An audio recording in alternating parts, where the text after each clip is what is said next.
I'm gonna let this sit for a couple minutes because I just went live. We're gonna let that sit for a couple minutes just so all the teams can kind of go through, people can see. I'll play the intro and then we'll. I would say we'll officially go on the air at 3 minutes. So.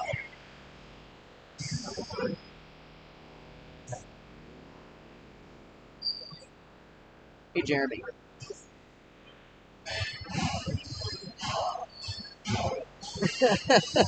I want to make sure that he can hear me down there. I think he is. He should be.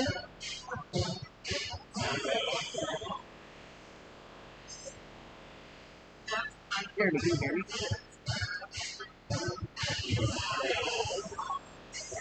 Can you hear me? Oh, it's not. Okay, can you hear me? Can you hear me? So do I just speak it like? Alright, perfect. So you can hear me. We'll speak.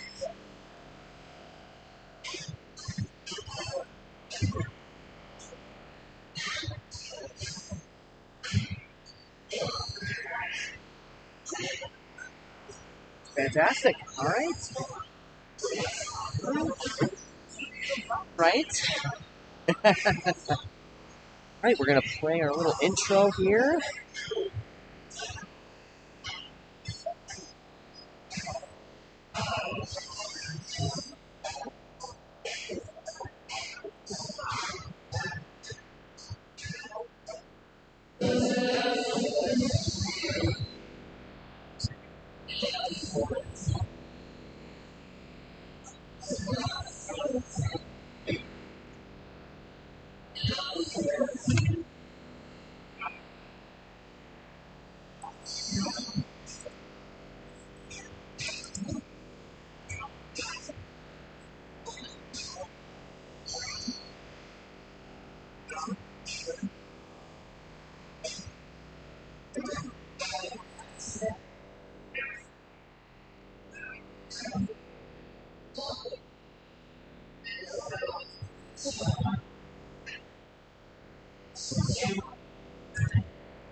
All right, we'll go in 3, 2,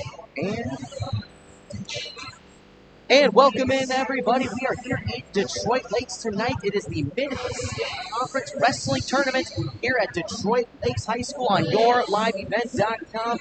We have a fun night of wrestling here. Noah Caruso on the Tesla joining us, and Steve, glad to have you back on the broadcast. We're all here on Great Knowledge of Wrestling, and with a conference as competitive as this one, we've seen a lot. Oh, absolutely.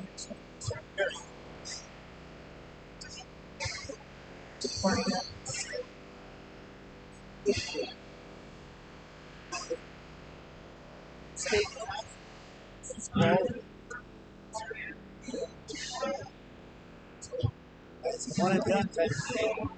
It's a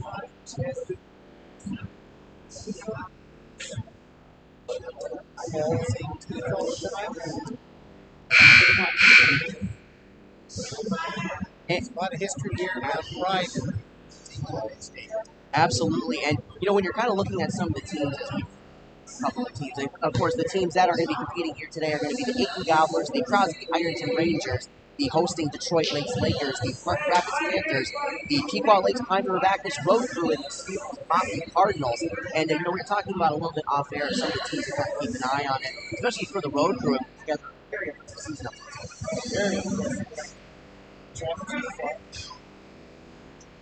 It's a sister.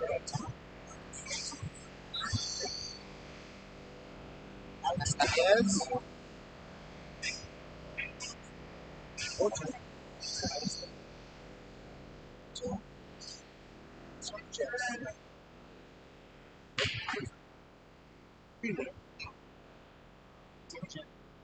Varsity golfers, wrestlers. They will also be wrestling in several gyms, but they also get stage.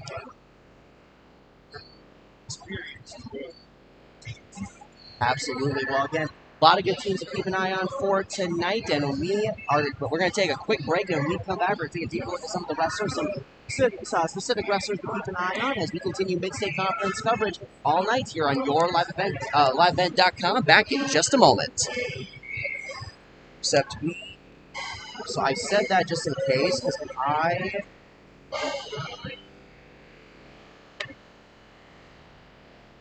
you've got to be kidding me. So I'll be honest with you, Steve. I don't think that any of that intro played. Not a big deal. Hey, Jeremy, can you hear me? Or afternoon, right? So we might have an issue. So I hit game time on here, and it didn't play the game time at all. To like play so like we can actually talk and show the wrestling. It's not showing anything. I hit game time, and it's just still on the on the studio. It's still on the the coming up slide. Okay, thank you. No, we didn't. It didn't play it. I hit because I should be able to hit game time, and then on here because that's what the YouTube video or YouTube is showing. This is like our studio basically. What's that? Oh, I don't blame you. That was a good intro. You got your money's worth that time. It's blame it on this right here, but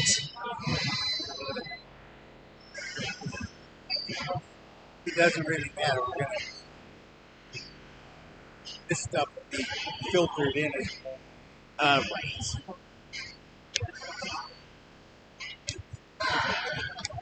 I don't know what I did. I don't know if I did anything wrong with it, but like, what's the deal here? Okay. Guess I have to transition it over. Transition over. Yeah. So you want it on now we're talking. So now you want it on ads, right? Sure. If your vehicle has an unfortunate mishap, you want the best in quality body. So I have to hit that and then transition? Or they can handle any collision or auto glass repair. So if I want to go to state-of-the-art, are we on game time now? Yes. Technology. No, right now we're on 8 a.m. to 5 p.m. Visit them you want at us to come back to game time right now? Minnesota No, but that's Avenue. Towing services also available. No, I know, because there's a second delay. There's about a 10-second delay from this to that. That's Aiken Body Shop, providing exceptional auto body collision and paint repair since So, 1974. If you want, we can just have this pulled up. Just a family tradition Where you don't look at this? No, I want to look at that because I want to see what's on the air. Okay. And also, real quickly, family-owned where our and camera operated, is, that's the Aiken south Motors mat, offers you that's a the north stress-free mat. car Okay. shopping experience. I talked to the guy. Change, new tires, check out the He said low-price that they'll tire look guarantee. into it. They've been Aiken trying to Motors do has a that full already. service They department can't with figure out how to factory-trained do Ford that. technicians.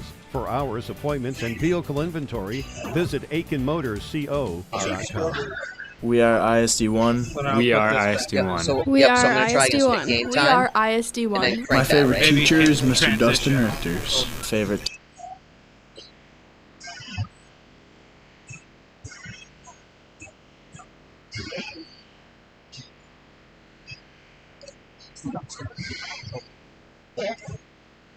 And welcome in, ladies and gentlemen, to YourLiveEvent.com. We got a full night of wrestling here tonight. It is one of the most competitive conferences in the state of Minnesota here today, and it is the Mid-State Conference Tournament. As the teams competing today are going to be the Aiken Gobblers, the Crosby Ironton Rangers, the Detroit Lakes Lakers, Park Rapids Panthers, the Pequot Lakes Minor Bacchus Road Crew, and the Staples Motley Cardinals. Live here in Detroit Lakes High School. Noah Caruso and Steve Heslop joining here for the action tonight. And, Steve, with Pequot Lakes put together a great season. They're a team that you know very well. Get the sport of wrestling. Where's the wrestler active? Overall,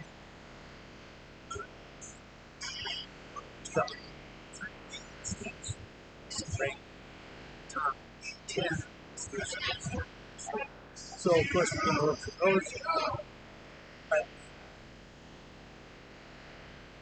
You're going to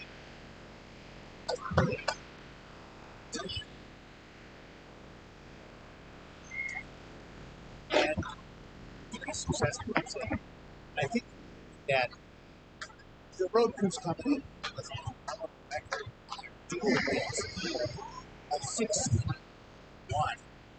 of their invites.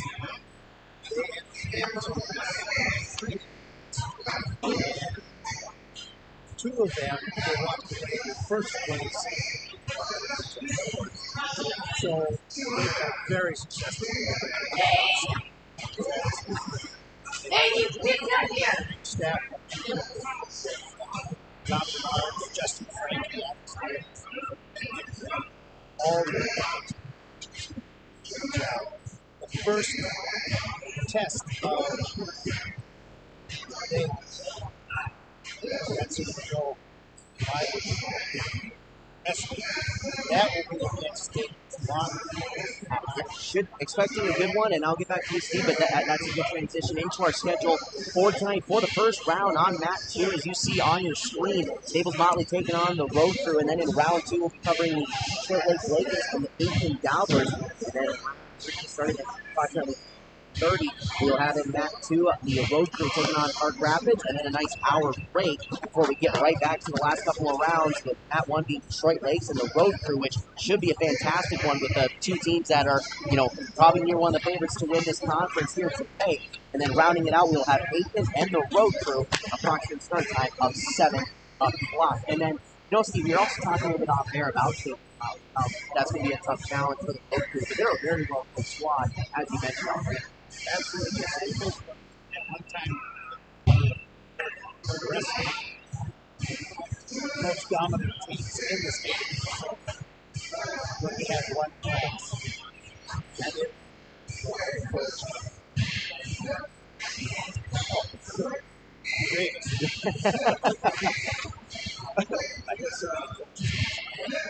yeah, Don Gravis was unbelievable.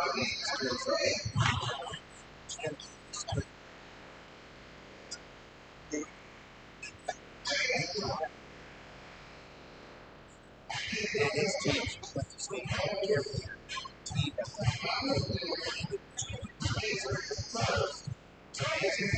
Well, Don retired and had a few coaches.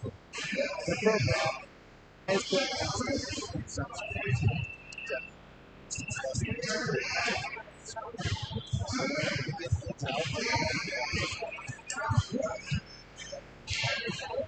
the mindset.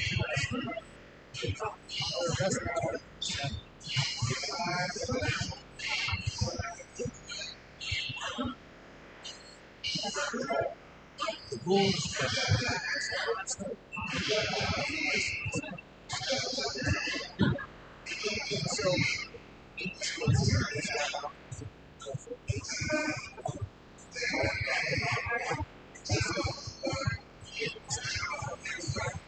state reference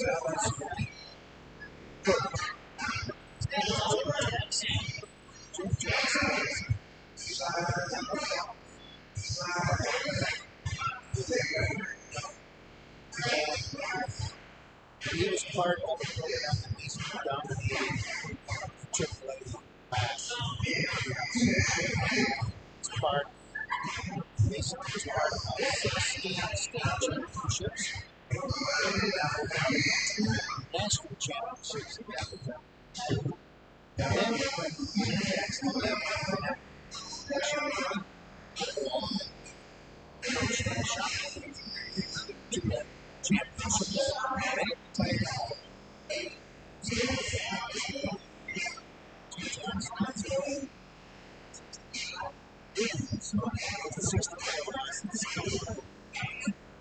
he's backed up Steve Jennison, another best.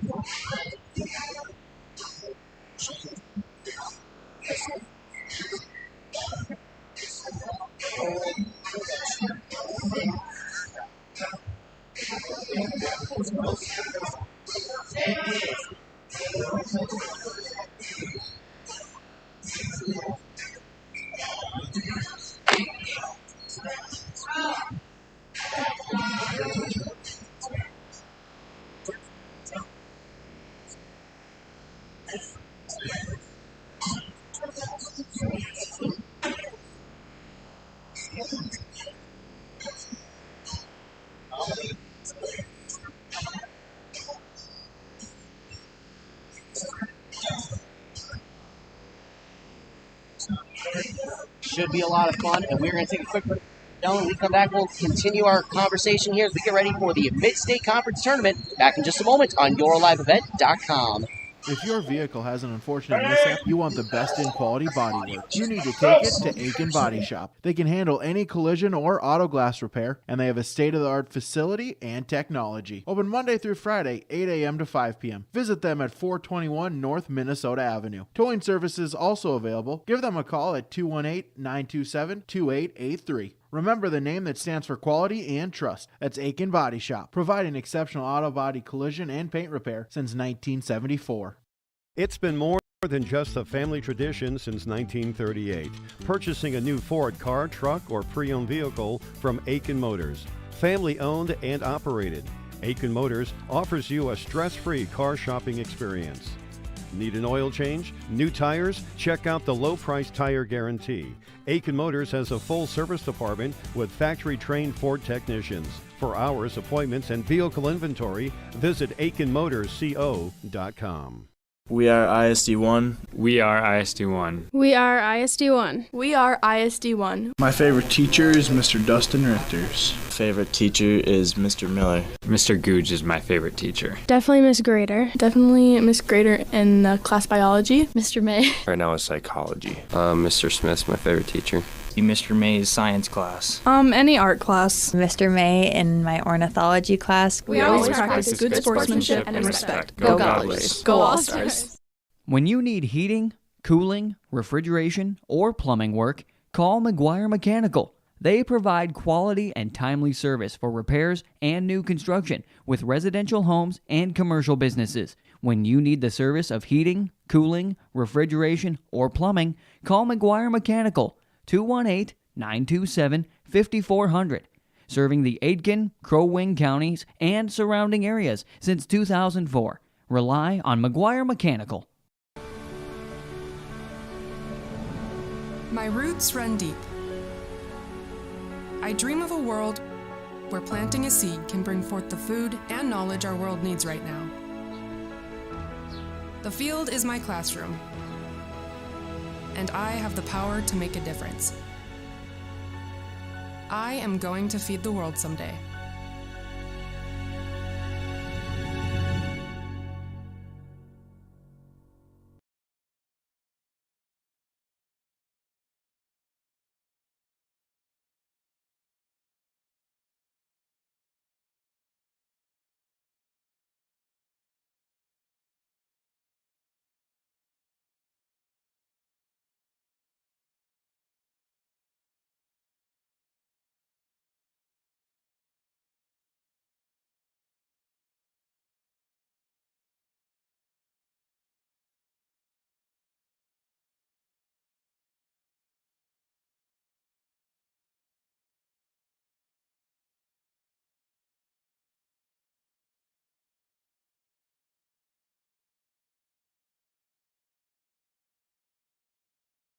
Here in beautiful central Minnesota, we get to enjoy nature every day.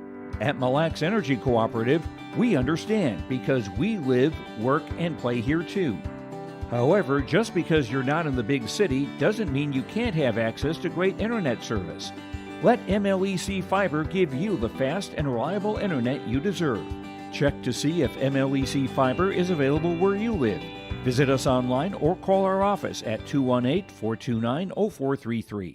If your vehicle has an unfortunate mishap, you want the best in quality bodywork. You need to take it to Aiken Body Shop. They can handle any collision or auto glass repair, and they have a state-of-the-art facility and technology. Open Monday through Friday, 8 a.m. to 5 p.m. Visit them at 421 North Minnesota Avenue. Towing services also available. Give them a call at 218-927-2883. Remember the name that stands for quality and trust. That's Aiken Body Shop, providing exceptional auto body collision and paint repair since 1974.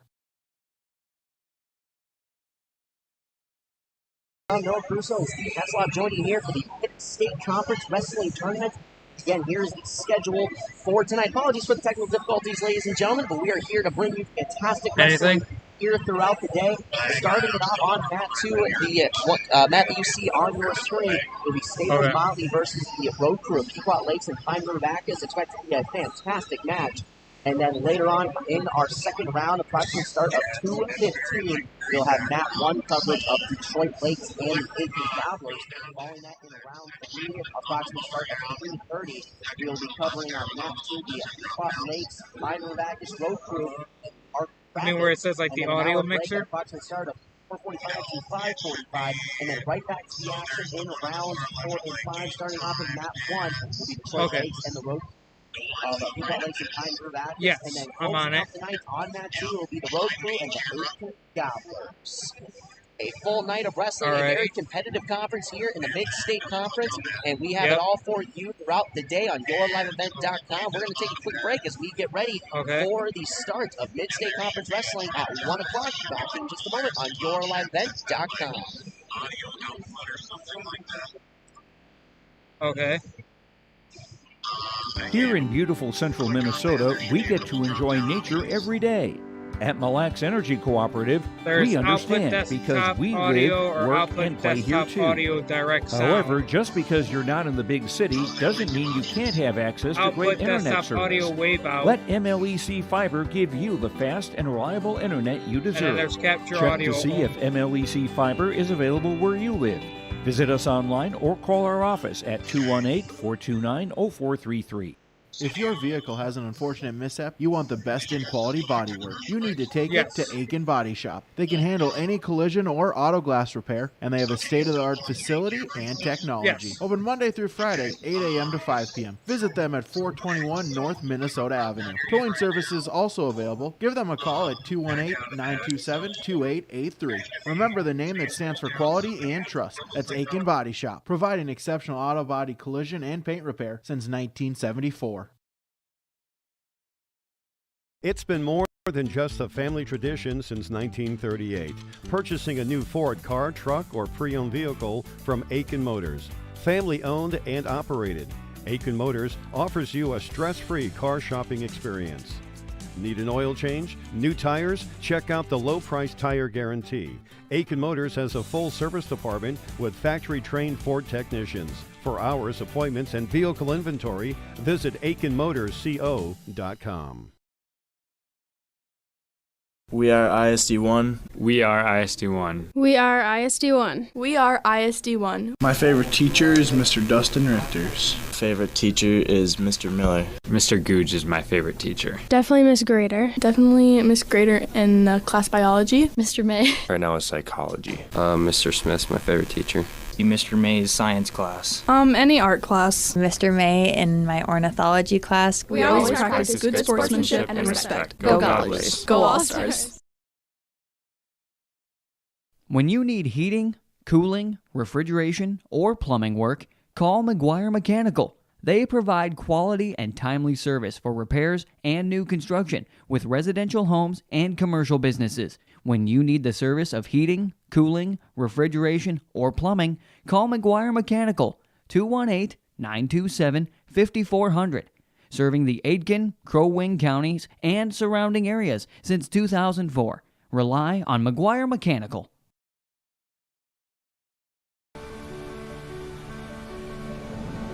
My roots run deep.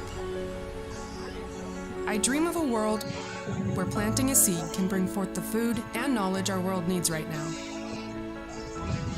The field is my classroom. So I'm looking at it right now and it's picking up the music. And I have the power to make a difference. I am going on to feed the world mic someday. / aux mixer sound.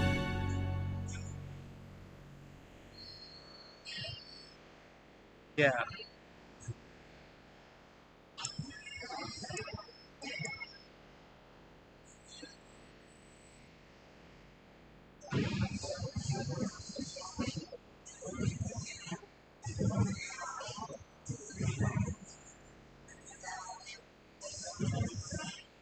Okay.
Riverwood Healthcare Center in Aiken provides total joint care for shoulders, elbows, hips, knees, hands, and wrists.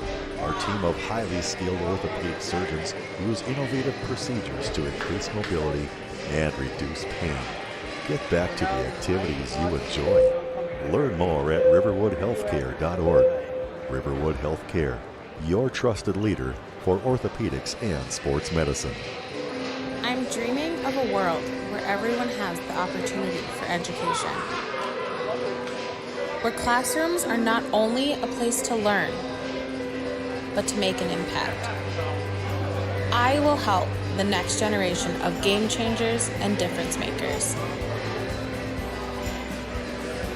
I am going to teach the world someday.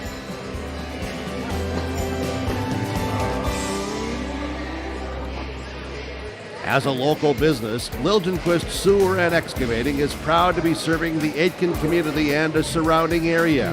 Services from Liljenquist Sewer and Excavating include gravel products, site development, demolition, and septic systems. Liljenquist Sewer and Excavating, owned and operated by Larry and Kelly Liljenquist. When you need gravel products, site development work, demolition, or septic systems, contact Liljenquist Sewer and Excavating. My roots run deep. I dream of a world where planting a seed can bring forth the food and knowledge our world needs right now. I think the issue is The field is my classroom, and I have the power to make a difference. I am going to feed the world someday. Would it be an issue if on the power thing it says My name is camera instead Jared, of born and meteor? raised in Minnesota, and I'm a project director at Enbridge. Enbridge is more than a pipeline company. It's a company participating in renewable energy projects in Minnesota and abroad, and I'm really proud to be working here. We believe a cleaner energy future is achievable. For over 20 years, we've been early adopters of renewable energy, and we're proudly committed to net zero emissions by 2050. To hear more from Jared, visit enbridge.com/Jared. That's JERRID. When you need heating, cooling, refrigeration, or plumbing work, call McGuire Mechanical. They provide quality and timely service for repairs and new construction with residential homes and commercial businesses. When you need the service of heating, cooling, refrigeration, or plumbing, call McGuire Mechanical, 218-927-5400. Serving the Aitkin, Crow Wing counties, and surrounding areas since 2004. Rely on McGuire Mechanical. When you need heating, cooling, refrigeration, or plumbing work, call McGuire Mechanical. They provide quality and timely service for repairs and new construction with residential homes and commercial businesses. When you need the service of heating, cooling, refrigeration, or plumbing, call McGuire Mechanical, 218-927-5400. Serving the Aitkin, Crow Wing counties, and surrounding areas since 2004. Rely on McGuire Mechanical. If your vehicle has an unfortunate mishap, you want the best in quality bodywork. You need to take it to Aiken Body Shop. They can handle any collision or auto glass repair, and they have a state-of-the-art facility and technology. Open Monday through Friday, 8 a.m. to 5 p.m. Visit them at 421 North Minnesota Avenue. Towing services also available. Give them a call at 218-927-2883. Remember the name that stands for quality and trust. That's Aiken Body Shop, providing exceptional auto body collision and paint repair since 1974. When you need heating, cooling, refrigeration, or plumbing work, call McGuire Mechanical. They provide quality and timely service for repairs and new construction with residential homes and commercial businesses. When you need the service of heating, cooling, refrigeration, or plumbing, call McGuire Mechanical, 218-927-5400. Serving the Aitkin, Crow Wing counties, and surrounding areas since 2004. Rely on McGuire Mechanical. When you need heating, cooling, refrigeration, or plumbing work, call McGuire Mechanical. They provide quality and timely service for repairs and new construction with residential homes and commercial businesses. When you need the service of heating, cooling, refrigeration, or plumbing, call McGuire Mechanical, 218-927-5400. serving the Aitkin, Crow Wing counties, and surrounding areas since 2004. Rely on McGuire Mechanical.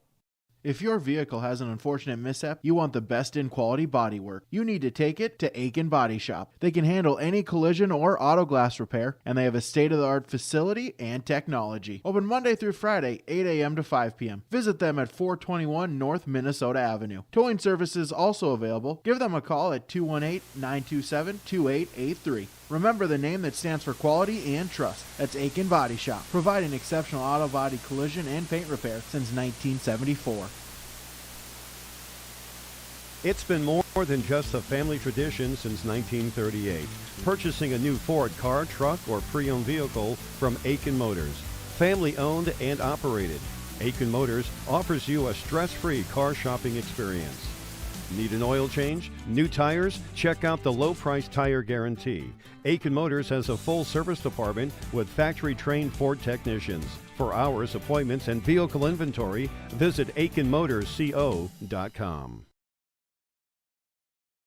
We are ISD1. We are ISD1. We are ISD1. We are ISD1. My favorite teacher is Mr. Dustin Richters. Favorite teacher is Mr. Miller. Mr. Googe is my favorite teacher. Definitely Miss Grader. Definitely Miss Grader in class biology. Mr. May. Right now is psychology. Mr. Smith.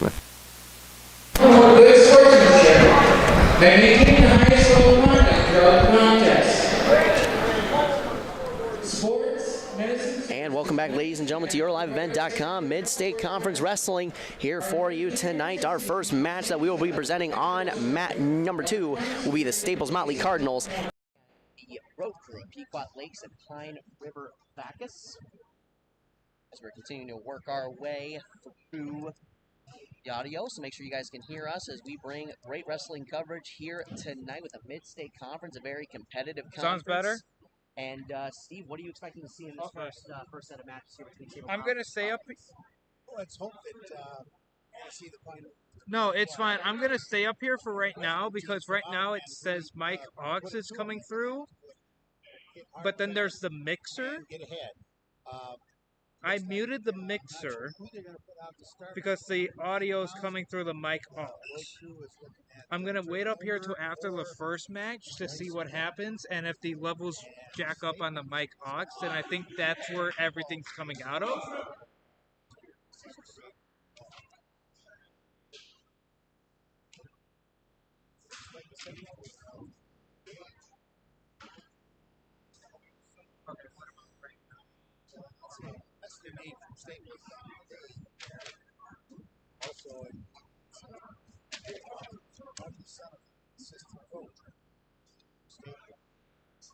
Alrighty, on mat 2 for Pequot Lakes Pine River Bacchus will be the 106 with Trevor Holmberg, and for the Staples Motley Cardinals, Gage Virgin. Holmgren for the road crew. Bjorka for wrestling for Staples.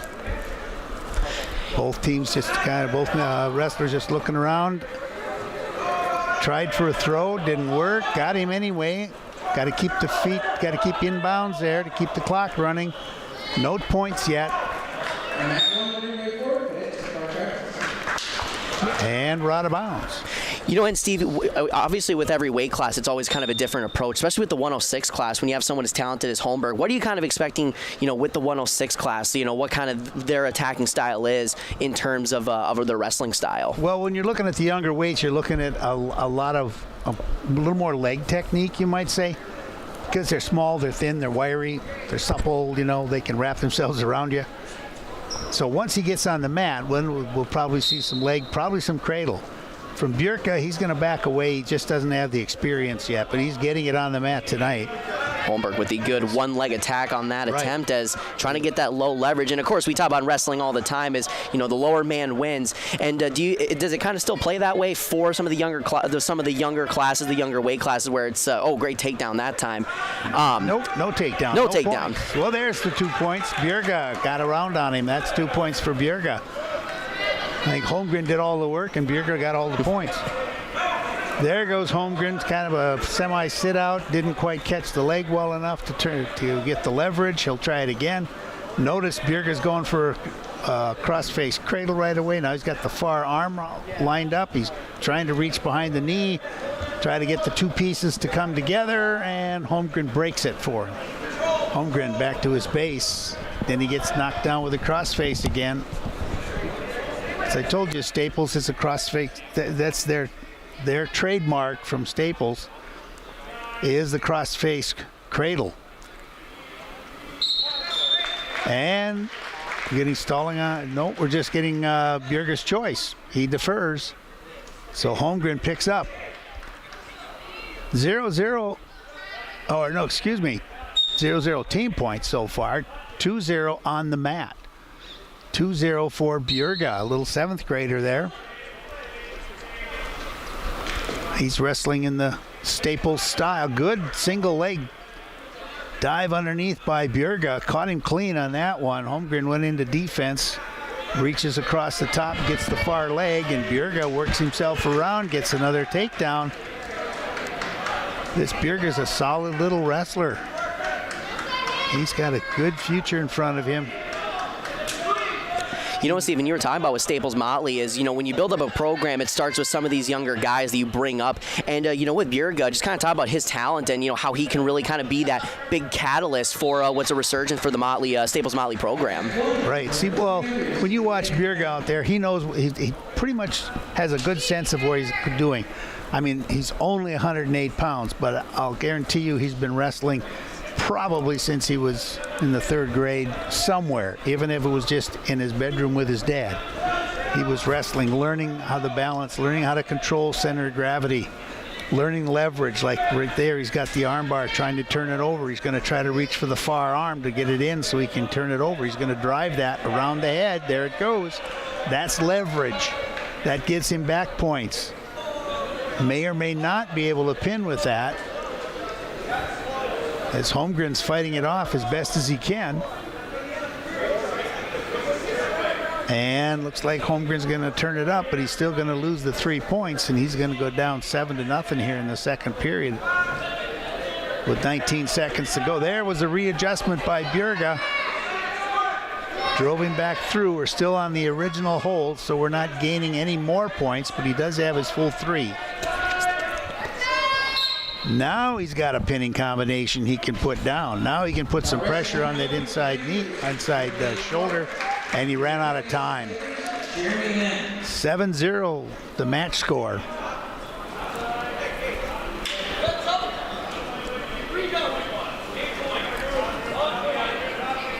So Holmgren goes down. This is the easiest place to score from the bottom, but you got to get to your base. There goes that cradle activity again. Could try an inside cradle. Nope, tries the far side cradle. He's got it hooked up. Switches over. He's trying to pull it. There's a couple different ways to pull it. Now he's posting. He's going to try to pull him backwards or push him over. Nope, now he's going to try to pull it. Nope. This is interesting. He's got a couple of ways he can go with it, and each way he's not quite heavy enough to make it. Staples on top, 7-0 in the match. First match of the mid-state here for either team. Steve, for Hofferth, who has really kind of gone down early in this one, and it seems that Bjerga, as you were mentioning, has a lot of the leverage right now. What does Hofferth need to do to kind of counteract that and to find his way back into this match? You mean Holmgren? Or Holmgren, excuse me. Hofferth's the coach. The coach, yes, excuse me. I don't think he's out there. Be a little bit of a disadvantage, but right? I'll tell you, at one time he was out there at about 108 pounds. Holmgren, now you got me. I know, chain effect. But no, for Holmberg, what does he need to do to find his way back into this match for Bjerga? He's got to attack. Right now, he's got to start shooting. He's got to set him up and go for it, and he can't let Bjerga dictate the match. Holmberg is on top, but he hasn't really affected the takedown yet. He's got to get around him. He's got the leg. He's trying to get him up. If he can pick the leg up and get him to fall, but Bjerga's got locked into that. He's got one arm around the leg there, and that's kind of preventing. There you go. You got to reach back. Okay, stalemate. 7-1 is the match score. Staples on top. 33 seconds to go in the match. Bjerger's got to go for it, and of course he walked into that one. Bjerger went down, and Holmberg went over the top. Walked right into a takedown. 9-1. It's an 8-point difference right now.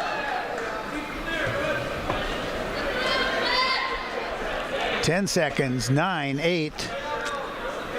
Keep him on the mat. Holmberg's just locking out. Don't want to lose any more points if he can help it. He doesn't have enough time to do anything with it. So little Bjerger comes up with the win. Little 7th grader. Nice job there. And because there was an 8-point difference, they get the extra point. So the match score goes 4-0. You know, Steven, that's all a great start, you know, for Staples Motley. And, you know, from some of these other guys that we see with, you know, Easton Miller, Brady Rule, some of these other talented wrestlers that we have, you know, what is kind of something that they need to do? Of course, with each weight class, it's a little bit different. But from now being down 4-0, what do you want to see from the rest of these weight classes down the road here against a tough Staples Motley squad? Well, we should see it come right back here.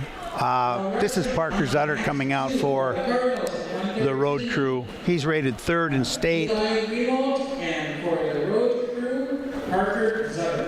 And they are going to put out... So it's like Jack Carlson, the sophomore, for Staples Motley. Sophomore. And Parker Zutter is a 9th grader, but he is a seasoned wrestler. He's been around it for a long time. He's got himself some techniques. He's got some strength. Took that. He's trying for a little tip there, a little quick free points. Now he's almost at cradle. Keep the pressure on. Don't let him go. Staples turning back into him. Hooks the leg. Now it's basically a no man's land. Zutter's got the takedown, and he hasn't lost that yet. And now they'll just hold it for a bit, and if no one's working much, he's going to call a stalemate. Let's see where we're at. Sutter can just keep the deep waist in. Stay there. Staples is trying to pick the ankles to get it up. There it goes. That was the reversal. Now let's get to our base and do some work here, Mr. Sutter. And there he goes. In for 2 on a takedown. Still hasn't quite finished with it.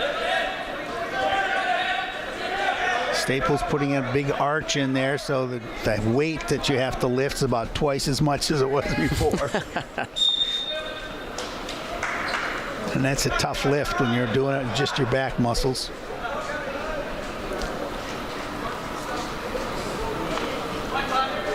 Three to 2 is where we're at with the match score. And Parker Zutter comes over, adjusts the headgear a little bit. Everybody gets a breath.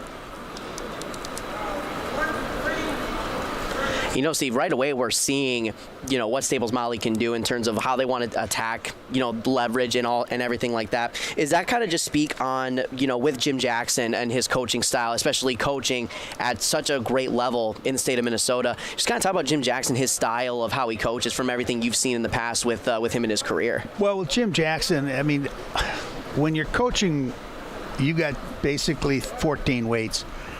You have 14 different ways of teaching. You have upper body strength, so you can have somebody go at you and do like bear hugs and thrusses and throws. You have quickness, so that you can do lots of takedowns and then get away and do another takedown.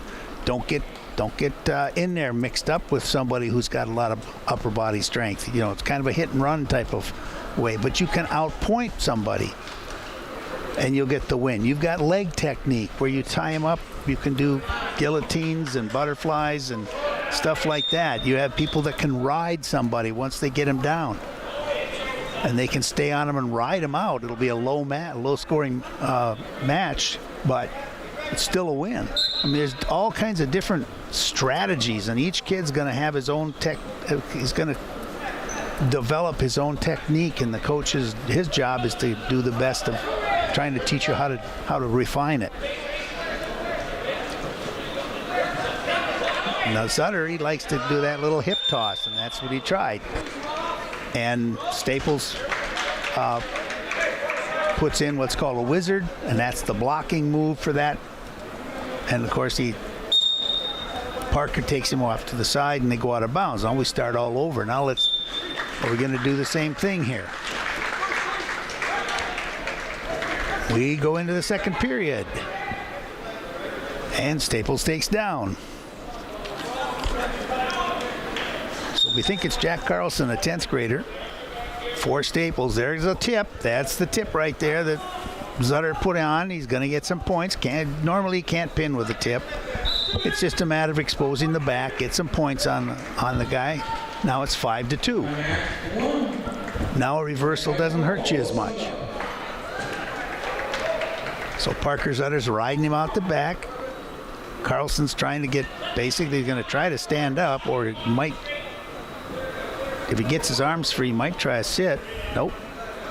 Carlson's just going to kind of block him.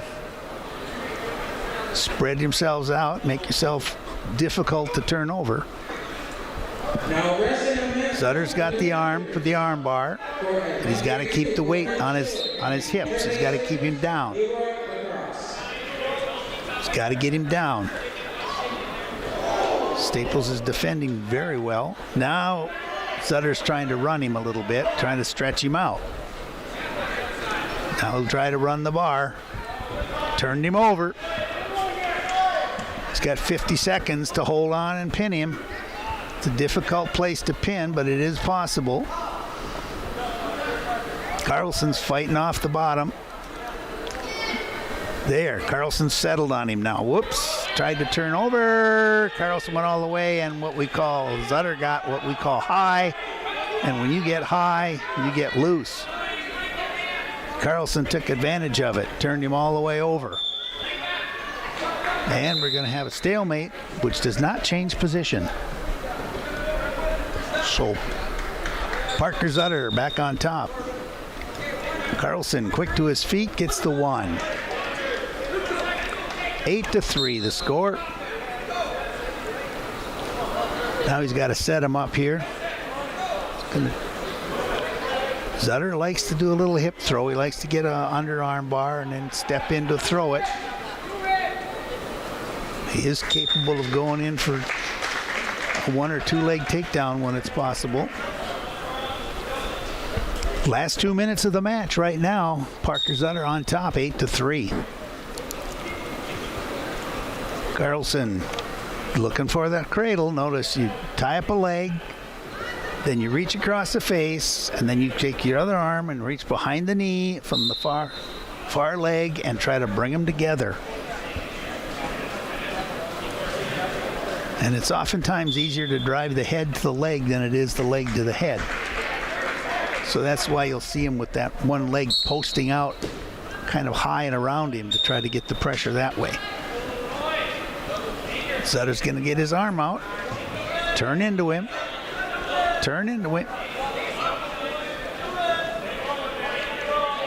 If he can get his head on the other side of that elbow and get his head to the inside, there is a move there.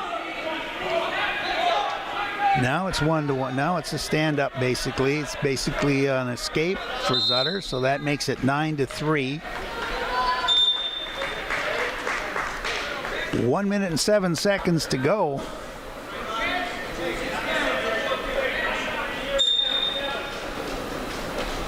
If Zutter can get a takedown, he can tie the match up. Zutter needs 2 more points to get that 8-point difference. He has 56 seconds to do it.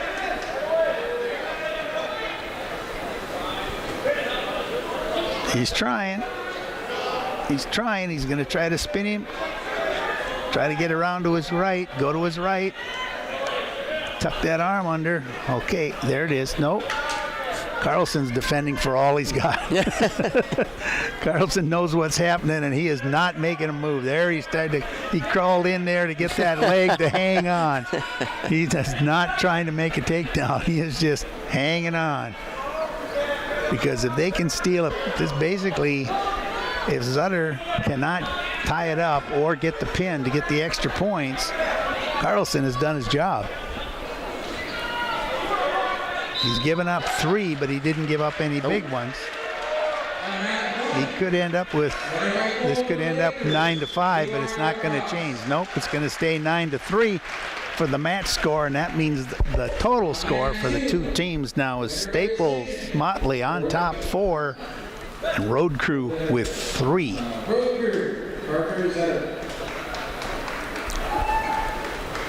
And that little extra point could come back to haunt you.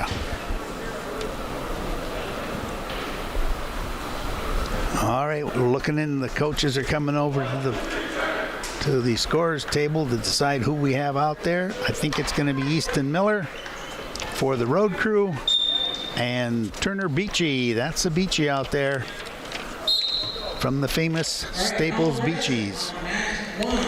For the Panthers, Henry Thorson, and for So Lakers, Rob Dorsey, and Matt Tewell. Easton Miller out there, senior. He's got the takedown.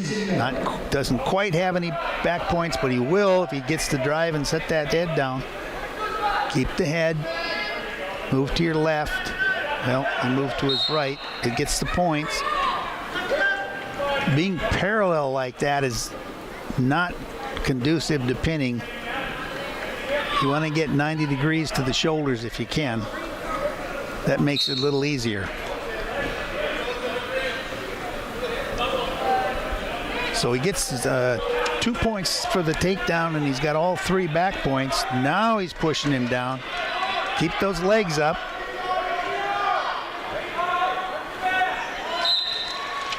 Almost. There it is. Easton Miller with a pin.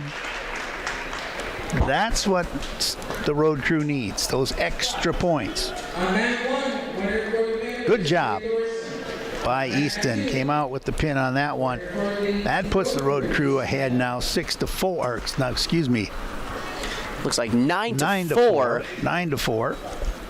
And it seems that the Road Crew really started to get some momentum here, and it looks like for Staples Motley, they don't have anyone at the 126 weight. They might stick someone out there, though. Who do we have? Do we have Sean Kilpatrick or do we have Owen Dable for the Crew? We wait for the official announcement here as the referee will head over to the scores table.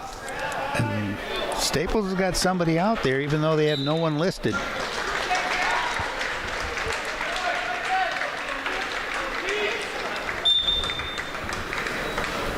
And they have.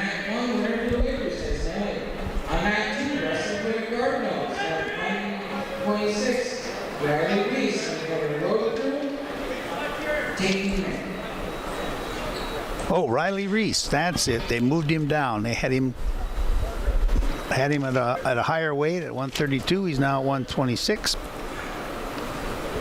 And for the Road Crew, we are looking at, did he say Sean? It sounded like he said Tayden Mick, I believe is what it sounded like he said. Tayden, yeah. Tayden was at 132. He went down to 26. Okay. Tayden Mick, yeah. 11th grader for the Crew. And he's got himself a takedown. Get that far. Don't get too high now. Don't get up on the shoulders. You're not wrestling the shoulders. The center of gravity is just above the hips. You got to control it. You get too high, you get loose, and the guy's going to walk right out away from you, just like that. 2-1. And we're all back on our feet. Try to set him up again. Worked the first time.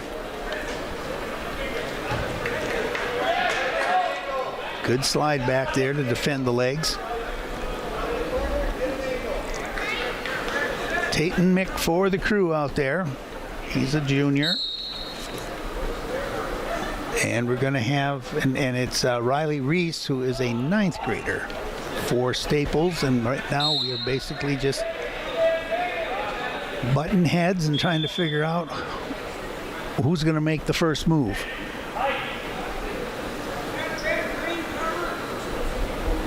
Tayden Mick's ahead right now, 2-0 or 2-1 with his takedown. when we look up, I mean, it's a beautiful facility here at Detroit Lakes. We have bleachers on all 4 sides and 2 mats out here. It looks really nice. Running track all the way around the outside. It's a big, beautiful facility, and they have this really nice, up-to-date digital scoreboard that when we look up, they have 2 mats listed on each side of the scoreboard. And as we look at them, they are exactly opposite to the mats that we look down on. So it's a little confusing. All right, Tatum's on top. There's a lift and drop. No harm there, but really no advantage. Tried for a sit out. Now he's going to try to peel the hand and get his hips out. There he goes. And now we're tied 1-1, 2-2 with a takedown. Now it's right back again. Now that was a good move. That was a good move to not stop wrestling. Instead of, going back and adjusting your headgear and stuff, just went right back at him and caught him when he wasn't ready. So Tatum's back on top, 4-2 with the match score. Road Crew leads in the overall match, 9-4. Thanks to a pin by Easton Miller. 1:21 to go in the second period. Mick on top. Once again, Staples sets out and then turns back into him, and Mick follows him nicely. Did get to the feet though, and now he's just push him out of bounds. Take him out. There you go.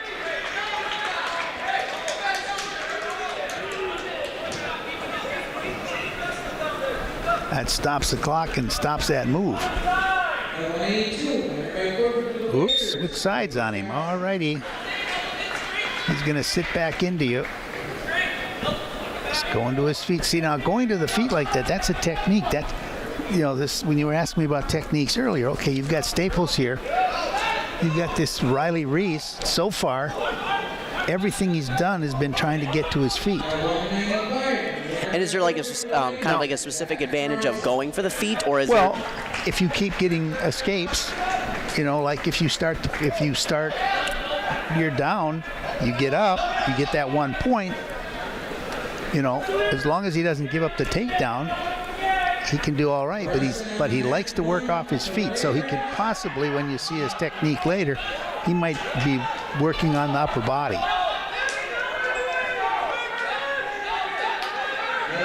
Ooh, that was a turn. That was the one you didn't want.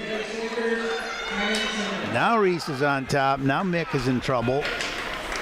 And the match score here is 7-4. And Staples picks up some back points after that drop and roll move that he just did.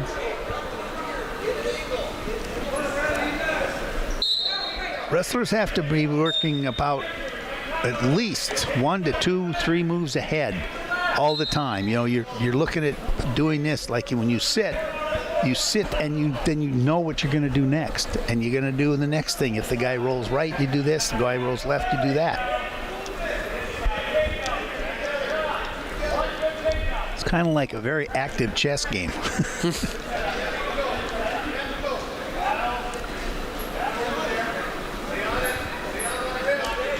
So now we're see, Mick hasn't really done anything underneath.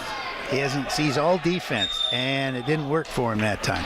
And I was going to mention that too. It seems that Mick is really trying to gain high leverage, and obviously it's not where you want to be up in the shoulder area. You can't, like as you mentioned, you can't wrestle at the shoulder area, and especially when you're down. I mean, we have to kind of see more of an attack approach from Mick, I would imagine, right? Well, right now, Mick is trying to run out the clock. He's got 1 minute and 15 seconds. He's got a 3-point lead. He doesn't want to make a stupid mistake where he gets caught, because when we say caught, it's like a 5-point move. Yeah. Take down and 3 on the back that quickly. Tatum Mick is going to have to set him up. There, tried, and now Staples goes defense, real quick defense, and now he gets the 2. He didn't do anything to initiate that move. He defended it very well, but he picks up an extra 2 points again. Now it's 9-4. Now he's got 30 seconds or so to go, and he's not doing anything aggressive. He's just hanging on to a wrist underneath, locked up a leg behind, keeping his body back.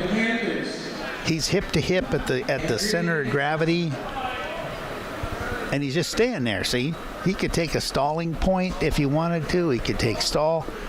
There's a lot of things that are in his favor right now that Tayton has to overcome, and he can't do it in 10 seconds. With that, it is 9-4. Yep. As Reese is on top, and that is going to be a win for Reese. Right. I mean, it was a very good win for Reese too. I mean, but it was all defense. As soon as Mick put in something offensive to get, to try to attack, Reese blocked it and picked up some points. And now with the score update, it is the road crew on top 9-7 in the overall match. I was looking at the score for the other match. Between Detroit Lakes and Park Rapids going on the other match. 48-36. And I believe that was Detroit Lakes that won that one. And now on to the road crew next match, and it's going to be Sean Kilpatrick going up against Jason Trantina, the senior for Staples Motley. Staples Motley in the black, road crew in the blue and black. Sean Kilpatrick on the aggressive, going underneath to do a single leg takedown if he can grab it.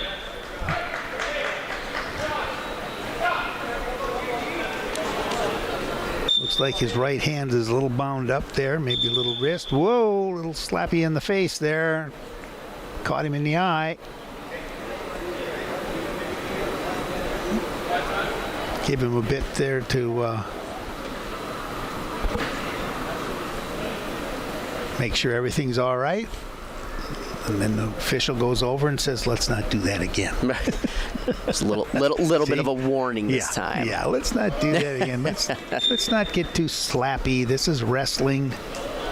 There's a take. That's a takedown. Now that was clever and quick and just the way they write it up. 2-0. Road crew on top as Kilpatrick puts in a great takedown. Now there's some upper body, but he's trying for the cradle. Now you try to go a cradle against the Staples kid. The kid sees a cradle all day long in practice. You either got to be really good at it or you're not going to make it. That's also something you got to think about. I mean, you might be a good guy at cradles, but your opponent, that's their bread and butter. 2-1 as Staples gets away.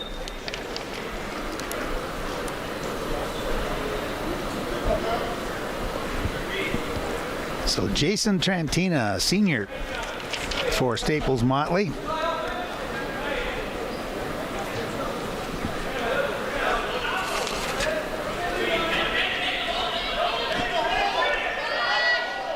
He's going to try to get around him and say hook the leg. He's got almost an inside cradle if he can get those hands loose. Pequot. Looks like the road Trantina's crew trying to stand up. He broke the move nicely, but lost his balance. 3-2 the match score after period 1. Staples Motley on top.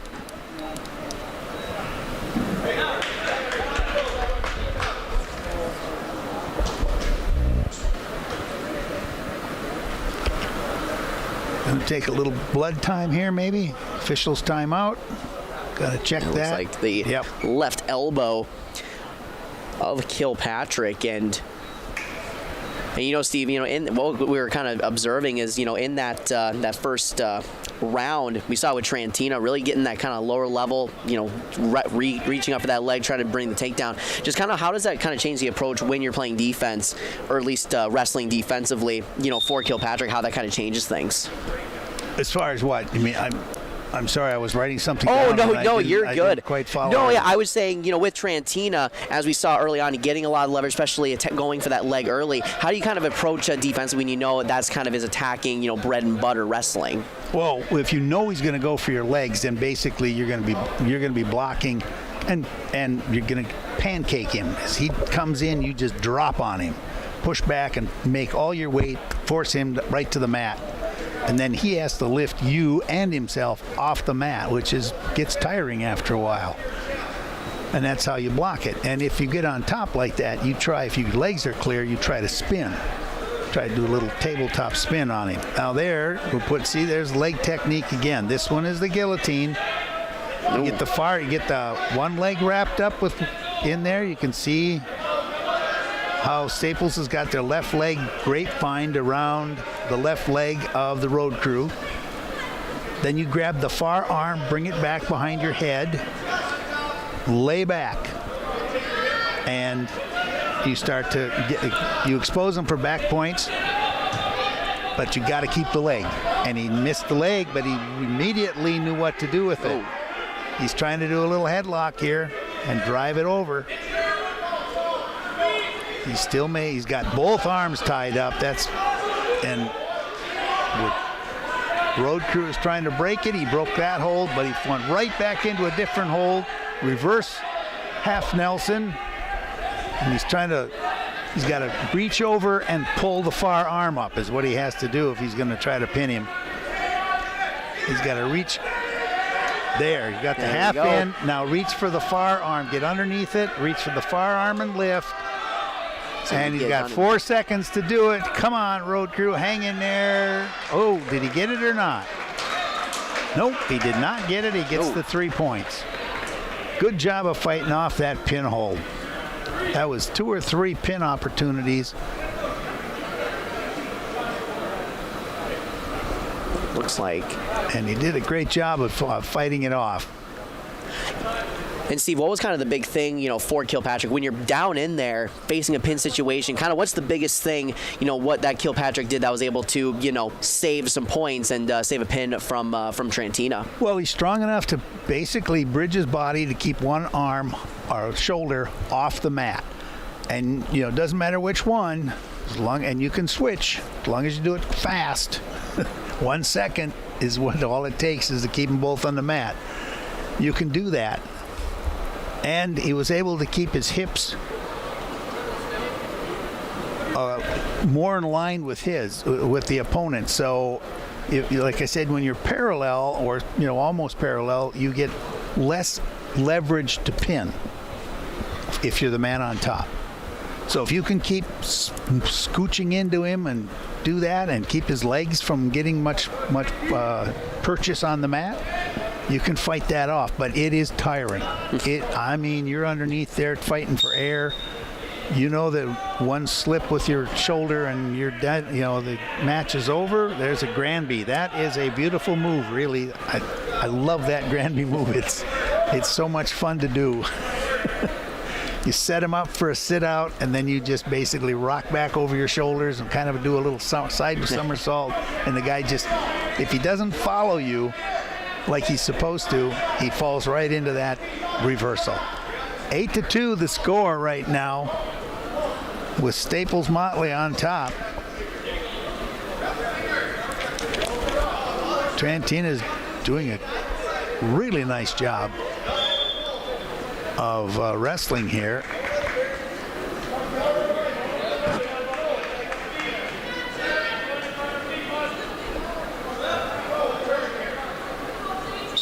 So we broke that one, went back to neutral.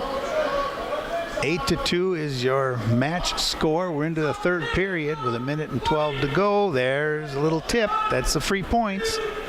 See, you're not going to pin them too loose, but you get the back exposed. There's 2 more points. Now there's an 8-point difference in your score, so you get the extra point for the team. Those little points, that's the second one. If we're keeping count, Staples has picked up 2 extra points in this duel.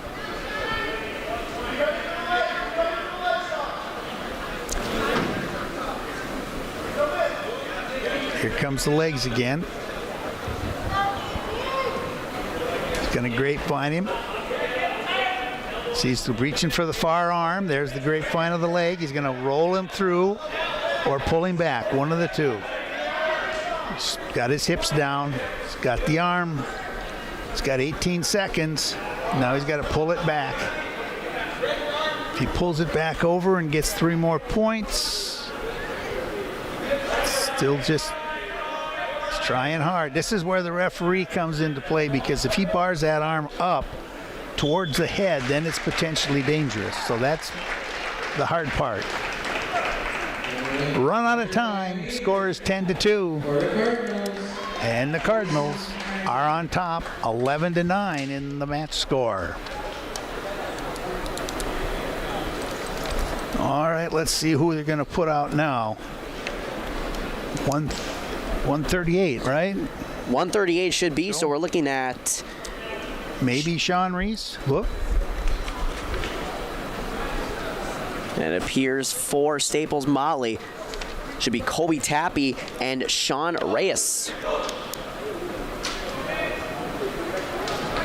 Let's see who they announce. Now wrestling for the Cardinals, at 138, Colby Tappy, and for the Road Crew, Caleb Swenson. Oh, we're putting out Caleb Swenson. Caleb Swenson wrestling. Caleb Swenson for the Road Crew. The 138. And Tappy went at him fast. Took him down, picked him up, flipped him over, and now he's got over a minute and a half to fight that off, and he did it nicely. He's going to get... That's 5 points like that. That's a 5-point move. And Steve, I do have a question. So with wrestlers, when, you know, it may not seem like a lot, the difference of a weight of 138 to 132, you know, in terms of the actual weight, but is it kind of just kind of a tough adjustment to make when you change weight classes? Is it a bit of like a huge adjustment for like the different style of wrestling or the weight classes, or is it just more of like, I guess if I find the way to word it would be is just kind of mentally just getting out there and doing what you do best? Well, the style, you're not going to change your style. Right. With, you know, when you lose 10 pounds or whatever, that's not going to change. Like, you know, Tappy's going to still go in for the legs and still, you know, do all that. He's a well put together young man. That's not going to change. The hard part is that Caleb here, he came in at 132 pounds. And he may, I'm not sure, but he may have actually been at 126 because there was some shifting and moving around that Coach Hofart could do. So if he's down there, and then Tappy, if he cut weight, if he came down from, say, 145 to 138 just for today, then that weight difference is big. And even 10 pounds out there, if it's levered right, it can be real heavy.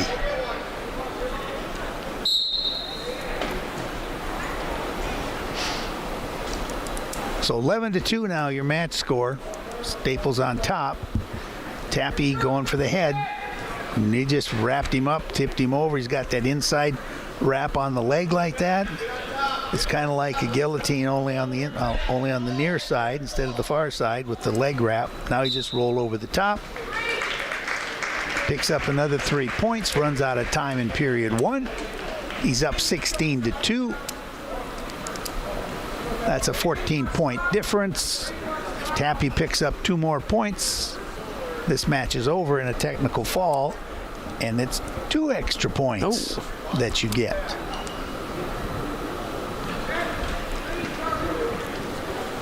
And these will count up at the end. There we go. There's a cradle. But see how Staples reaches through and just immediately reverses it? He's seen a cradle at 3:30 to 5:30. He's seen that 100 times. And he pins him. Colby Tappy with a dominant performance. Yep. Over Caleb Swenson. As that's another big win for the Cardinals. They are up 17-9. 17-9. As they are really pulling away. And Steve, how are the Cardinals really been able to, as they've been able to get a couple wins in a row here? Just talk about how they've been able to set the tempo, what the wrestlers have done to really control here in the duel so far. Right now, the way Staples is set up, their people, you might say, their wrestlers, they have against the Road Crew's best, you know, Parker Zutter and Easton. Well, Easton, we got the pin back. But against Parker, they just lost 3 points. They didn't lose the extra 3 points that they would have if Parker would have pinned. But they've already picked up 4 extra team points by just getting that little differential. And so when they win that little extra point. And when we win, other than Easton, we just win 3 points. We're just normal. We're just, we're not getting the extra. So Staples right now, the strategy is just basically, if you're going to lose 3. If you're going to win, get that extra one. Absolutely. And now looking at the 145 weight for Staples Motley, we got the junior Owen Winter. And for the road crew, it is Brady Rule. Brady Rule, a very talented wrestler. What are you excited most to see from him tonight? Or from today, throughout the day, I should say. Well, I'd like to see him, get his stuff together here. I mean, right now he seems to be more on the defense. And I think, in a way, because of what he saw Tappy do, he's expecting Staples to come out here and be a lot more aggressive, like what Tappy did. And there it goes underneath for the leg. Tried to pick him up, and we set in a lock, so we get the takedown and hang on to him. You got 39 seconds to go. Whoop. He's going to try to pull you back. See his hip. See, Staples tries to scoot their hips toward you. That gets the roll. See, if you can see how parallel they are? Yeah. We have to continue to get there. We have to continue those legs to get away from them. See, we got to get 90. They want to get parallel. We got the 3 points for that. We just have to hang in. There it is.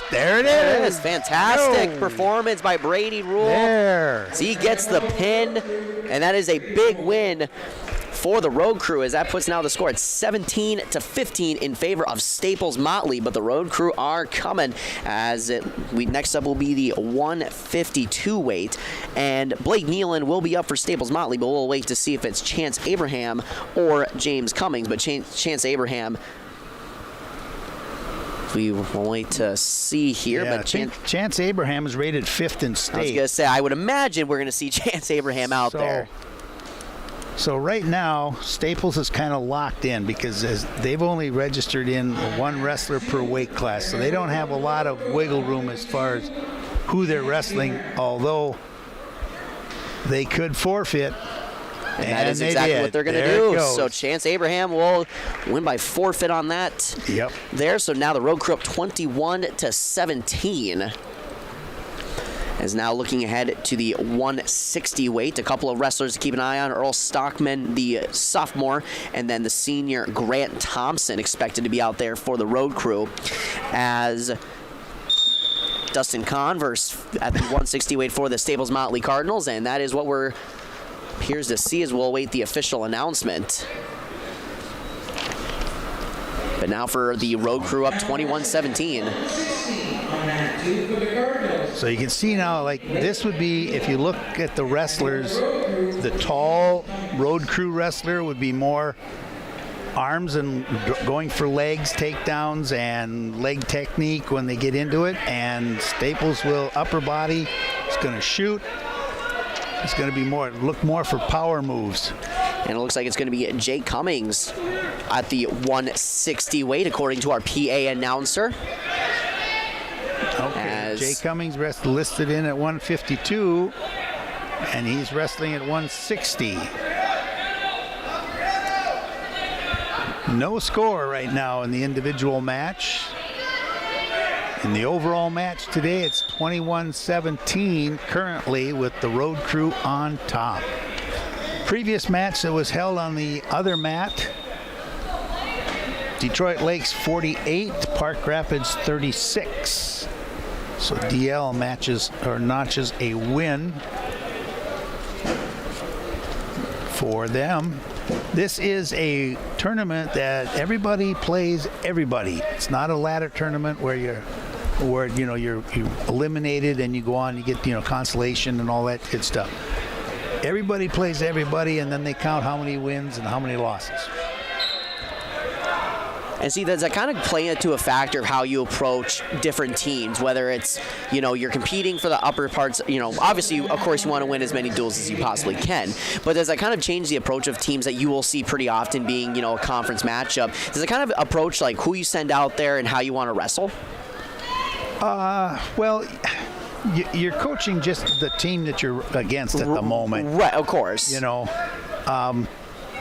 don't have to, other than the fact that, there's no limitation to the, if you wrestle twice here, you can't wrestle once over there, that sort of thing. And there's not, other than an injury, you're going to have the same guys and you're going to make the same strategy decisions.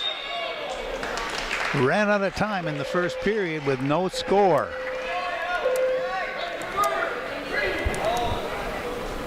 Good wrestlers, both of them basically doing a lot of defense. And this is James Cummings for the road crew in the blue and black. And Dustin Converse, a 10th grader. Cummings is 11th grader.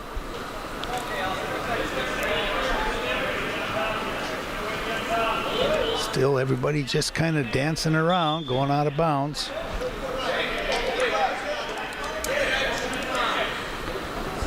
Coach Hofarth is asking Cummings to go up on top, do some throws maybe. There, he's trying. At least he listened to the coach. He's trying. He's got an underhook on the right side, and he tried for the underhook on the left, but now he got knocked down, pancaked.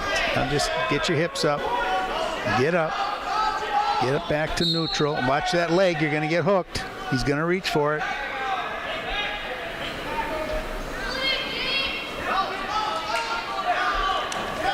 Still doing just a lot of... Keep moving, keep spinning. Oh, watch, he's going to come back on you. You got to be careful when you get into that spin mood. Oh, he's going to... See, he hooked that leg. Still no takedown. Stretch that leg out. Everybody back up. There he goes to the other. Here comes road crew from the bottom. That was a tough lift. Nope, you got to get behind him. Get behind him. Spin. You got to hook a leg from behind. No points. No points at all. 30 seconds to go in period 2. No points in the match. This one's not going to work out for you. We're all going to be out of bounds right there. And that brings us back to neutral. No takedowns. And it kind of seems that we're seeing, obviously you can see what each wrestler's trying to set up, but it seems like they're still kind of just feeling each other out we have no score here in this duel or in this match, but... The thing that Cummings is going to have to watch out for, Converse is going to all of a sudden throw an underhook on probably the right side and twist him hard. For 2, if they're going to be working off their feet. Now he's Staples on the bottom. There's the sit out. Good follow. Keep your hip to hip weight on him. Come on, Cummings, keep hip to hip. He's got a long half in there, but you got to get there. You go. Now he's got 2-on-1 ride. Bring it down. Push forward and bring that hand down into his waist. No, you got to get him off his knees. Push forward, get him off his knees. It's like a tabletop, and you got 4 legs. You got to knock one leg off and push it toward where you took the leg away. As we still sit following with now, they're both. It's going to be a 1-point escape here in a little bit. No, not yet. There it goes. There's 2. Big points late here. Big points late. Third period, minute to go, minute and 10. And now he just, like I said, he can ride him out. Which is, it's got 1 minute to go. Ride him out for 3. And there'll be a 1-point difference in the match going into the last 4 weights. We're at 160, right? We're at the 160 weight, and of course... 5 weights. 5 weights to... 1, 2, 3, 4, 5. Always got to make sure, like I said, we got a full day of wrestling ahead of us, so should be a lot of fun. As we're still sitting at 2-0 in favor of Staples Motley's Converse, the sophomore for the Cardinals, as they look to pull closer of the road crew, 21-17 in the overall duel. See, but with that 2-point, basically a takedown, a reversal, so to speak, that's all he needed. He's got 23 seconds to go, and if you watch him, all he does, so far in that last exchange, he just did a 2-on-1 ride, pulled it into his hips, pulled the arm down, and then left, and then just kind of rode him there. Same thing. Hook a leg in the back. Now he's gonna try for a cradle. Well, it's Staples. He's gonna at least do a cross-face ride. 4 seconds. Doesn't matter what he does. It's not going to get points. The Converse is going to get the win here to pull to within one. Converse with solid win for the Cardinals. It is now 21-20 in this one. And we do have a score update. Of course, they have two separate gyms here over in Detroit Lakes, but Crosby, Ironton, and Aiken going on in the other gym. We do have a score update. We'll go down to our sideline reporter, Jeremy Stouter. Jeremy, what do you got for us? So Crosby Ironton's up 15-9 over Aiken right now. And the last match, Aiken won to give them their 9th point, or to tally it up to 15-9. I did find out that there is a blood time for when there's blood on a player, when a player starts bleeding. I found that out today. Now wrestling at 117. There's your score update. Oh, Jeremy, you'll be learning a lot of wrestling today as we got a full day of wrestling. Jeremy, thank you for the sideline update. As Jeremy Stouter will be our sideline reporter for the night, as we'll try to get some coaches' interviews afterwards as well. And now we continue on here with the wrestling on our mat here. It is going to be Earl Stockman for the road crew and Jason Becker for the Cardinals. Stockman on top with a 2-point takedown right away. Real aggressive. Almost had him over on his back, and they went defensive. But now you can see Staples in this case is just not doing much, just kind of fighting it off, waiting for the clock to go down. This is going to be all Earl's match. He's going to have to do all the work.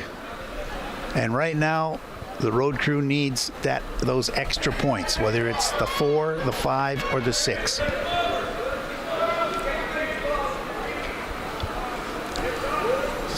Keep firing, keep going, keep digging. Now do something else. Now don't do the crossface. Reach underneath, get a double arm bar. Okay, he's got the half there and a far arm. That'll work. Drive it. You got to step out to the side. Step to your left, and then drive it. Nope, hips came up.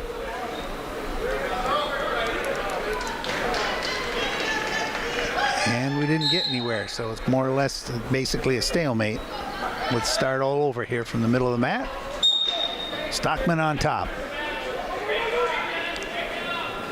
Don't get out there too far. There, that was a good drag back. And he's got the near arm. He's going to should get some back points. He's got 2 back points. That's good. That's up to 4 now. Now he's got the arm bar, and if he gets the far arm tucked under, he can drive it. He's got 18 seconds to go. We've got time. He's got time. He's going to get 3 more for sure. He might be able to get the pin. If not this time, he has 2 periods to do it in. 4 seconds, 3 seconds, 2 seconds, 1 second, and that's it. Give him another 3 points. Nice, solid wrestling from Earl Stockman, 10th grader for the crew. 7-0 is our score in the match, the individual match. The overall match, the road crew on top by 1, 21-20. All right, they've chosen to be on top, both up. Earl is much more aggressive here. Becker is a 10th grader for Staples. He's being very defensive. Stockman's also a 10th grader, but he's doing all the push and shove here in the match. Getting rewarded for it, too. It's 9-0. That gets Earl Stockman the extra point when we need it. now sitting at 9-0. I mean, it's a great performance so far from Earl Stockman. And, for Earl, of course, with some of the young wrestlers that they have with this team, what separates, Earl Stockman from the rest, you think? Or just talk about the talent that he has and how he's been able to put on a great display so far. Well, he's just being very aggressive. He's the one that's dictating the match, and that's really kind of the attitude you have to have when you're wrestling. You can't go out on the mat and say, what's this guy going to try to do to me, and I'll try to stop it. You have to go out there and say, this is what I'm going to do, and he's going to have to try to stop it. But you also have to understand that when you go to do something, there is the possibility that he will stop it, and you have to go do your next thing. And you have to do it continuously. You can't stop just because you can't be a kind of a one-trick pony and just say, well, I do a one-legged takedown, and if I can't get it, well, I'm, dead in the water. So we got that takedown now by Stockman. So it's 10-0. And for the individual match, now this is what they sometimes call a bow and arrow, but it's also an inside cradle. And that's what he's trying for. And that's one of the many ways to put on a cradle. Now he's going to get more back points. That's fine. He's going to have to, he's got those arms tied up. Now, yes, come in and keep the arms, then release the leg and move around. There it is. It's like I'm coaching this kid. Doing a great job. I feel like secretly he can hear you from up here. He knows. And he's got the extra 3. Out of bound or out of time. We got 2 more minutes to do it. We're up by 12. Stockman's got 2 things on his mind. Well, hopefully he's not thinking about them, but Coach is. Coach is saying if I get 4 more points, take down, back points. Game's over. We got a 16-point difference. The technical fall, we get 5. Or they will allow it, if you tip him over to expose the back, they will allow it to stay until that is broken or you pin. So we need to get it over to expose it. If he can drive him over,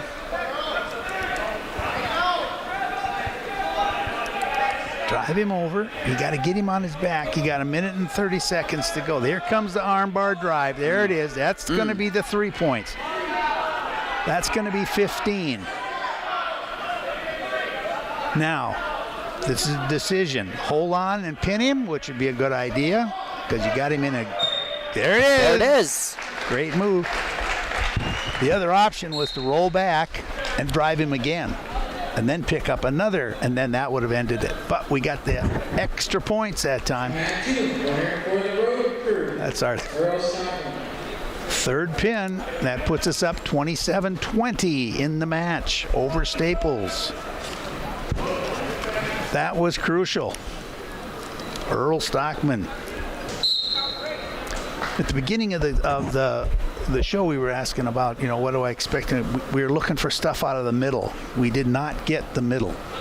You know what I mean? Yeah. We got down bottom here with Zutter and Miller. Then nothing. They're good wrestling, but we didn't hardly get anything until we got a forfeit for Abraham.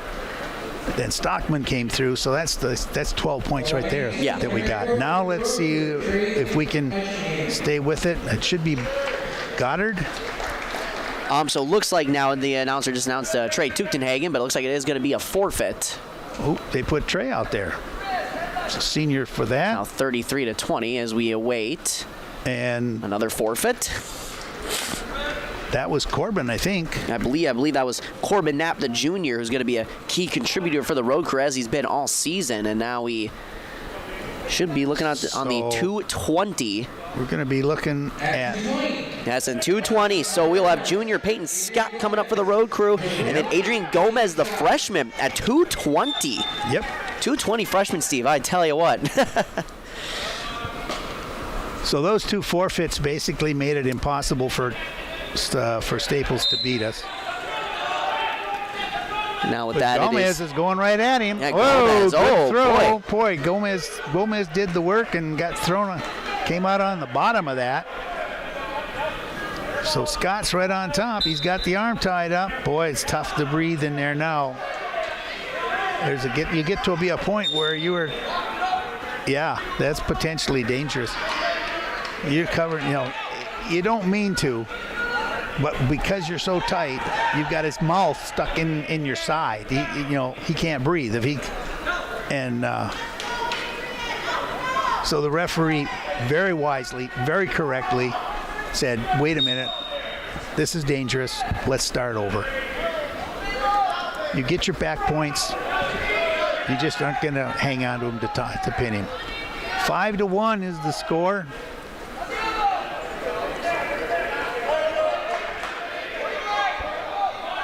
Scott's trying to tip him up on his head there, get some free points.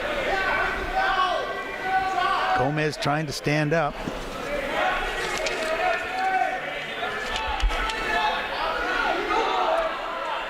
Inside hook on the leg, so just basically just doing the arm bar. Now walk him around, stay in bounds. There you go. There's 2 more. Whoops, stay with him. Don't let him get out. That's 2 more. Gonna get 3 here. These are the points. Keep him there. That's it. Keep him right there. There it is. 6 for a pin. Nice job, Scott. 45-20. 45-20, and are we going to see Riley Peters out there against Stephen Petrich? We will see. I mean, with a Petrich. I mean, with a lead like this, 45-20 now, Road Crew on top. Riley Peters, one of the most popular heavyweight wrestlers in.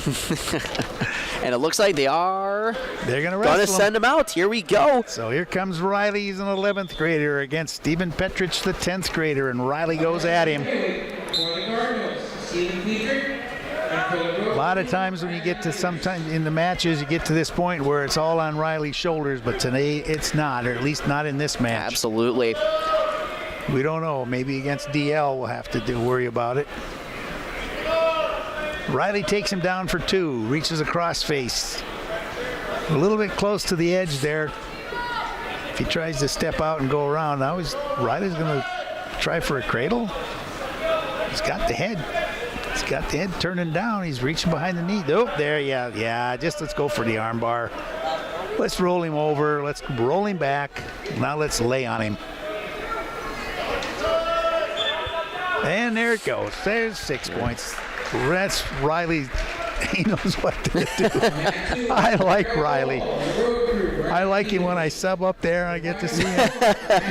He's just a really fun kid to have in class. And a fantastic heavyweight wrestler on top of that. I've had a chance to see him a couple of times, and I always really enjoy the heavyweight wrestlers because it always just seems, fast-paced, good action, especially when you have some of those athletes that can really move around quick out there. I enjoy watching the heavyweight division, but as for Pequot Lakes, they are going to enjoy this one as the Road Crew were able to get a 51-20 victory over Staples Motley in this duel. As catching a little stuff in our earphones here. Apologies for that, ladies and gentlemen. But sure. Road Crew take the match 51-20.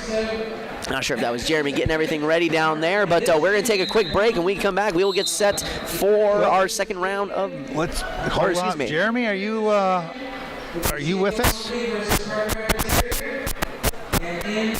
Okay, he's not. I was wanting to get an update on the Aiken CI match that he's been overwatching, so he'll be back. He'll be back, and we will be back in just a moment on YourLiveEvent.com.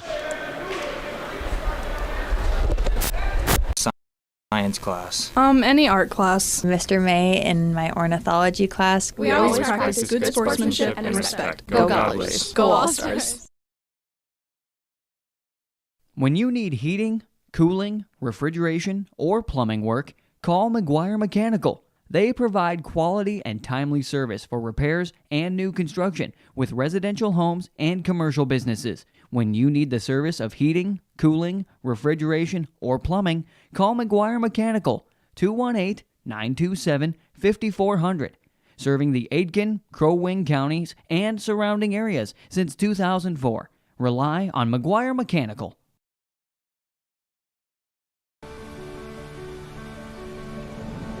My roots run deep. I dream of a world where planting a seed can bring forth the food and knowledge our world needs right now. The field is my classroom, and I have the power to make a difference. I am going to feed the world someday.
Okay.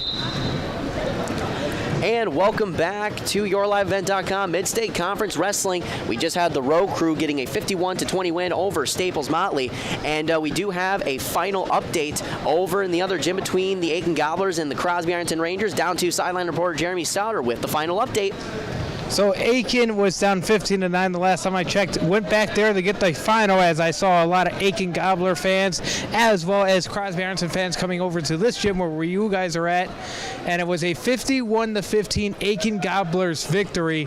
Found out that Crosby Ironton, after the 166-pound matchup, forfeited the rest of the way. Aiken with the 51-15 win over Crosby Ironton. Back to you guys. Thanks, Jeremy. Aiken off to a good start over their rivals, and we will actually have them against Detroit Lakes in the next match. That'll be on mat number 1. So we'll hand it over to the other mat here in just a little bit. And, before we get started with that one, Aiken coming off a big win, and Detroit Lakes, we know how good they can be. Just kind of talk about what to expect in that one between the Gobblers and the Lakers. Well, obviously you can look at Crosby Ironton. If they're going to forfeit the top half of the weight class, of all of their weight classes, this match is probably going to be over very quickly. DL is going to fill their weights. DL is probably the biggest school in this mid-state conference as far as population. I know they're 2A right now in wrestling. They're 3A in golf, and for boys and girls and stuff like that. So they're on the cusp of getting kicked up. DL has always been the biggest school in the mid-state. And when you have a big school, you have more from which to choose as far as personnel. Crosby, on the other hand, single A school. I believe I had that listed there in 7A is their section, where all these others are basically 8 double A's. So Crosby's kind of hurting. They had a really good wrestling program probably 10 years or so ago. They had a very, very strong coach. named Jerry Lee, and since he retired, their coaching is gone. Not that they're not trying, it's not the effort. It's just hockey came in, so that takes a lot of your players. Basketball became a really big thing in Crosby. Oh, it's a huge deal over in Crosby. Yeah, I mean they were on the way to state, and they would go against Pequot Lakes to see who was going to go to state, and they'd have their, instead of having it at Pequot or Crosby, they go to Brainerd because the gym was bigger and we could sell more tickets, so to speak. Well, when you get a really big program and a good program like boys basketball, more of the younger kids are going to go towards it.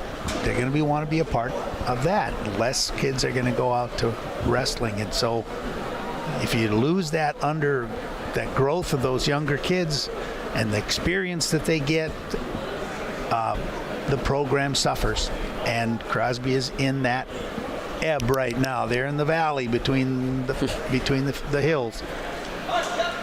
And they're just going to have to go through it. We've all done it. I mean, we've all had that where we were good, we were not so good, and like Road Crew was back when it was just Pequot Lakes and Pine River. They had good programs, but they weren't. We had good individuals that would go to state, but we couldn't get the team to state. Put them together. Now they're a contender. And now that made a lot of difference, along with Travis being the coach and his assistants. Just as we were talking earlier, Staples was really the premier sport for Staples, and now they're coming back. We are going to take a quick break. We're going to transition to the other court back in just a moment on YourLiveEvent.com.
And welcome back as we got our next match underway between Detroit Lakes and the Aitkin Gobblers. First underway, Avery Nordby for the Detroit Lakes Lakers, the 106 8th grader, and for Aitkin, Weston Killinan, the 7th grader at 106. As we are underway for our second round of matches, as the Lakers were able to win their last matchup against Park Rapids. And, of course, the Road Crew coming off a pretty dominant victory late against the Staples Motley Cardinals. And, Steve, what do you expect to see from, we talked about it a little bit, but early on, what are you seeing, from these 106 classes? And, with the Road Crew, we kind of talk about, the start and the end of kind of those weight classes, but how important is it to kind of set the tempo, especially for a Detroit Lakes or for an Aitkin squad going up against a tough Detroit Lakes team? Well, right now, if you're down on the small weights there, the 106s and stuff, and you want to go out there, you want to basically set the tempo for winning. You want to get ahead with your points. You want to take the pressure off the upper weights. So often it comes down to the last weight, which is the heavyweights, and they end up with all the whole match on their shoulders. So if you can take that off, if you can set that up so that they don't have to perform as under that pressure, they're your best friend. The big guys will be really happy. So we got DL out there in the red singlets, the big DL on their back in blue. We got the takedown. It's 2-0 on the. It's 2-0 on the score. About 20 seconds left to go in the first period. And DL is coached by Taylor Neen, Rob Uliot, and Todd Jackson, Lynn Sather, Brent Eidenschenk, Michael Griffin, Charles Bartlett, and Casey Brentson. That's the staff for DL. See if I can get that staff for Aiken here. Should have it somewhere.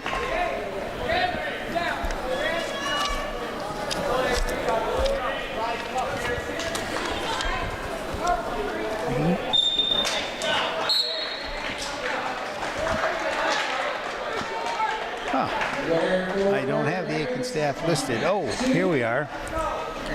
Head coach is Larry Lillenquist, assisted by Greg Hills, Keith Larson, Jason Ostreich, and Dan Cryer. That's the staff for Aiken. For those of you that are listening in from Aiken, and you are as old as I am, you might remember Noel Bailey as the coach back in the day. Real good coach, really good. Fun guy to be around. He was fun.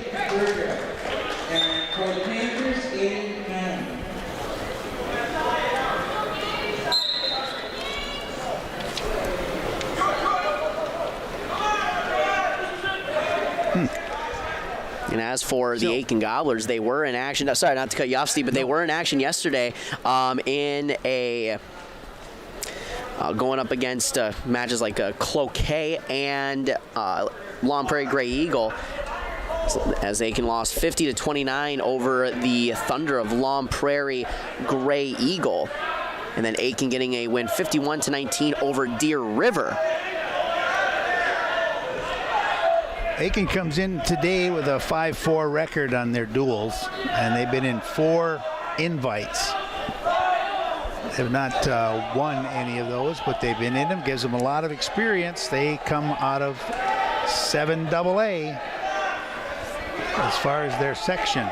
And one thing to know for the Aiken Gobblers, that Walker Jones will not be wrestling tonight, as in that match he did suffer a concussion, so not expecting to see him tonight. And Steve, how does that kind of change the approach of? I mean, they're either probably got he's the only one listed at 152, but how does that change the approach of how you move forward going up against in these duels? Well, if you're looking at not wrestling somebody, that's gonna and they're your best wrestler. You're either looking at loss of the 6 points, loss of the 3 if it's just, if they're a decent wrestler. If they're a really good wrestler, if they're the heart of your team, you're looking at 6. So what you're going to have to do is you've got to put somebody up there, or you got to bring somebody down to at least either only lose 3 or get 3. You don't want to lose the extra points. And then it puts pressure on the other wrestlers to get those little extra points.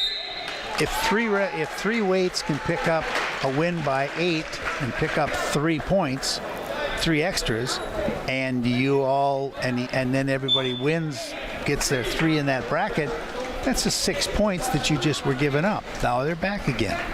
So, it just puts pressure on the other wrestlers to do just a little better than win. 3-2 right now. DL on top. Tried for a pick, their leg pick didn't come. If he grinds underneath, he can tip him. He's set up for a fireman's right now if he wants it. Step through. And Aiken's trying for a little standing cradle. Got him together. Got the head and knee. Nope. Still got it. And there's a 2-point reversal is Aiken. Keeps that leg on the near side, reach across. Still trying for some points, but Detroit Lakes is doing the right thing. They're driving around, keep scooting toward the legs. Their inside arm comes out, and there goes the reversal right back again. 5-4 the score. DL on top. DL tries for an inside cradle. Tries to drive it. Aiken does the right thing. Stands up, stretches out. Makes it, can't get the two ends together.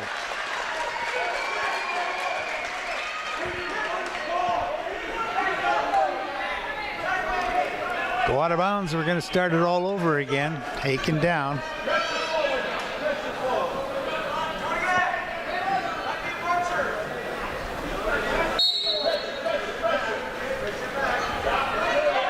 There's a good turn. Good. Keep going. Keep getting away. Keep pushing.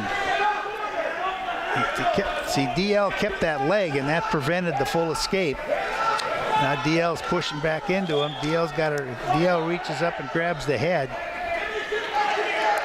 Got the lift. There it goes. Now he's got a long time, 30 seconds or so on his back, and Aiken's pushing through. Good job there.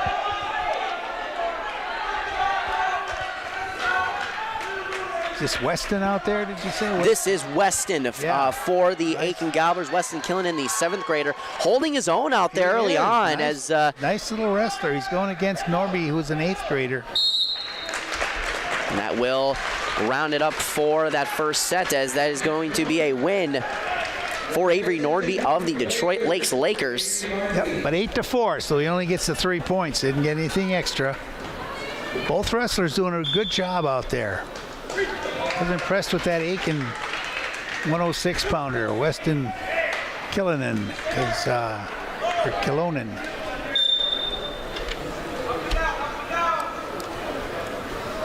Just as a 7th grader, he did a good job out there. All right, we're coming up now with looks like Donovan Zima for DL. And let's see who they're going to put out for Aiken. They have 2 wrestlers listed, Maddie Strohmeyer and Adrian Kremerchuk. Now wrestling on mat 113 for the Gobblers, Maddie Strohmeyer, and for the Detroit Lakers, Donovan Zima. And it is confirmed it is Maddie Strohmeyer for the Aiken Gobblers, wrestling at the 113 weight. And in for Detroit Lakes is Donovan Zima. Donovan Zima is a 7th grader. Strohmeyer is an 11th grader for Aiken. So let's see what the 7th grader can do for DL. He's got the 2 points. It's 2-2 right now on the match. Little 7th grader's got his hands full out there. Whoop, Aiken's trying for a step over, inside step over. If he makes it, he's got to clear one more leg. There's the 2-point reversal. If he'd have cleared his leg, both legs, he would have popped him right into a pinning combination. That's the difference between a 7th grader and an 11th grader. That's what I'm talking about, experience. Knowing when they can inside step like that. Doesn't happen all the time, and sometimes they don't even think about it.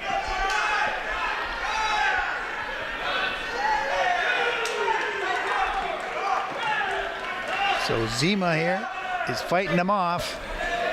Strohmeyer on top for Aiken. On top on the scoreboard, 4-2. There's a half in on the left side. Don't get too high on him. Still putting the half in drive. He's going to watch that shoulder. He could become potentially dangerous. Whoa!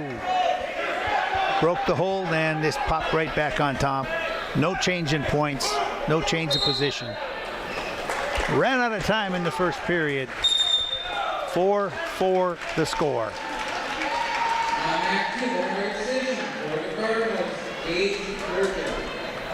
3-0 DL leads after the 106ers.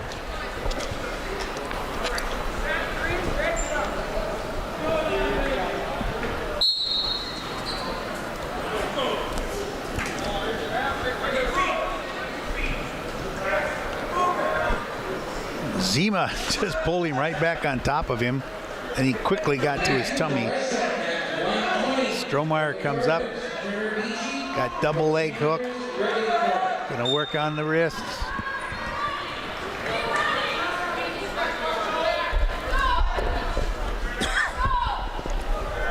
Change of position, gets 2 more points for Aiken. 6-4 the individual score now. Strohmeyer's on top. Trying to figure out what to do with him. Trying to get a arm bar in there on the left side, and that's potentially dangerous. That's the part where you start to stretch the shoulder out forward instead of across. If you start going forward with it, then it becomes a strain on the shoulder socket and is considered potentially dangerous. Strohmeyer tries to tip him right. See, that was 2 moves in a row. Flip him down and then tip him over. He's trying for just some easy points. There's going to count for the 3. Now he's got 3 back points. That's a 5.5 second count. Now if he can adjust, up on top, he can make the pin, but he just rolled back over, which is perfectly fine. That was the purpose of that move to start with. Nice try for Zima underneath.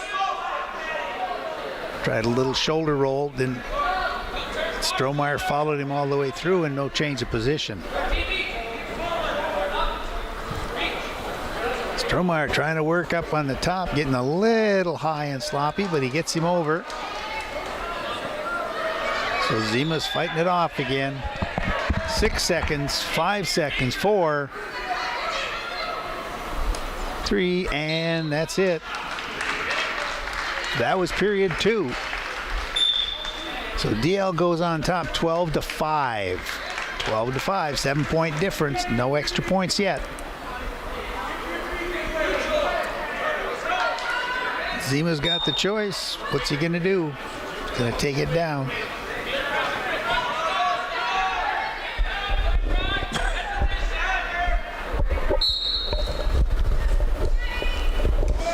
Strohmeyer trying to pull him back to the mat. Zima, little 7th grader, trying to fight the wrist. They go out of bounds. No change.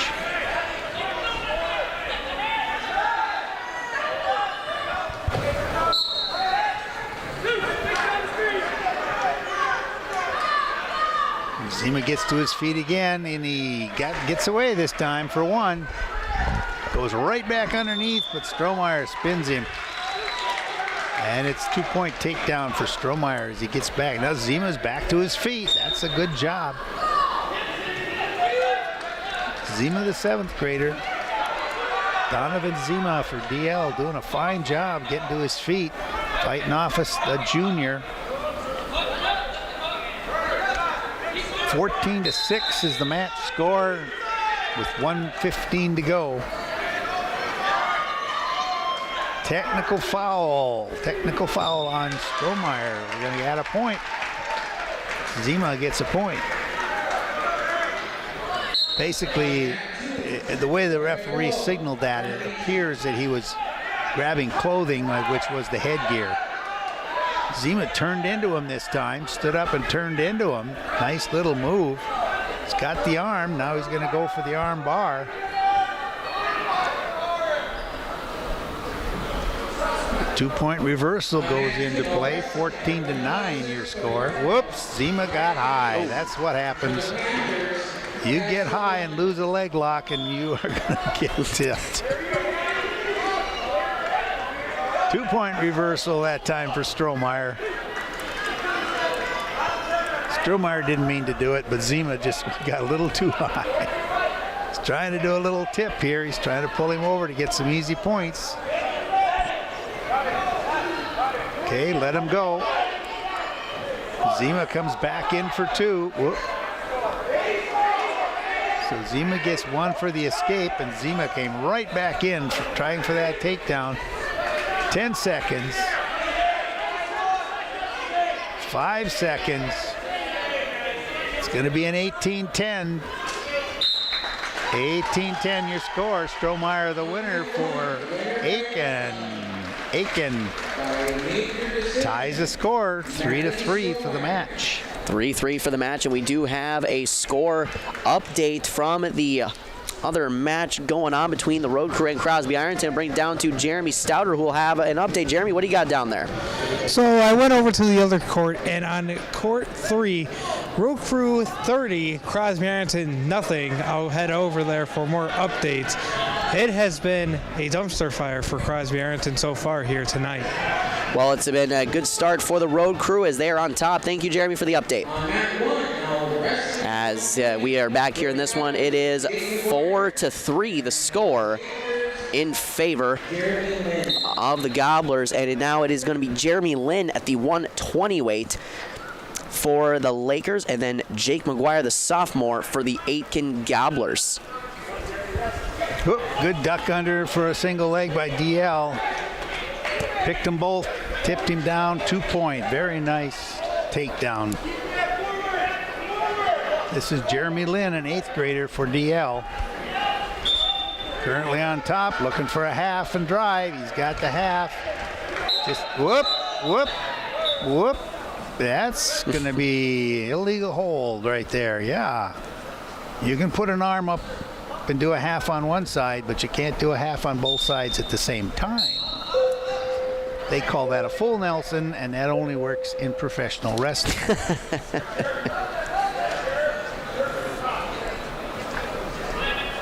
So penalty point there for Aiken. Scores 2-1 in the match.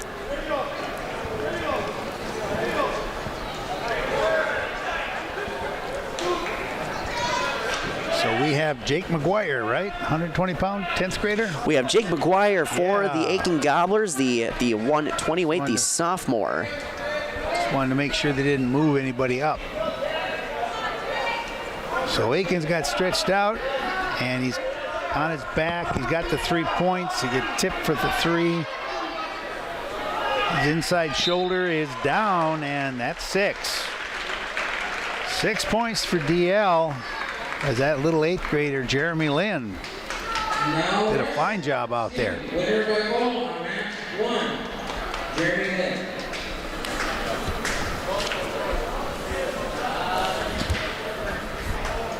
Now it is the Lakers 9, the Gobblers 4 here in this duel. As we look ahead to the next match of the 126 weight. Bo Sumdahl, the freshman, gets set in the lineup for Detroit Lakes. John Pilarski, the sophomore, for the Aiken Gobblers at 126, underway in this one. There we go. We got the tall kid against the short kid, and the tall guy drives because he's got leverage.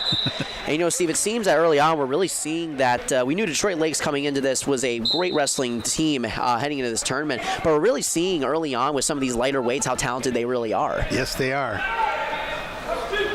They're well schooled, well coached.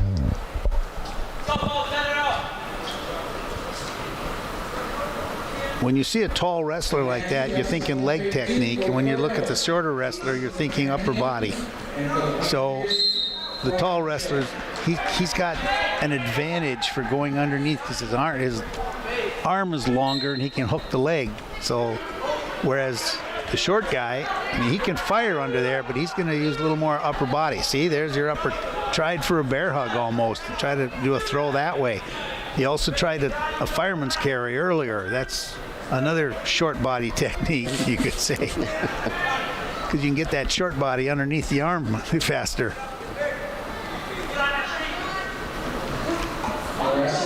There's a good pick. That's quick speed right there. But notice, right away he stands up, goes for the power moves. Doesn't do, now he's going to bring him down. The big guy's got leverage. The tall kid, from DL's got leverage, but there goes Aiken with the roll and finishes it out. He knew what to do. He knew what was coming. Now, Aiken is going for the half upper body. If he keeps the legs, keeps the hips down, now he'll start working underneath to get wrists. DL brings the hips off the mat. That's what you're supposed to do. Get yourself some base. You'll always hear the coaches yelling, hips up, get your hips up, get your hips up. It's the only way you can make some moves, make some defenses to get your hips up. Now he's going to try to sit out, and Aiken followed him really well.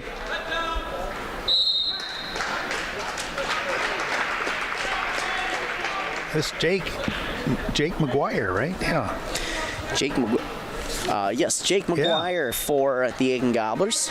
Pretty solid little wrestler. I like to watch him wrestle. And Jeremy Lin, nice. Or excuse me, this is the 126 weight. John Pilarski for the Gobblers, and Bo Sumdahl for Detroit Lakes at the 126 weight. Oh, yeah. As Jeremy Lin was able to get the pin, the last match for Detroit Lakes, as Avery Norby for Detroit Lakes took the first one. The second one was won by Maddie Strohmeyer of the Aiken Gobblers, and then the pin by Jeremy Lin has us at our score of 9-4. Lakers on top. But we're seeing some good wrestling here from John Pilarski, as Steve mentioned, and like I said, we're seeing a lot of talent at these early weights early on, and it's kind of, as you mentioned, that's really important to set the tempo for the rest of the match. Absolutely. This Aiken wrestler, I like to watch him out there. He's thinking ahead here. He's doing one move, two moves, bounce to one side, try the other side. He doesn't just sit and grind on one move. Now he's going to try underneath, but notice it's upper body. He's always working the hands and the shoulders. Whereas when we were up against Staples, the road crew you saw the Staples guys, they basically were tying up legs. Aiken's not tying up legs. He's tying up your head, tying up your shoulders. It's a different style, but it's very effective and very tiring to be on the bottom of that. And Steven, for someone like you who has been around wrestling for such a long time and a great knowledge and even experienced coaching, is there kind of a preference? Is there kind of one that you prefer, whether it's going for the arm or going upper body or lower body, or is it just kind of depending on the wrestler you have? It's the wrestler. It's the build of the wrestler. The tall wrestlers.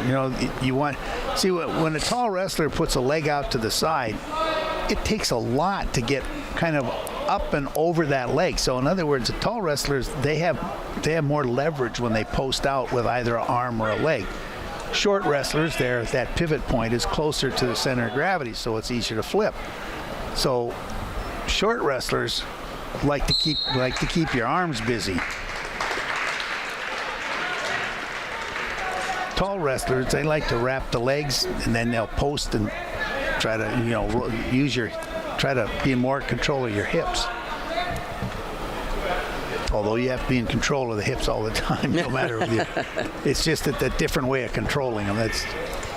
See, Aiken, when he controls the hips, it's hip to hip, and he's pushing it down. When a tall wrestler, if DL ever gets on top and has a chance, he'll more than likely tie in his legs and try to control them that way.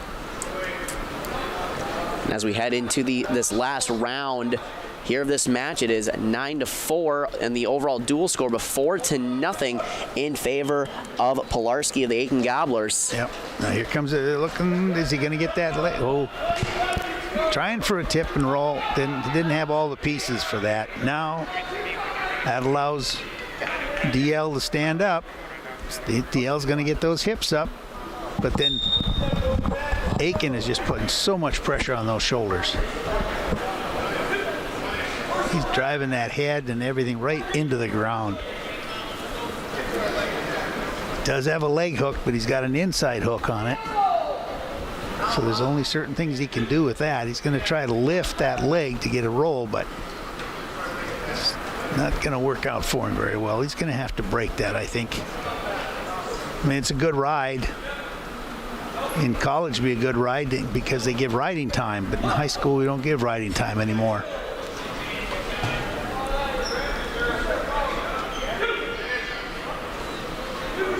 Aiken's still trying to work underneath, trying to get a far arm to get through. See if he can get a roll on it. Going to get stalling points. Basically, the stall goes There's no aggression there. There's one wrestler's decided just to hang on for dear life.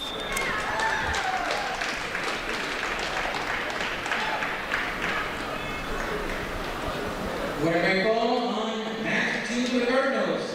Kobe Tabby. So 5-0 is your match score. With John Polarski on top. Whoop, little caution there. Now wrestling at 135 for the Cardinals on match 2. Owen Winters. Now we'll set it up again. Andrew Johnson.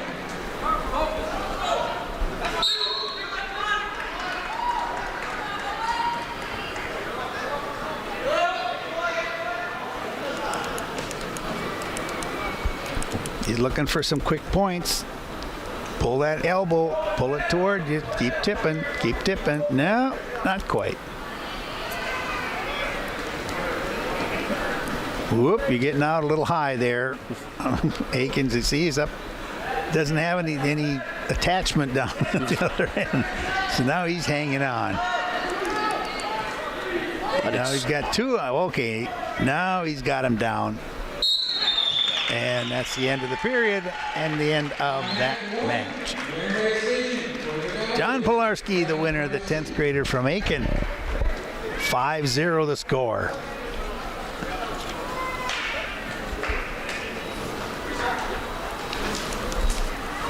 Well, let's see who we have up next. From Aiken, we should have Jackson Klein, an 11th grader, and from DL, Leroy Lacrosse, a senior. Let's see if we get the official announcement.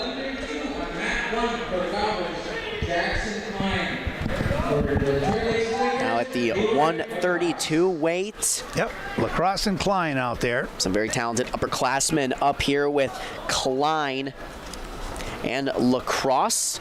As this is going to be a big turning point in the match, Steve. I mean, we're kind of sitting at the 130 marks, and we got a good one here so far. Yep, 9-7 is a matched score.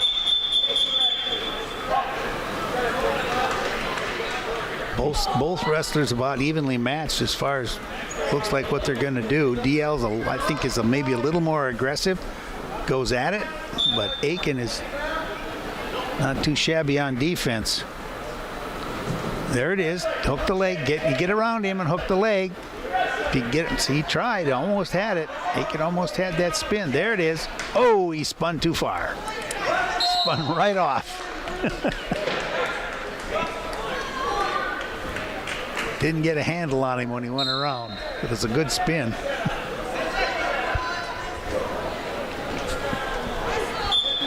Klein goes underneath for a fireman's carry, but then decides to pick it instead. And he gets a nice takedown. Trying to go for an inside cradle. That didn't work out. Lacrosse just basically stretched out his body and stopped that. Now Lacrosse working up from the bottom, getting the hips off the mat, trying to get away. There he does. 2-1. Aiken still on with the lead in the individual scoring. Klein trying to go around him again, and he's got it. He's hooked the leg, therefore it gets 2. Now he's going to reach across, see if he can turn him under. Lacrosse fighting off the... Whoa, there he goes. Now Aiken's got some strength. Now the upper body work is going to come into play. Oh, don't get parallel with him. You were better off being 90 degrees, but I think you might get it. Nope, the far shoulder's coming up, and you ran out of time. And it sits at 7-1 in favor of Aiken in this one, and we are going to have a score update from Jeremy, who's got a score from the Road Crew and Crosby Ironton. Jeremy, what do you got for us? So I went over to get a final for the Road Crew facing Crosby Ironton, and the Road Crew won 66-9 over Crosby Ironton. Crosby Ironton ended up having 16 or 18 forfeits in this matchup between the Road Crew. So the Road Crew now moving on again. Back to you guys. Thanks, Jeremy. The Road Crew now sit at 2-0 in the tournament. Crosby 0-2. And continuing on here, it is 9-3 for the Aiken Gobblers for Jackson Klein at the 132 weight going against Leroy Lacrosse here in round number 2. 9-3 right now with Klein on top. 9-7 the score for DL, the total team score.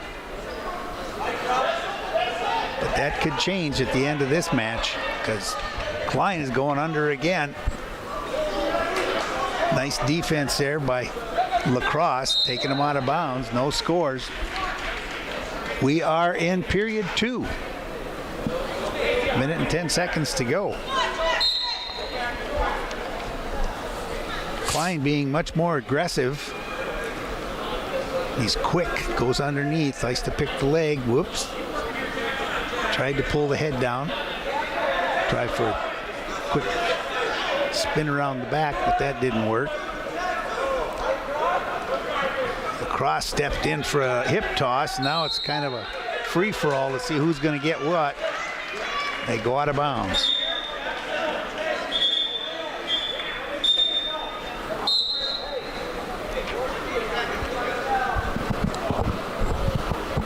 Eleven to 5.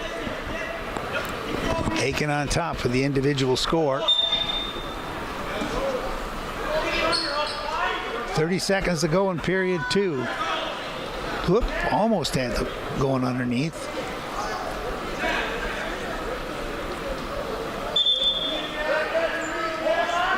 We said Klein is much more aggressive, and that's the way he gets 2 points on that takedown. Nice pick and trip there. Kept control of the leg, and we're going to be out. They are out of bounds with 6.5 seconds to go in the period. 13 to 5, the score. It's Jackson Klein taking it to him. Whoop, little caution there.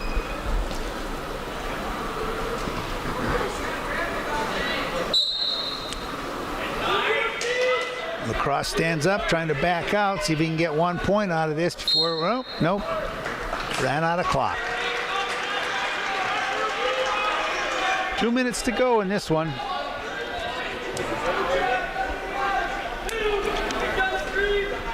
So we sit at 13 to 5, and I tell you what, Steve, I've been really impressed with Jackson Klein early on, really setting the tempo, really getting good leverage on Lacrosse. And, you know, what more, because with Lacrosse, I mean, we know that Aiken has a really good chance to take the lead overall in the duel here. What do you need to see from Lacrosse? It's going to be tough to get some points back, but what does he need to do to get some points back for Detroit Lakes? Well, Lacrosse is going to have to get more aggressive, and he just did in that first exchange. He started there. See, he's coming at him now. Mm-hmm. Oh. Before he was backing up, and Klein was being the aggressor. Now Lacrosse is trying to go at him, and Klein is just playing handsy with him.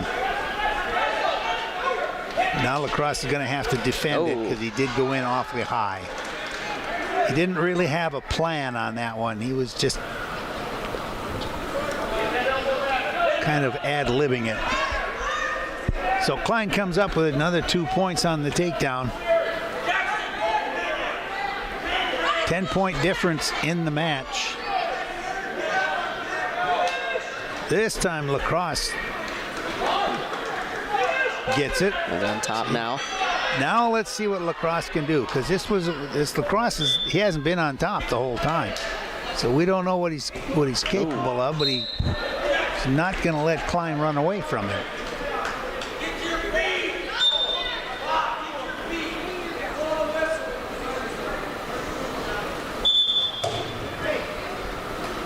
Looks like the camera on the scoreboard got bumped, so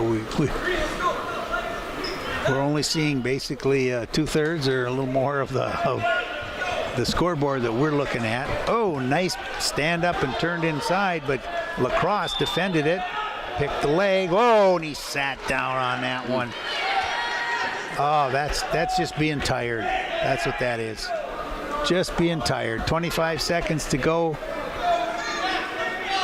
Klein picks up another 2. Klein's going to let him go.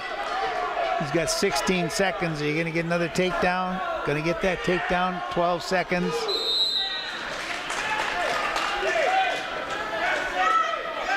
No.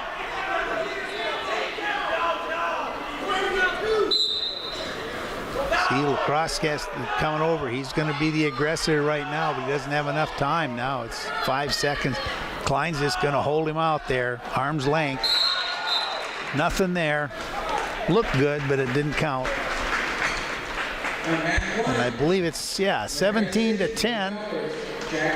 They're adjusting the clock, the camera on the clock. 17 to 10 for Aiken, for very solid wrestler. We're going to see him this afternoon again. Jason Klein. Let's see now what Aiken's got. Nathan Trotter or Tyler Hacker at 138, and DL has Sawyer Stroing and Brock Brochi. Let's see what we get. Right now, Aiken is ahead in the total match by 1 point, 10 to 9. Little discussion down here at the table between the coaches, and the official is saying that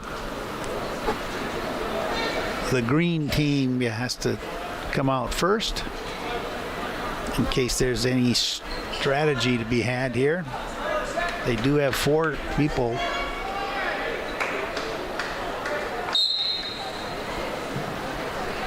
Now wrestling on mat 138 for the Gobblers, Nathan Trotter, and for the Curtis Lakers, Sawyer Strong. All right. So Sawyer Strong, the 9th grader for Detroit Lakes, and Nathan Trotter for the Aitkin Gobblers. And Nathan is a junior. So 9th grader against the junior.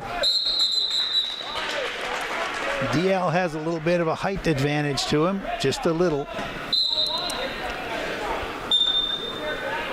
Let's see what happens. DL is basically being a little more aggressive. Now they've tied up. They're both looking underneath. They're both trying to see who's going to go for that leg or not. And they're each of them's holding. There's a snap down, but it didn't work. There's another snap. Good job. Aiken puts it in, locks the leg, goes for the far leg. Going to try for a quick butterfly. Oh, then he switches to the guillotine.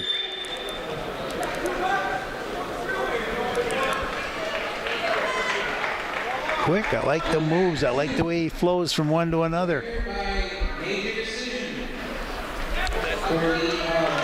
2-0, Aiken on top in the individuals match here. As Aiken puts in an armbar on the near side. Now he's going to walk around the head. If he gets that far, he's got the far wrist. He's going to walk, keep walking. You got 2 minutes to do it. There's he flipped over. Now he's going to get the 5 count for 3 points in the back. Now watch the shoulders. You got to sit out, and lean back. Don't let him go. Sit out and lean. Sit out and lean. Sit out and lean. It's not the easiest move to pin, but and then he let it go. Nice job for DL, but immediately he rolls back into him. See that? This Aiken kid has been around the mat. He just immediately went to another move, which kept him down. But all of that, and he gets 3 points. 5-0.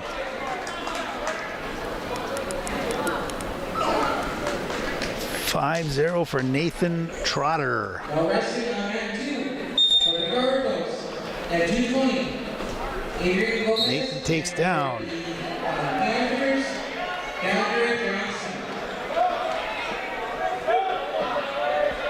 DL's got to work that leg. He's got to lift it. No, DL got knocked. He lost his hips. Toes are still in bounds, so there's still a count. Clock's still running, possible points. And they gave it to him. 2-point reversal for Aiken. So Sawyer goes down. And he chooses up, so he gives him the point right there. Gives him an escape.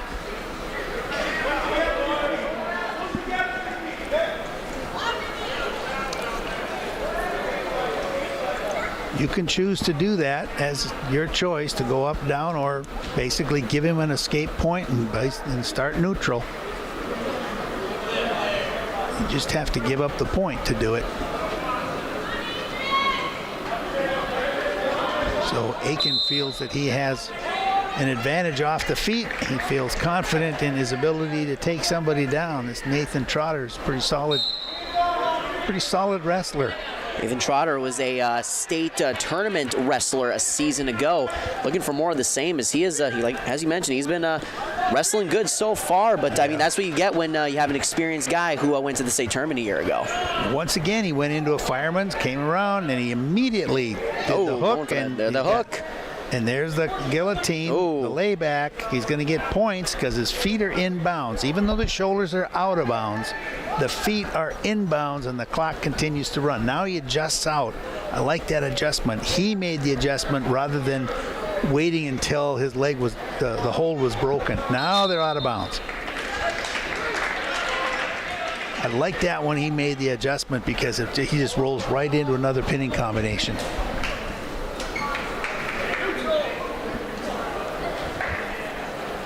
So I remember earlier I was telling you, the wrestlers think 1-2 moves ahead of time. Yeah. This guy he's really showing it. There was a nice chin, pulled the chin over, did an inside step over, put him to his back. Now he's going for the arms. Now is he going to just be happy with one arm, or is he going to go for two? Be happy with one, as long as that other one's pinned underneath. He's going to put him down with one hand.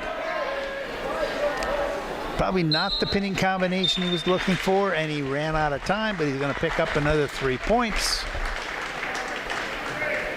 And that makes it 15-1 in the points. So, again, the choice, they choose up. Sure you want? Yeah, you can do that. There's a 14-point difference, so this could be a technical fall coming up here. There's one. And that is going to be the technical fall? Yep. 16-1 goes a technical fall. That earns your team 5 points. 1 point short of a pin. You get 5 to put on that team score. That was good wrestling. Nathan Trotter. Remember that name? Absolutely. And he did well in the state tournament a season ago, and now that puts the Gobblers up 15-9 with a great display. Now moving on to the 145 weight for Aiken. Coming up is going to be junior Kenny Erickson. And for the Detroit Lake Lakers. And Steve, you told me, I told you, coming into this. Yeah, I'm testing you right now. Right, and I'm probably going to fail. But the senior at 145, Tyson Ulyat. Oh, my goodness. Look at me go. There you go. Tyson Ulyat, the senior at 145. Just like a radio announcer. Absolutely. Well, Ulyat goes underneath really fast, then they get pulled up. Aiken tries to throw, and he made it. Oh. He made the throw. Ulyat is a state-rated wrestler. So he came right back out of it, but that was a good throw by Aiken. But Mr. Ulyat says no. His name is Tyson, by the way, Tyson Ulyat. So. And Steve, we were talking, with preparation and off air about Ulyat, how talented wrestler he is, as you mentioned, ranked in state. What do you like about him so much in the times that you have been able to see him, and what leads to, especially with players of his weight, what leads to success for him and in this Laker squad? Well, he's just well put together, and he's a very talented.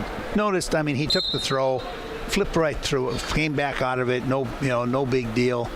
Aiken's ahead 5-3, and now Ulyat dives in. Now he's going to let him go. He got the 2 for the takedown, lets him go. So it looks like we're going to have a takedown fest here. Takes 2 more.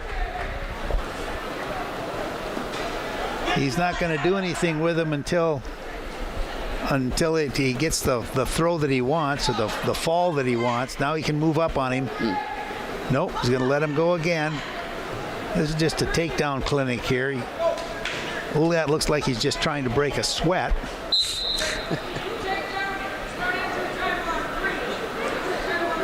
And what happened?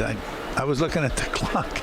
Looks like they're tending to an injury. Maybe a knee problem. To Kenny Erickson. This could be a forfeit then if the knee is a problem. It's like Tyson Ouliot. He was going for the double leg attack and just ran right into, I don't know, it looks like they're favoring the ankle, it seems. And, for an Aiken squad, they already lost one of their wrestlers last night, Walker Jones. And, losing another wrestler would be huge for this Gobbler squad. So Kenny Erickson is sitting there getting attended to by the trainer and his coach.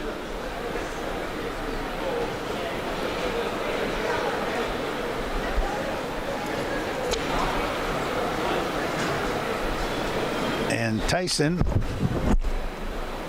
Ouliot is waiting around on the opposite side. He's talking to his coach.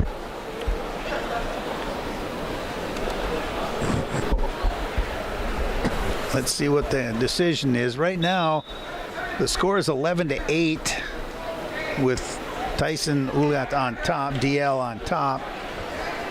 So Kenny Erickson for Aiken's going to step back in. Let's see what Tyson Ouliot's going to. He's trying to set him up. He's driving right through him. That leg. Aiken trying to drive him down, trying to trip him. Tyson's going to back out of there. It's a good, solid, good wrestler there. This Ouliot kid doesn't do much that isn't efficient, and that was another nice takedown. He's got to do some. Got to hold on to him a little better than that. Now he's got it. 13-9. He's probably going to let him go anyway. Nope. He's got 9 seconds to go in the first period. Lots of scoring in this period. It's an action-packed first round here. And that's what you like to see, especially in some of these middle weights where you got guys with good athleticism. It's always fun to watch some of these, especially at the 145. It's a fun weight class to watch. Oh, yeah. As that wraps up round number 1 here, as Tyson Ouliot, 13-9 in the lead over Kenny Erickson of the Gobblers as we get set for round number 2. And for Ouliot, as you mentioned, it was a phenomenal takedown wrestler as we saw in that first round. And as we can see, he's going for that lower leg and expecting more of the same, I would imagine, in the second round. That's the same leg that they were working on earlier. Oh, he brings him out in the middle of the mat. That way you can work on him. He gets his 2 points. And we're going to take a look at that leg again. So technically, this is injury time, blood time. Yeah. Same stuff. 15-10 is the score on the match, the individual match, with Tyson Ouliot on top for DL. The overall team score is 15-9 for Aiken. So they're going to take another look at it, see what happens. That is the leg that Tyson Ouliot tends to attack. He's probably gone at that leg about 4 or 5 times for his single leg takedowns that he likes to do. And it looks like that they are just going to call here. Yep. As Tyson Ouliot will get the win for the Lakers. A win by injury default is what that's called. And Tyson Ouliot, who's number 7 in state. He's rated number 7 at 145 pounds, according to the Guillotine, the gospel of Minnesota wrestling.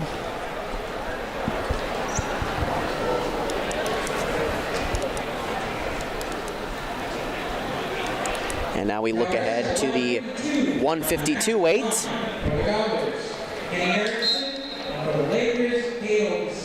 Cade Oakson.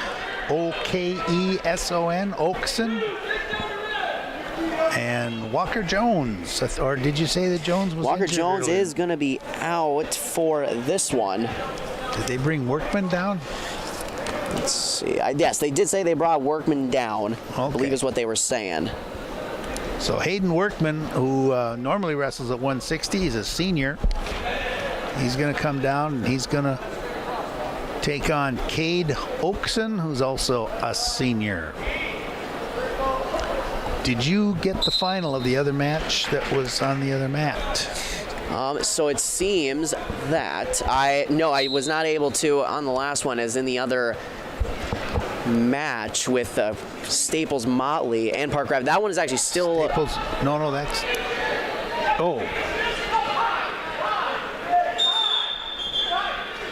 as Staples Motley.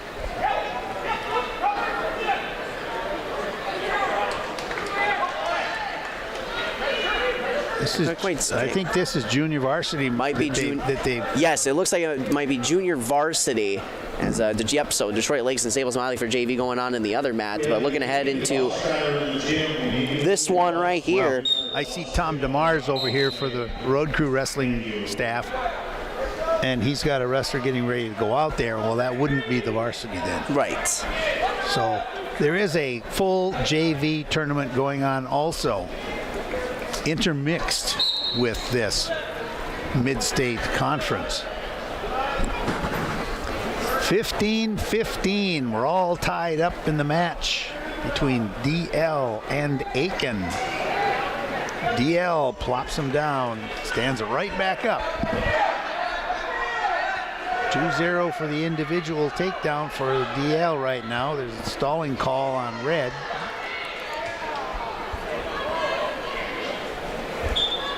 So you got to do something besides just ride the wrists and hold on 2-on-1 and stand there.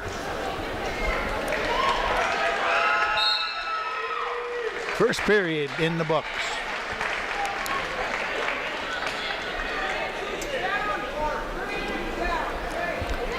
Two to 1 your individual score.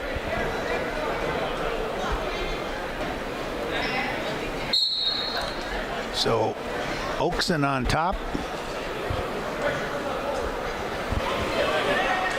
There's a tip. Gonna get points. There again, probably not gonna pin him with that. It is possible to move into another combination out of there.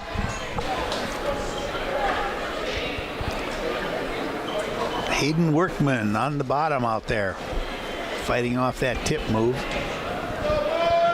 As DL picked up 2 more points out of that for the back. Oop, there's a tried for the roll, and DL just waited, just laid back on that, didn't allow that to happen. Out of bounds, let's start again.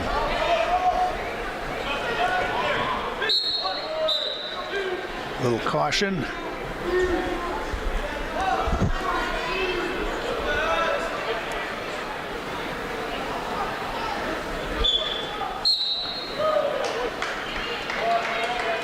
Let's see if DL can pull that arm back. If you can get that arm barred back there, that's it. Now just work it around, and then get it on, that's it. Then go for the far wrist, reach for that far wrist, push him up on the mat. Go for the far wrist, then step out and drive. Now step out and come around. He's got to work toward his left leg. No, he lost the arm bar. Good defense there on Aiken's part.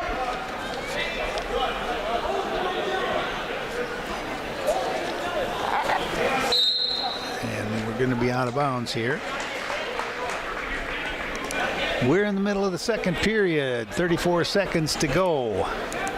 4-1. DL on top.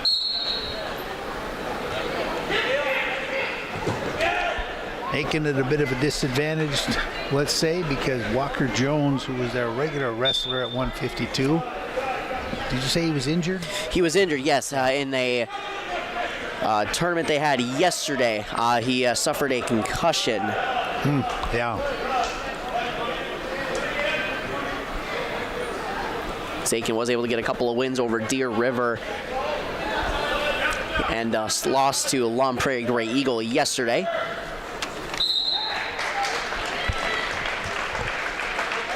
We're into the third period.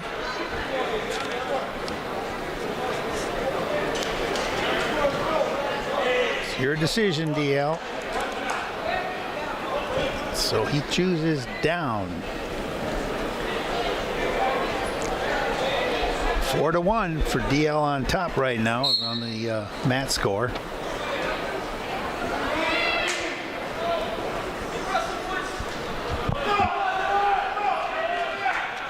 Workman trying to get a little aggressive there, try to ride the wrist, trying to tip him over.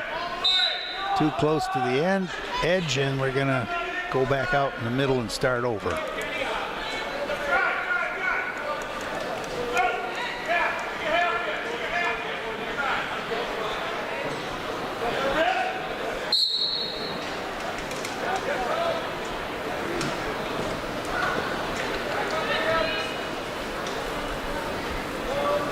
Oh, he had that arm. He could have gone for the tip, but he lost it.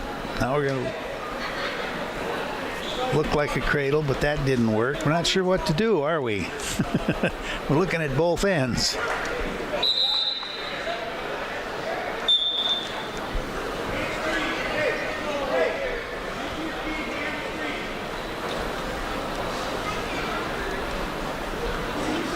Sometimes you get out there and you get on top and you just, you try something, it doesn't work, try again, it doesn't work, you try something else, it doesn't work, and you're going, okay, now what? What did the coach tell me in practice to do? 15-15 is the entire match score. Both teams just equal right today. I mean, good wrestlers on both sides. Whoop.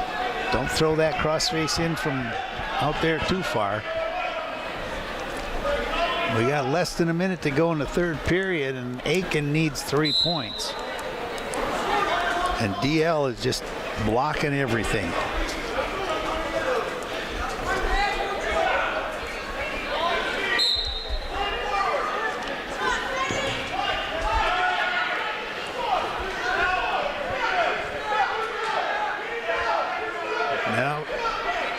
Now he's got the escape to make it 5-1. 30 seconds to go. Aiken aggressive. No points.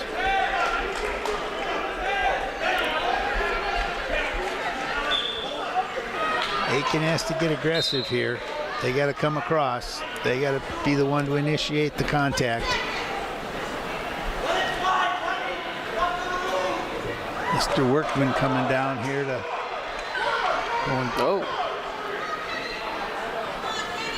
filling in for another wrestler. 2 seconds, 1 second. They're going to give the 2-point takedown, so it's going to be 5-3 for the finishing score. 5-3. Pretty much defensive, both wrestlers the whole match. Nobody really wanted to take it in to the other guy, but it puts DL on top by 3 points. Now, when you look ahead here, Aiken looks like they're going to have to forfeit maybe 220. So that's going to be basically right now it would be 24-15 with DL on top. So Aiken's going to have to. This is when we talk about the upper weights always end up with the pressure. Yeah. Well, now it starts. So we are going to have, looks like. For the Gobblers, Hayden Workman, and for the Detroit Slayers, Brock Swears. Okay, where did that come from? They just said that Hayden Workman is out there now. Because on the announcement, they said on the 145 it was against Tyson Uyat at the 145. That should have been Kenny Erickson. They did announce Kenny Erickson, unless it was Tyler Hacker who moved down. But nonetheless. Well, Brock Swears is out there now at 160. And I guess Hayden Workman is out there at 160. I don't know who they put in for Walker Jones. Nice move underneath there. DL drives in for a single leg, tries to pick up. Nice defense by Hayden. No score in this match so far. 18-15 is the overall match, with DL on top by 3. Let's see what Hayden's going to do. Jake Grell. Jack. That was right the first time. Jack Grell goes underneath. Has to come back out. It's going to try it again if it's...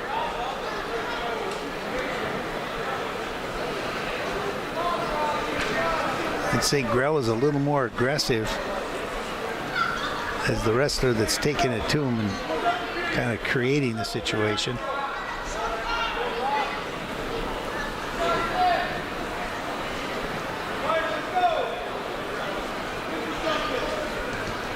Workman appears to me to be, it's defense, but as soon as Grell goes underneath, then he knows how to defend, and that's what he's waiting for. He's waiting for Grell to come in and do something, and I'll defend it and try to drop you on your back as you come through.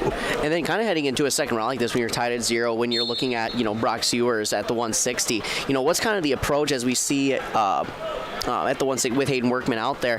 What kind of are some of the things that they want to establish here in round 2 when it's tied at 0 in a close match, close overall duel like this?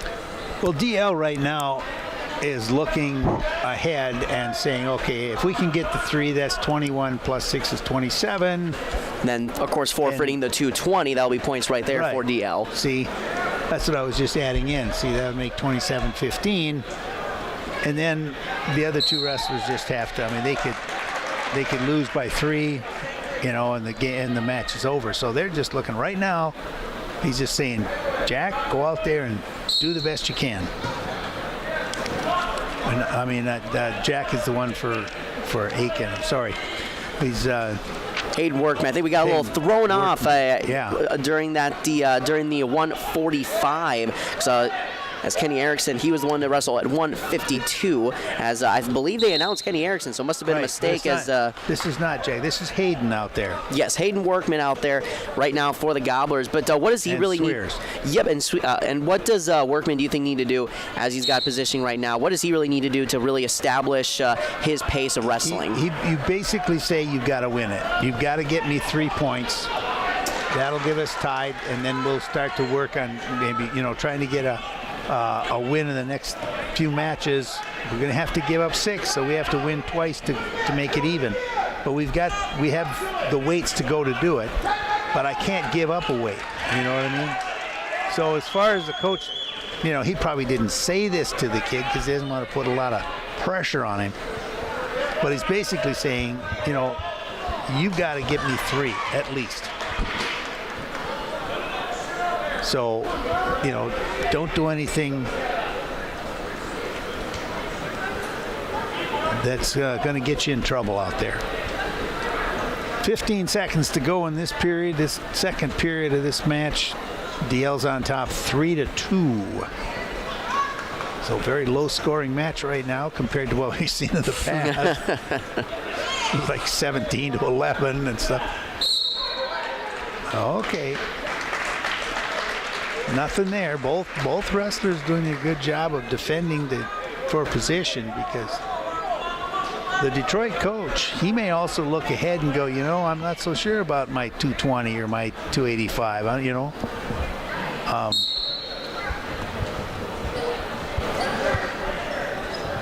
I think Jeffrey Moan is a pretty good wrestler if I remember him from last year.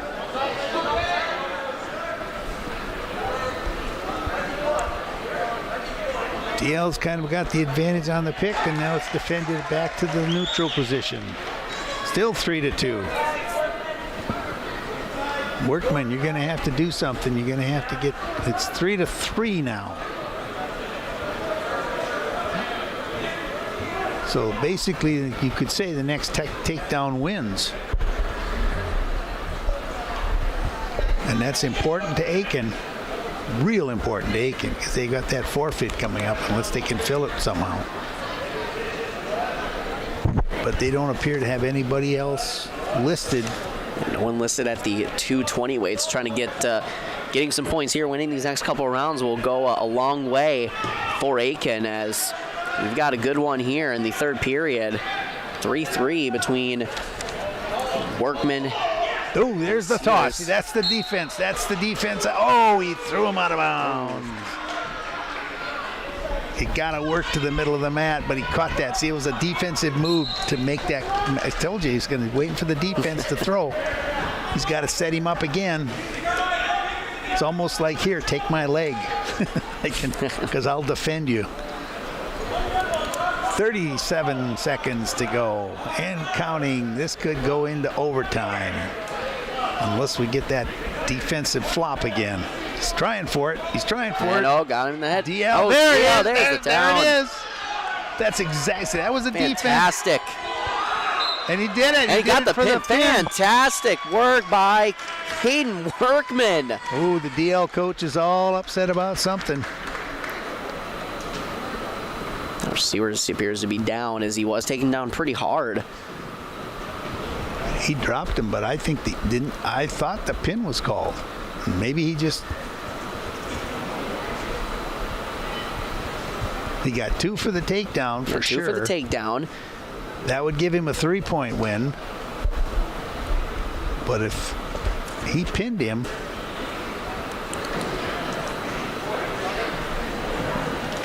I'm not sure what.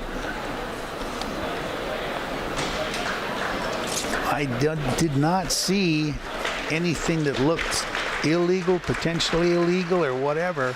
No, I think, like I said, it was a really good takedown, as you mentioned, and to get him in there right away for the pin. But Taylor Neen was on the mat before it was. He was not happy. I don't know if he was just yelling at the kid, which is not a good idea. I mean, the kid knew what happened. He doesn't need the coach to go, do you know what you did? It's not a good point. But it is now 21-18. Gobblers back on top.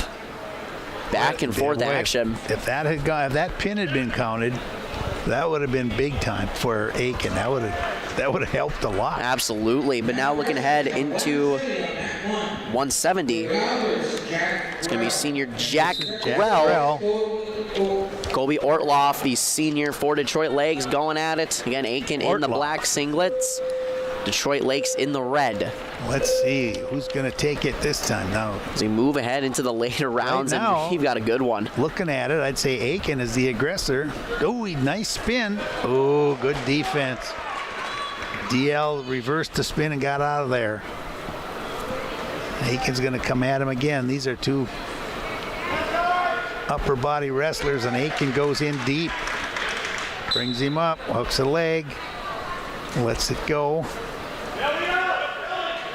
Now he's going to got the wrist. He's got that wrist. He's going to try for the far leg or the hip, and then just roll through for an easy tip. Get a couple points. He's trying. He's going to try to roll it. There's the roll, and he got the exposure. The referee says no, not yet. You got to get 45 degrees or less. He's going to do it again. Roll into him. He's going to you got to be careful on the other side. It doesn't get loose. Still haven't got the degrees. There he goes. Now he's got 2 for sure. As soon as you expose it to 45 degrees, you get an automatic 2. If you can hold it to 45 or less, you get 3, and the referee says you got 3. See, that's free points. He can do it again now. They only gave him 2. Oh, no, he hasn't broken it yet. That's why. Okay. That's 5. That's 2 for the takedown, 3 for the back points. I was thinking he had already been awarded the 3 points.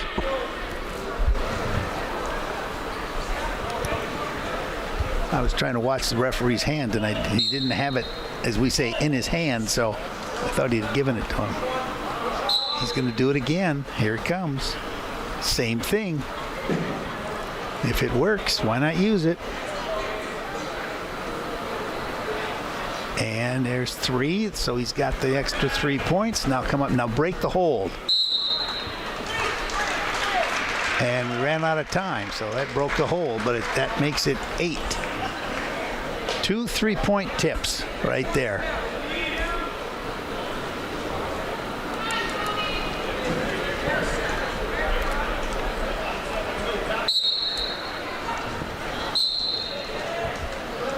Keep going. You got to keep moving. Got to keep moving. Come on, DL. You got to take him back. You got to get him to the mat. Oh, and he sat right back on top of him. He's got the leg. This Aiken kid has been around the mat before. Jack Grell, a senior for the Gobblers, and he's showing his experience right now. Yep. You know, he'll go.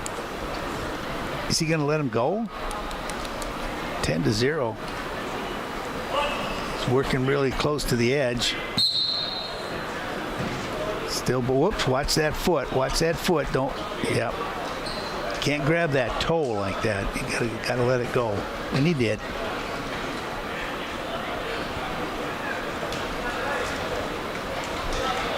Now Ortloff, he's trying to get out of, he can try to sneak out of bounds as much as he can. Get back to neutral here. Ortloff's no, you can't have my wrist. No, you cannot have my wrist.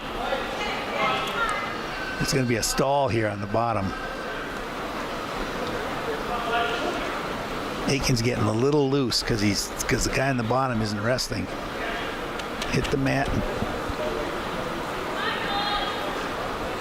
He's probably telling him wrestle. Oh, there's the tip again. Little different way to do it, but another tip. 2 more for sure. Did he get 3? Looks like 3. 13-0. Bring him back on the mat.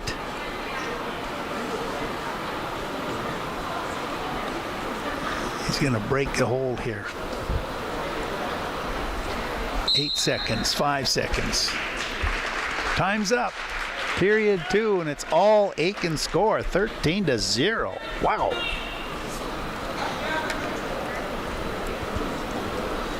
Going to be DL's choice. He says, I want up. Aiken says, fine, I'll take you down. Or I'll try. DL's he's going to get the takedown here. Come on, Ortloff. Now he's going to come up and turn. This could go stalemate.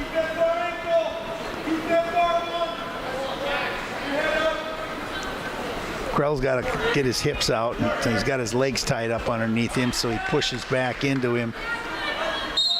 Yeah, this is going to be stalemate.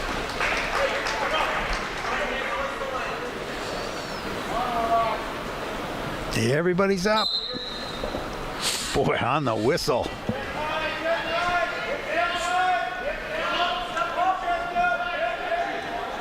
Grell's looking for 2. Get your head out of there. Get your head out of there. Come across his hips.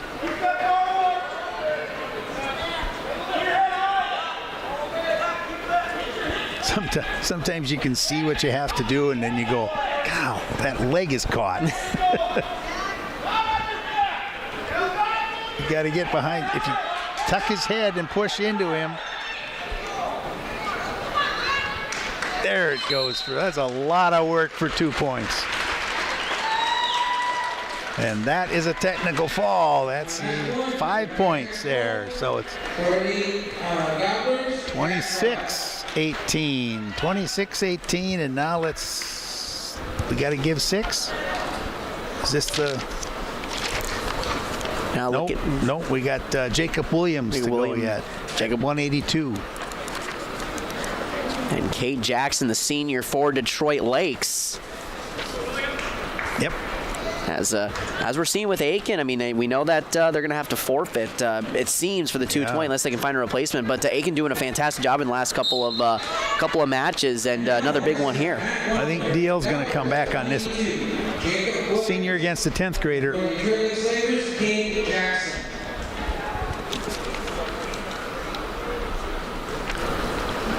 I don't think DL's going to let another one go by. I'm sure Coach Nian is put a bug in his ear. Let's go out there.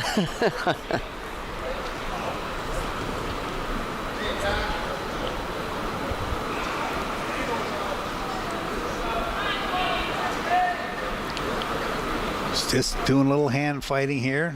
Both in the neutral position, no score.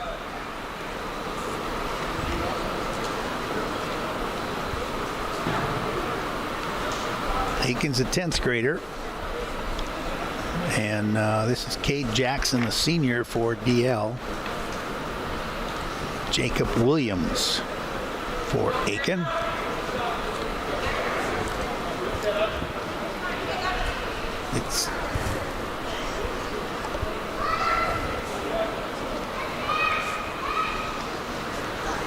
We have a lot more wrestling to go. We're only based in our second round. And we have 3 more to go after this one is complete. In about another 3 weight classes.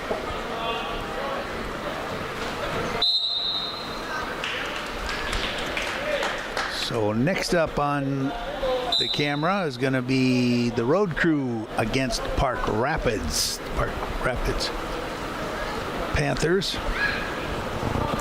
And then these Gobblers will take on Staples Motley on the other mat. So we'll have updates when we get them for the Gobblers, as they are on top 26-18 right now. And right now it's, as you saw in that first round, again, two wrestlers just feeling each other out. And, good job, I would say, by the sophomore for the Aiken Gobblers, Jacob Williams, hanging in there with the senior. Yeah.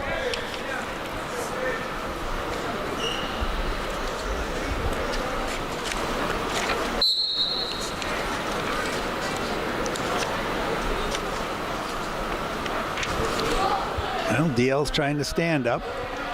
Aiken's trying to arm bar him down, and he did. He got him back on his knees anyway. Whoop. And then DL just walked away from him. 1-0, DL on top. Mr. Williams, is he going to get it or not? Oh, boy, he's on top. There's 2. There's 2. Nice move there by Mr. Williams. And DL walks away from him. Cade spins around. Still nothing there. They're still giving Aiken control at the moment, so there's no escape.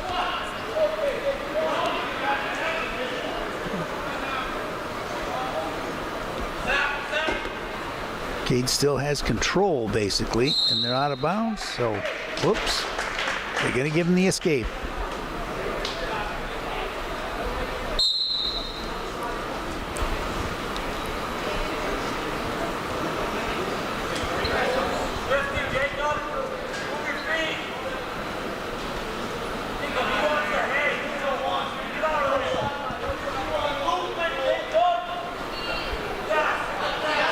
I think that basically gave Aiken a little bit of confidence, I think, when he was able to go underneath and take, yeah, that was confidence. It said, I'm going there. Good defense on DL's part.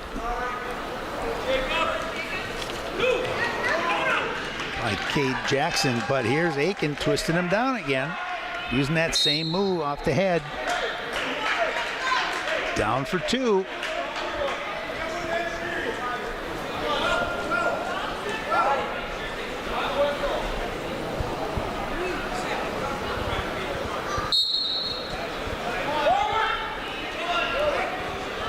Aiken might think about just letting him go and work on takedowns, because he certainly is getting the better of him. There it is. There's the escape and the clock. 4-3, the score. Third period, the last 2 minutes right here. Let's see what happens. What's Aiken going to do off the bottom? We haven't seen that yet. We haven't seen Aiken working off the bottom. We've only seen DL working off the bottom. DL's got the leverage on him. He's got a little longer legs. Potentially dangerous.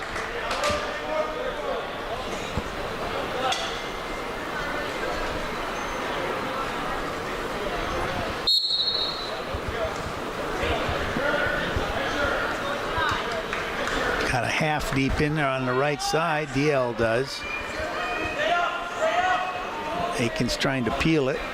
And Aiken turned into him. Nice move. Picked him up. Dropped him. Oh, he's got him. Got that DL's right arm. hanging onto that arm and trying what they used to call a crucifix.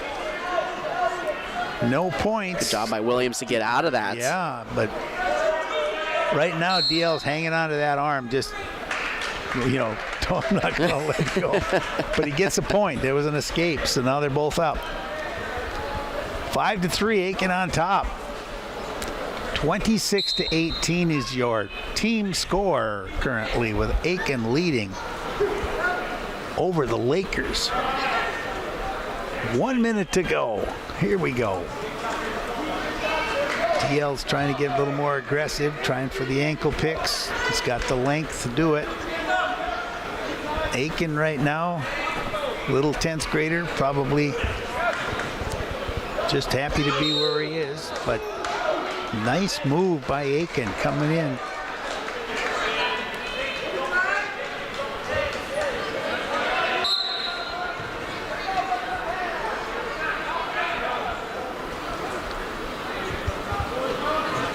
Got to stay aggressive. Don't want to be giving up stall points if you don't have to. See that arm go up for the referee? That's your stall warning right there. The green color is Aiken. Aiken is the green team. DL's red. So Aiken's got to be a little more aggressive. He's got 28 seconds to go. He's up by 2. DL's got to come at him. Cade Jackson's got to put some work into it now. Cade Jackson could go underneath and drop him quick. 13 seconds. We saw that in the previous match where it came down to the last 5 seconds. See, there he's trying. He's trying to drop. He's trying to tie up the arm. He's going to. Oh, he ran out of time. See, that's what he was setting up, a double arm drop. It didn't. He just didn't do it in time. So close, but Aiken hangs on for a 3-point win. Big win for Jacob Williams and the Gobblers. Right, 29-18, and we're at 195 coming up. 195 coming up. Due up for Detroit Lakes is Zach Carlson, the senior, at 195. And for Aiken, it should be... Well, we're hoping for Kane Burney. Kane Burney, the senior, 195, and it looks like we are going to get that. We'll get the official announcement. 2 seniors. Now, at this point, we're looking at the next weight class at 220. It appears Aiken's going to have to forfeit. So right now, the score is 29-24 if you add the 6. If you add the forfeit in, Aiken's ahead 29-24. This match is crucial.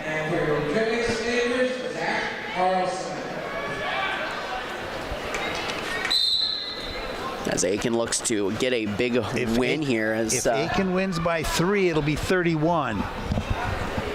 And then if DL pins the last one, 32. So it'll be DL by 1 point. So basically you're saying. That's why we wrestle it in the mid-state. That's the mid-state. This is a good conference.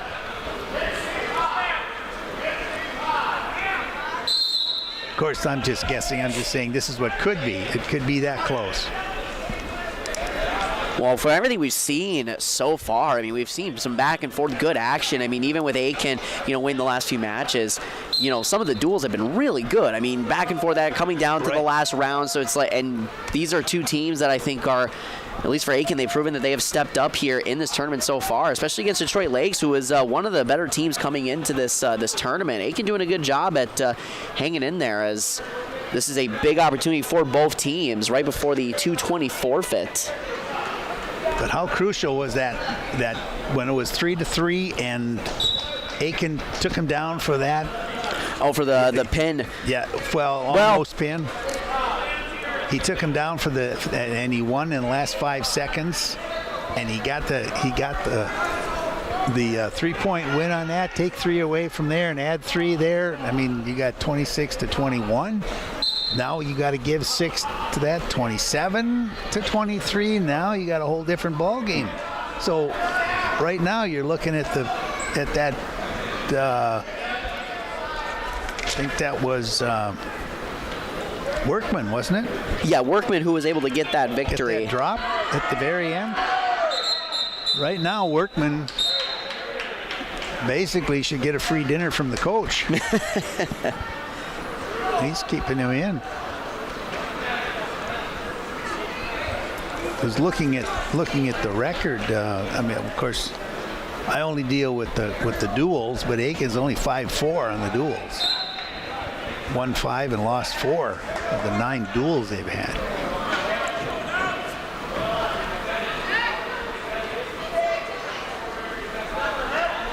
Very defensive here. 2-1, Aiken on top.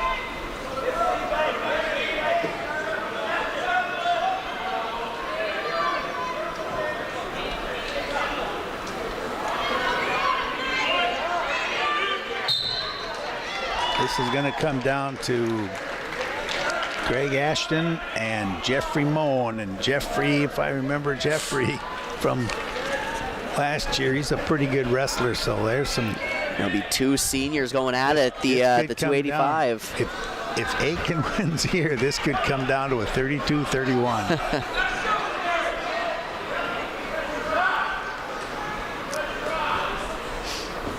Tie score now.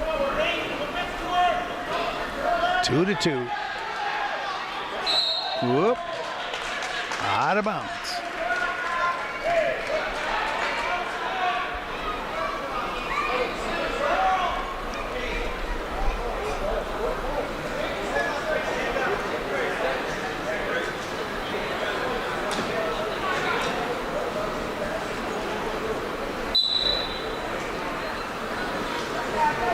As now it's like having a conversation, the referee and the head coach for Aiken.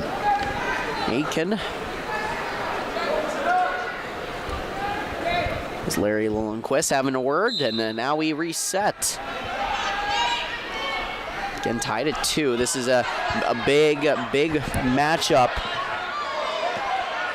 As we expect, it could come down to the 285 weight, and you know, Steve, we're tied again. We'll potentially tied heading into the next round or the final round here, and it's gonna be interesting to see what they come out with in the third period. Right. Just looking to see. Get on him. There's 2.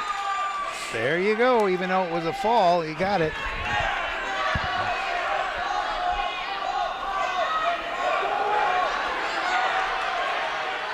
Oh, there's a good. Boy, I'll tell you, this could be it. If he puts him away, bingo, right there. Right there. So close. 8-6. No pin. Oh. 3 points only. Oh, whoa. That was a close one. You could tell the Aiken sideline right away when he was able to get him in that position. Told him to go for the pin. Well, that would have eliminated the 31-32. Right. That would have been the DL 32, and you would add 3 points over there to make it 34. I'll tell you what, that's a couple of close calls for the Gobblers now. How different this would look. I mean, how close was that shoulder to the pin? To the mat? Oh, very. I mean, half an inch, quarter of an inch, but it wasn't there. And that's how close this match is going to come down to, depending on what DL does here. DL's on top now for the first time, and now he's going to get losing it. He's going to get your head out, and you get 2. Get your head out. Get your head out. There, good job. Oh. All right, DL, come on now. Come on. Oh, there's a half on the far side. He's got the near arm. He can drive the head. Drive the head. Watch the way you drive it. Oh, he touched the hands. There again, full Nelson.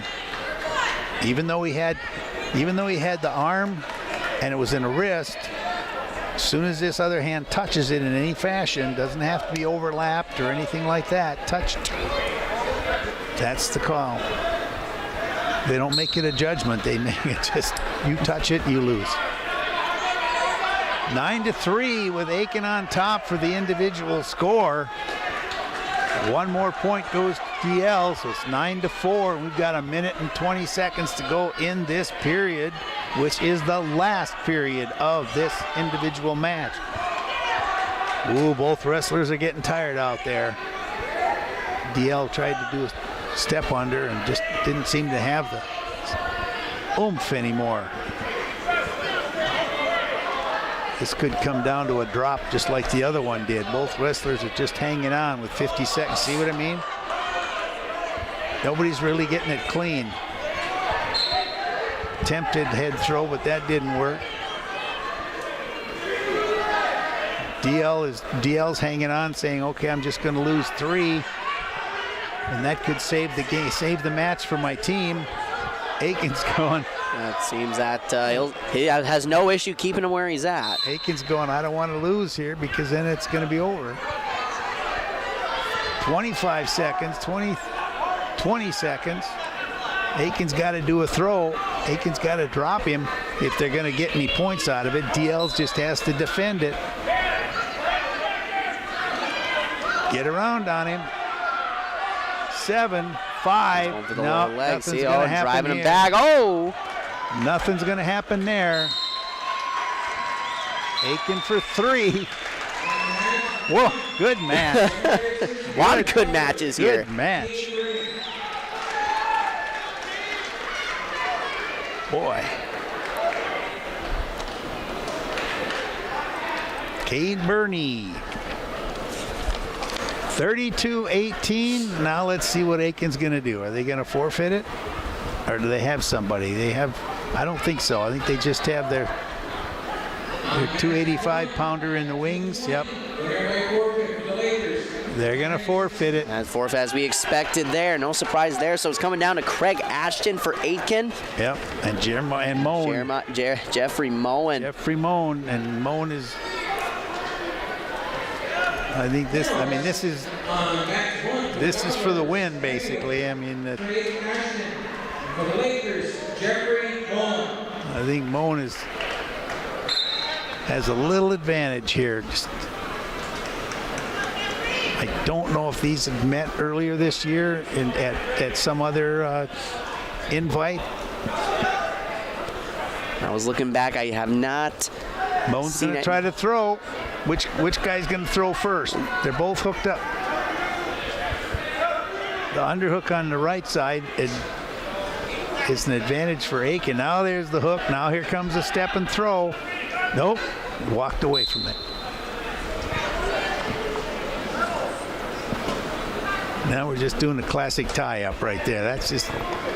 They've been doing that since the Romans were wrestling.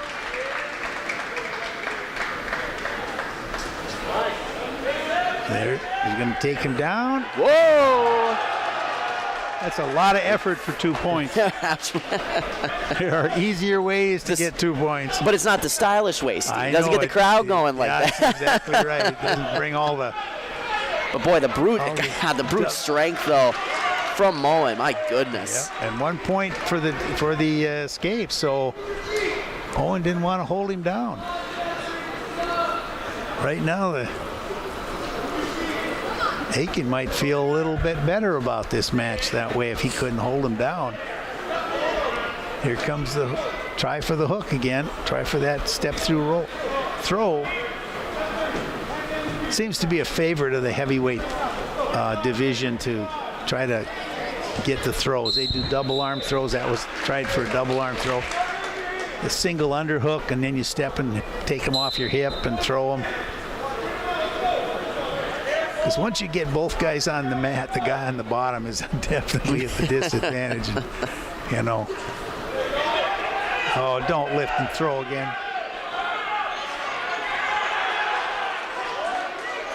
He tried for the roll through. Going for the roll, yeah, there we go. He got the leg.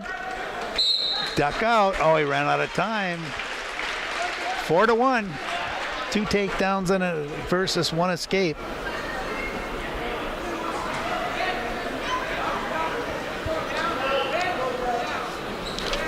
Craig Ashton has a choice.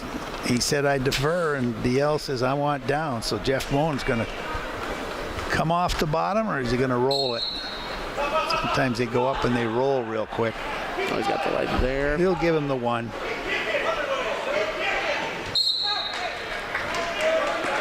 Still down.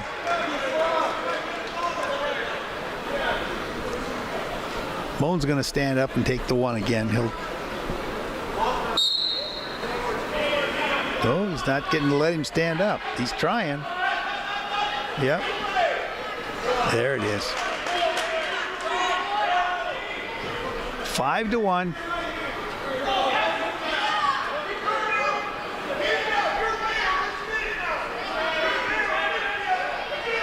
Now this Moan, he has a tendency to do all this lifting and, you know, all that. But once you get a guy off the mat, you are in charge of him. If he comes down awkward or hard in some ways, you can get called for a body slam, and then you are out. You can lose it when you lift and throw like that.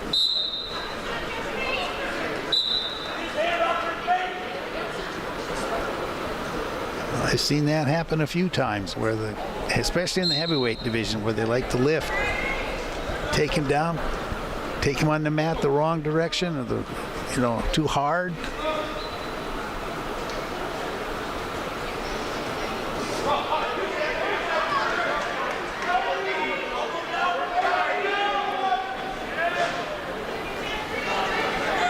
Aiken's doing fine here. 55 seconds to go. They can actually afford to lose this match. They can afford to lose it by a technical fall. Yeah, they can still do it by a technical fall. In fact, right.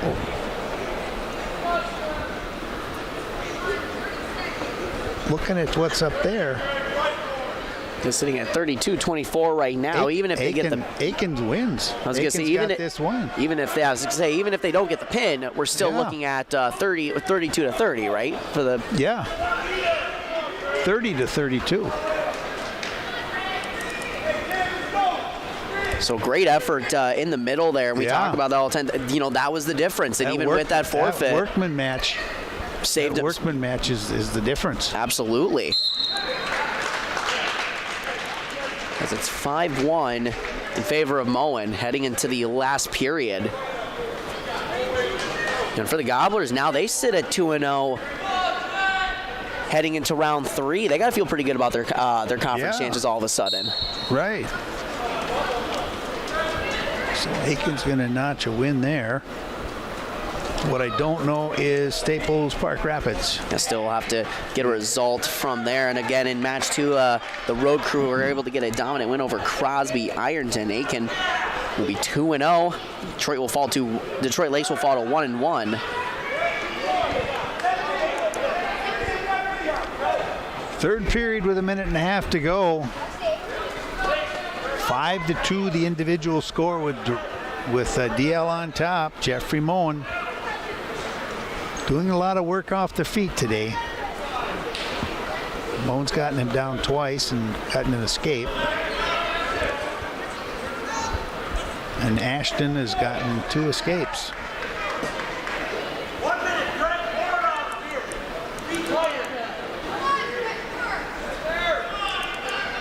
1 minute to go.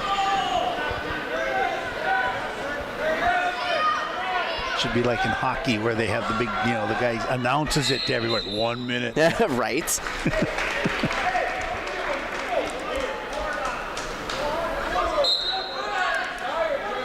Well, the road crew's coming out to get loose on the other mat for the next round of wrestling, which will start very quickly. We are running slightly behind time. About a half hour right now. Whoops. Mr. Moen got a little poke in the head there.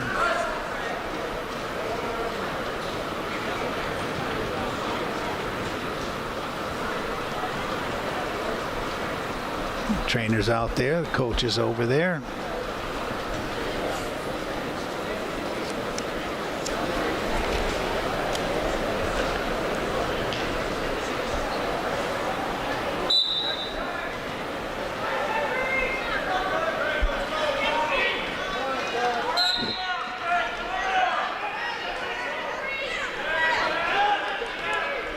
And we're back wrestling again.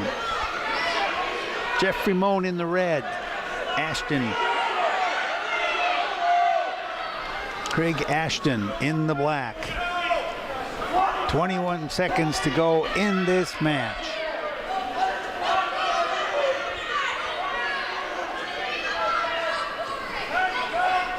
Jeffrey Moan's going to win this one, looks like. He's ahead 5-2. Unless there's something special.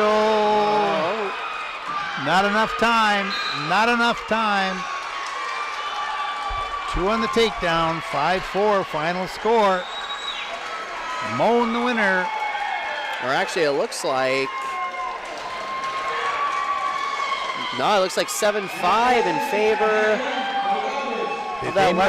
They gave him 3 points on that, too? I guess they gave him the 3 on that attempt there. That is going to be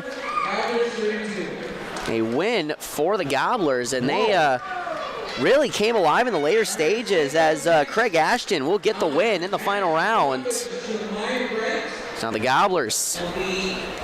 Right down to the wire. I did not think there was enough time on the clock, but the referee was right there. Absolutely, was able to get the win there for the Gobblers. So that came out to be, let's see. Because before that it was 32-24. 35-24. 35-24, Gobblers get the win here, and then we move along into the next round here with Park Rapids taking on the road crew of Pequot Lakes and Pine River Bacchus. And we'll keep an eye on mat number 1 as well, as the Aiken Gobblers will take on Staples Motley.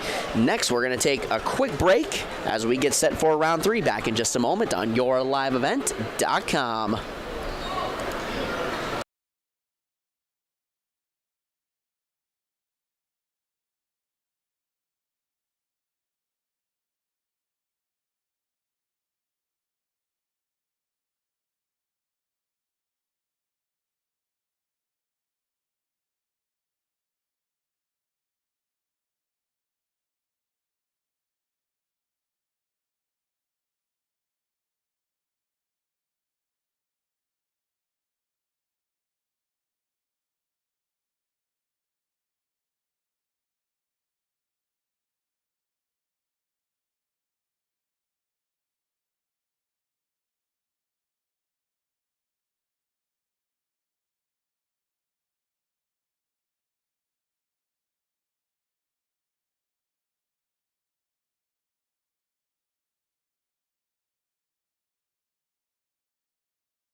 I'm dreaming of a world where the crack of a bat is not just a hobby, but a lifestyle. Where I can build upon long traditions from the ground up. I want to work in an industry where all people can make their own field of dreams become reality. I'm going to elevate the world of sports someday.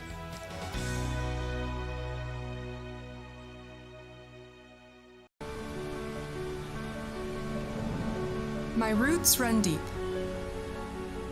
I dream of a world. I'm dreaming of a world where thinkers and doers collide. Where technology creates pathways for new opportunities and ideas. I want to ask questions and shape the answers that lead to real and meaningful advancements in this digital era. I'm going to innovate the world someday.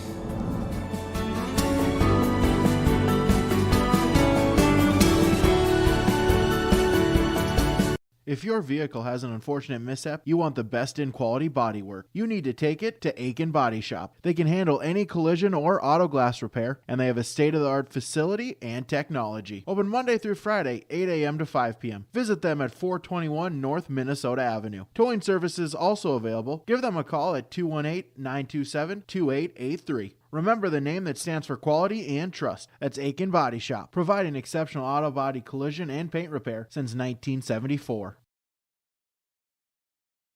It's been more than just a family tradition since 1938. Purchasing a new Ford car, truck, or pre-owned vehicle from Aiken Motors. Family owned and operated. Aiken Motors offers you a stress-free car shopping experience. Need an oil change? New tires? Check out the low-price tire guarantee. Aiken Motors has a full service department with factory-trained Ford technicians. For hours, appointments, and vehicle inventory, visit aikenmotorsco.com.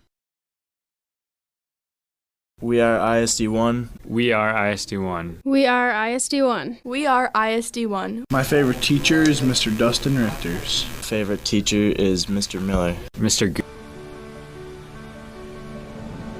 My roots run deep. I dream of a world where planting a seed can bring forth the food and knowledge our world needs right now. The field is my classroom, and I have the power to make a difference. I am going to feed the world someday.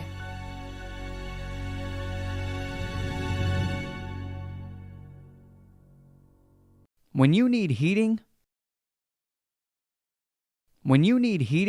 cooling, refrigeration, or plumbing work, call McGuire Mechanical. They provide quality and timely service for repairs and new construction with residential homes and commercial businesses. When you need the service of heating, cooling, refrigeration, or plumbing, call McGuire Mechanical, 218-927-5400.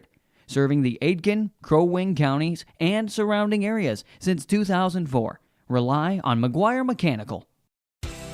Hannikin Insurance Agency is proud to support today's coverage. Hannikin Insurance has been serving families and businesses in central Minnesota for over 30 years. By working with an independent agency like Hannikin Insurance, the process of finding insurance that is appropriate for your goals and budget is simplified. Contact Hannikin Insurance Agency in Pine River, Little Falls, Pierce, or Brainerd online at HannikinInsurance.com. Let Hannikin Insurance give you the peace of mind that comes from knowing your financial situation is secure.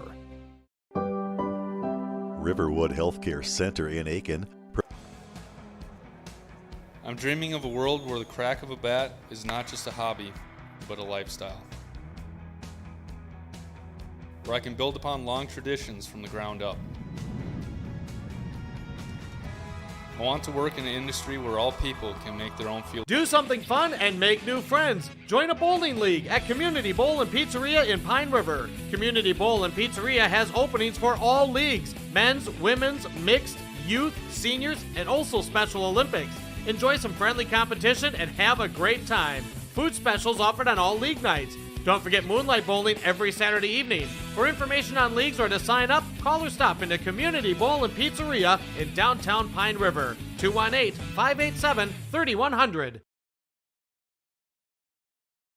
Country Doc Veterinary Clinic in Pine River is proud to support radio coverage of our area athletes. If your vehicle has an unfortunate mishap, you want the best in quality bodywork. You need to take it to Aiken Body Shop. They can handle any collision or auto glass repair, and they have a state-of-the-art facility and technology. Open Monday through Friday, 8 a.m. to 5 p.m. Visit them at 421 North Minnesota Avenue. Towing services also available. Give them a call at 218-927-2883. Remember the name that stands for quality and trust. That's Aiken Body Shop, providing exceptional auto body collision and paint repair since 1974. The PRB Boosters are happy to sponsor coverage of the Tigers. Like them on Facebook for events and fundraisers. The PRB Boosters could use your help. Be part of great events and fundraisers, all built to give back and present more opportunities for the students of Pine River Backus Schools. For information or to... Here in beautiful central Minnesota, we get to enjoy nature every day. At Mille Lacs Energy Cooperative, we understand because we live, work, and play here too. However, just because you're not in the big city doesn't mean you can't have access to great internet service. Let MLEC Fiber give you the fast and reliable internet you deserve. Check to see if MLEC Fiber is available where you live. Visit us online or call our office at 218-429-0433. Great people, economic viability, a wonderful place to live. Pine River, Backus, and PRB Schools. PRB Schools is a small school district with large district opportunities, providing activities and classes that involve students, making sure every student has everything to be successful. PRB Schools also offers a variety of community ed programs, a great way to learn new skills hands-on with others within the community, making connections with families, being involved with the community, becoming a community family. PRBschools.org. I'm dreaming of a world where everyone has the opportunity for education. Where classrooms are not only a place to learn, but to make an impact. I will help the next generation of game changers and difference makers. I am going to teach the world someday.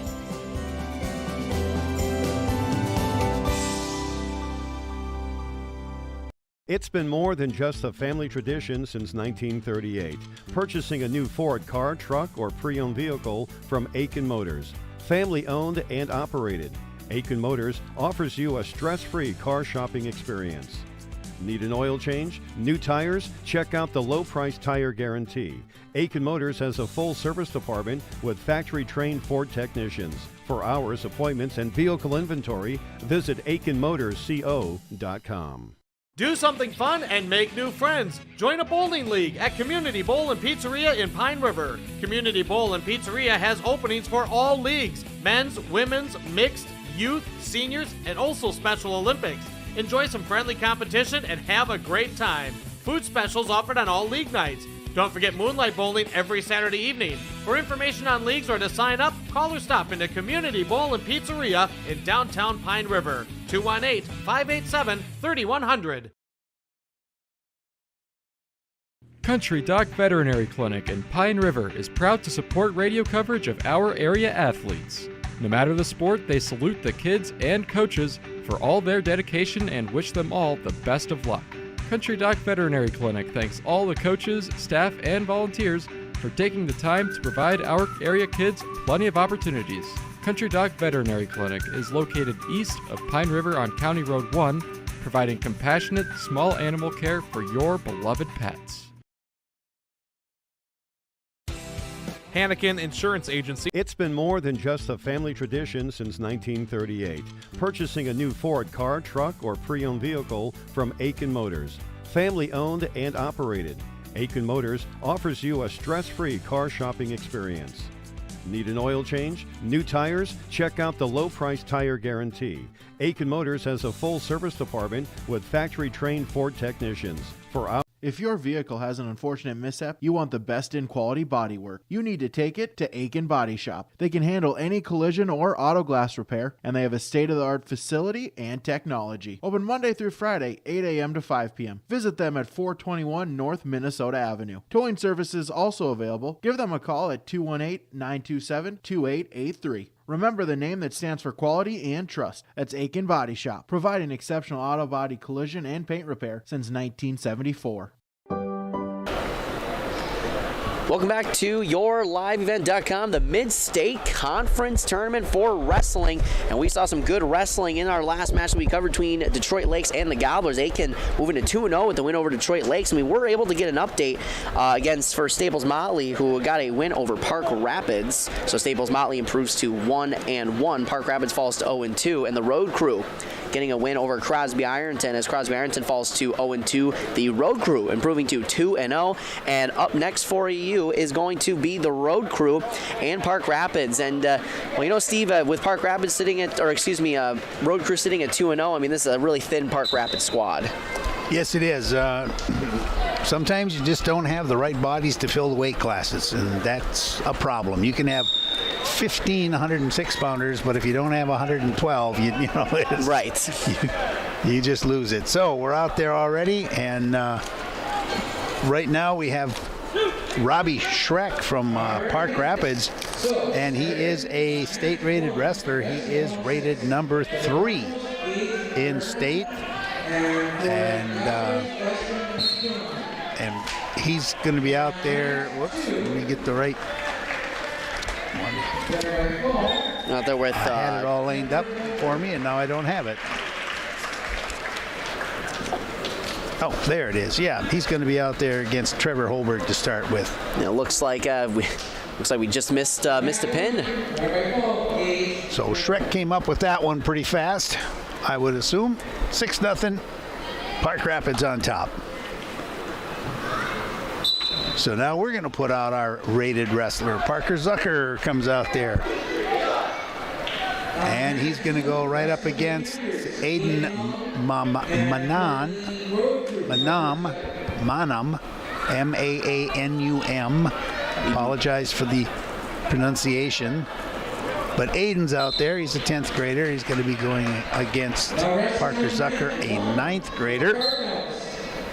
No score yet. Parker Zucker shoots in underneath, comes up, go to a standing position. Now we're going to see if he's going to step in and throw, or are we just going to try to snap him up and go under again? Let's see what we're going to get. Well, they break and go under. There it goes. Zucker's trying to get in there deep, and what he's trying to do is come up with his head past the arm, so along the side of the body. And once the head comes up there, then he can do some twisting and go to a takedown.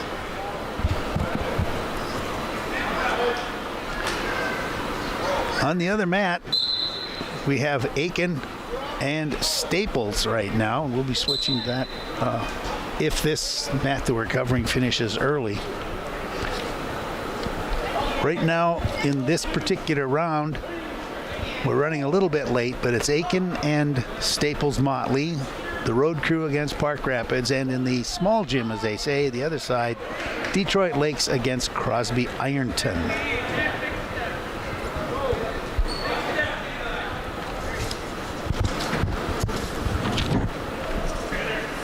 Park Rapids being coached by Matt Clark, assisted by Shannon Dykoff, Jeff Dravis of the Don Dravis Dynasty family, and Ashton Clark.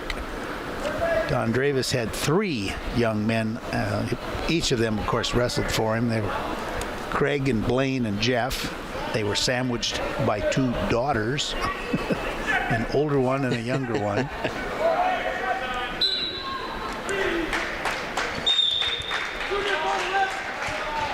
So Jeff Dravis is assisting over here in the Park Rapids camp.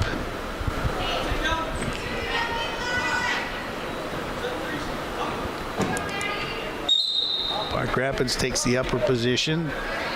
Parker Zutter stands up right away, tries to reach back for a leg to see if he can pull that through. That doesn't work, but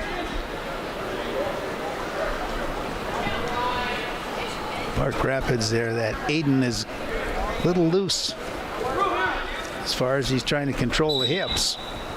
Potentially dangerous on that leg, so we're going to start over. So Aiden Manam, 10th grader.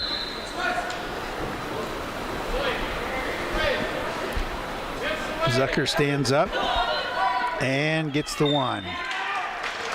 8-0 is the score. on the mat. On mat 1, where do I go? Eli Ringwald. And I tell you what, Steve, an update over here in Aitkin and Staples Motley. Staples Motley with 2 opening pins, 12-0 over Aitkin.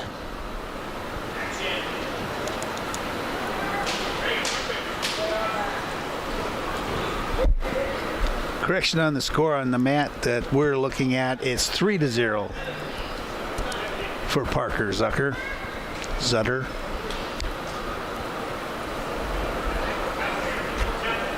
Both just kind of feeling each other out right now. Nothing really happening. Mat 2, or period 2. Zutter tries to shoot underneath. Nothing there. Pulls back out. Goes to the top. Tries to snap down. That doesn't work. Still there if he can get around to the right and grab a leg. He's got to work to the right. He's got the hip. Can he get the leg? Get a little more in the knee. He'd be in good shape. Lost it. Sometimes it's easy for me to see it up here and difficult there. See, when I was talking about going in deep enough and getting that head on the side of the body, that's what he was trying to do. Nice job. And he picks up the 2 points for his efforts.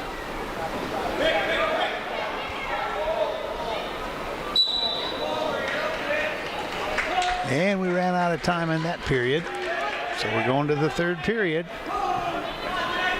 Park Rapids chooses down. They are also down on the scoreboard, 5-0.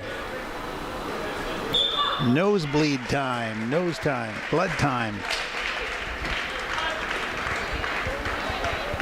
On mat 1, where do I go for the Cardinals?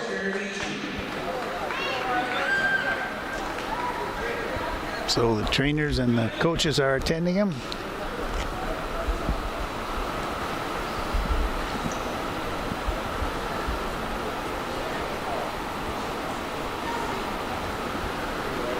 Just a little break in the action. Doesn't change anything.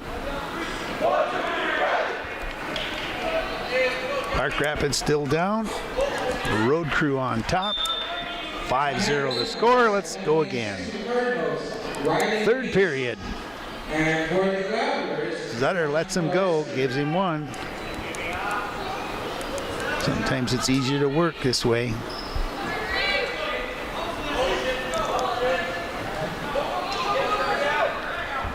Zutter's going to try to get around him. He's got to go across the back. He's going to try to pull the arm through, but that didn't work out. Nice defense there by Park Rapids. There's the spin and the flop back right there. And that's 2 for the takedown. And that's back points. And now we're looking at whether we're going to pin him or not. And it looks good. The official's got to get into position there. A little slow there. Now he's got the other way. And that's there it is. 6-0 on that pin. It's extra 6 points. Tied that one back up. 6-6 for the total score here. Then a score update between Staples Motley and the Aitkin Gobblers on the other mat here. Staples Motley, 3 pins to start off, 18-0. Well, if you remember when Staples went against the road crew, absolutely.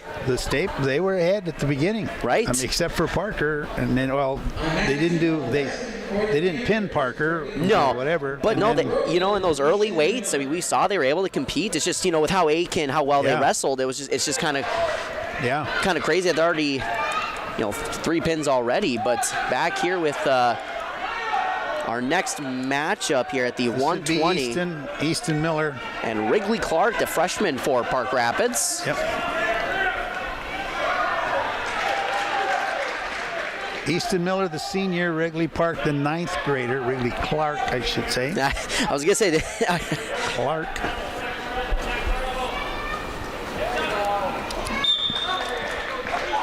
Still no score. Well, there's 2 points. As Clark takes Miller down. I think that's Easton. I wonder if they moved down Owen Dable or Sean Kirkpatrick.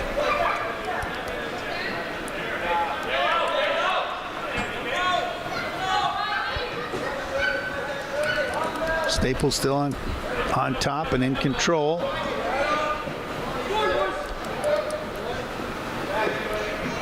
And 1 for the road crew. 2-1, right back underneath. Keep those hips in tight. Drop him down. It's 2 on the takedown for sure. Now, if you just put your foot behind his foot and fall backwards, he'll trip over your foot. Tried for an inside cradle. He had it and then he lost it. Good defense actually by Park Rapids. They turned into it. That's.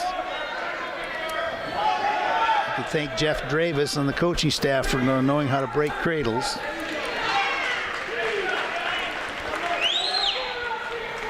And he's working his way out to the front.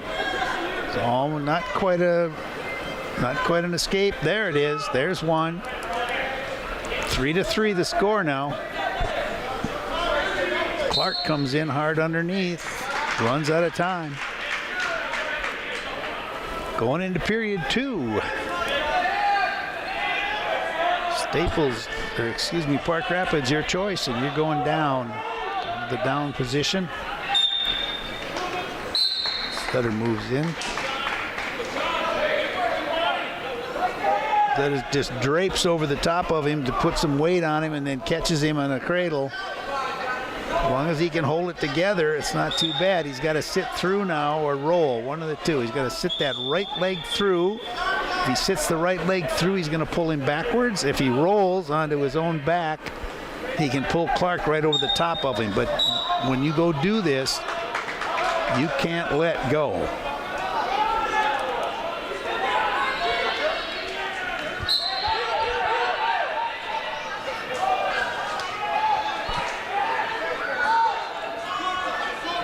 A little bit of leg, trying for an easy tip if he can get it. Nope. Let's go back to regular wrestling here. 1 minute and 15 seconds to go in this period. Tie score 3-3.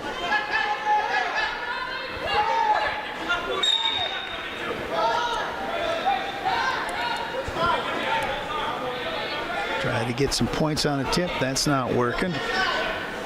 Park Rapids is doing everything right on defense underneath there. Keeping his hips up. Trying to stand up. Tried to shoulder roll for the escape. Didn't work. Easton followed him.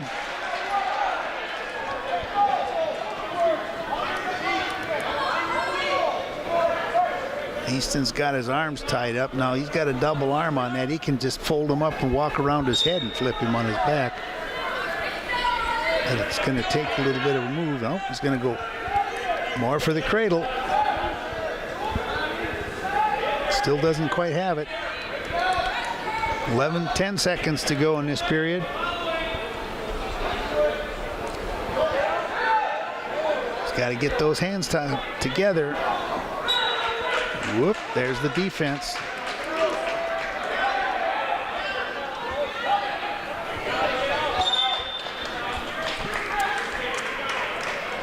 Easton Miller takes it down. See if he can get away here for 1 at least.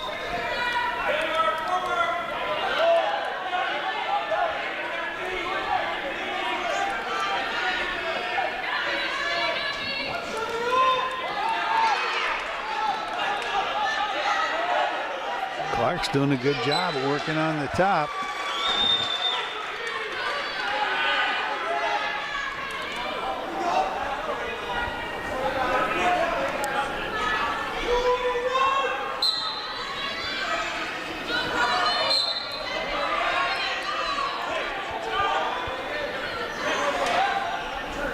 This Clark's a well put together little wrestler. 9th grader, Clark Wrigley from Park Rapids. Nice move, turn into him. There's 2.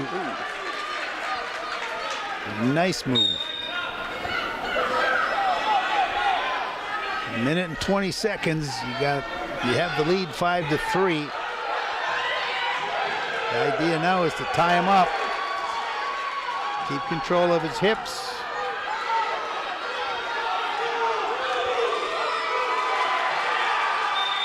Don't get too high. Don't get too high.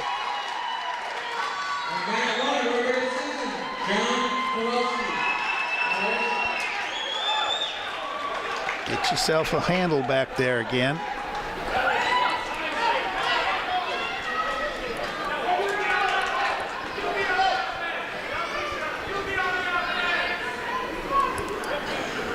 (5-4) with 35 seconds to go as Clark gets an escape.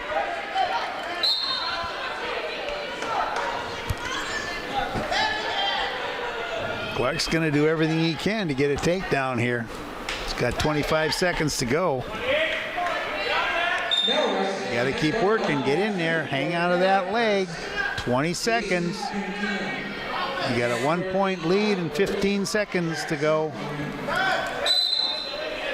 Stalemate. Let's start over. 10 seconds. Both wrestlers on their feet. Don't get caught in an easy move. 3, 2, 1. Road Crew gets a win. 3-point win. 9-6 the team totals.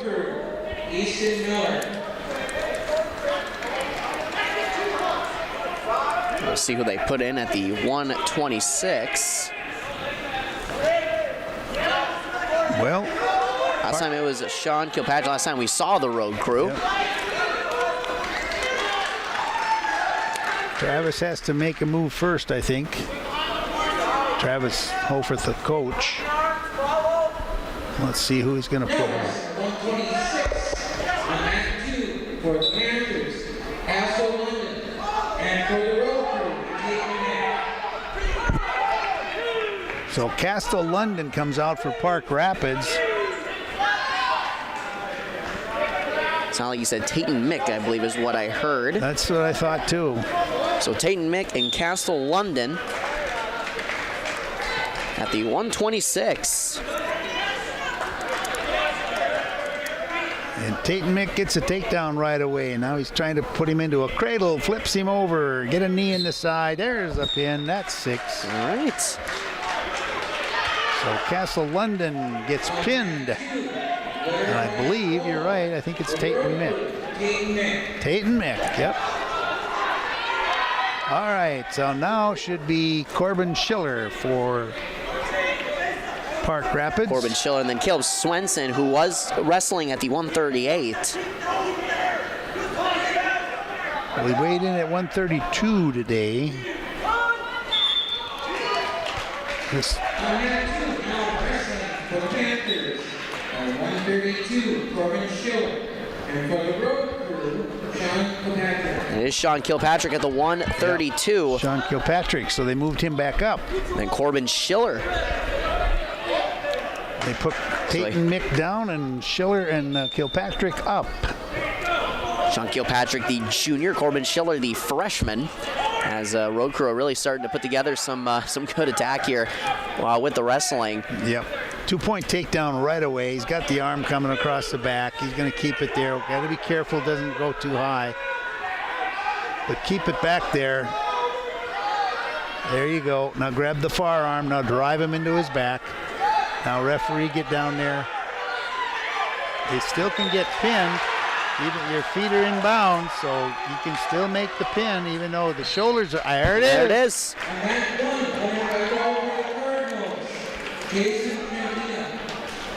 it is. So, Sean Kilpatrick was 6 for the Road Crew. Nice job, Sean. And then over on the other mat here, an update. It is 24-3 as the Staples Motley Cardinals on top over Aitkin. As we move ahead here to the 138, should be Henry Thorson for Park Rapids, and we'll see, I believe it should be Caleb Swenson, but we will see. That's what I'm thinking, or Sean Rios. They haven't announced it officially. Here we go. At 138, Colby Chapman, and for the Gobblers, Mason Trotter. And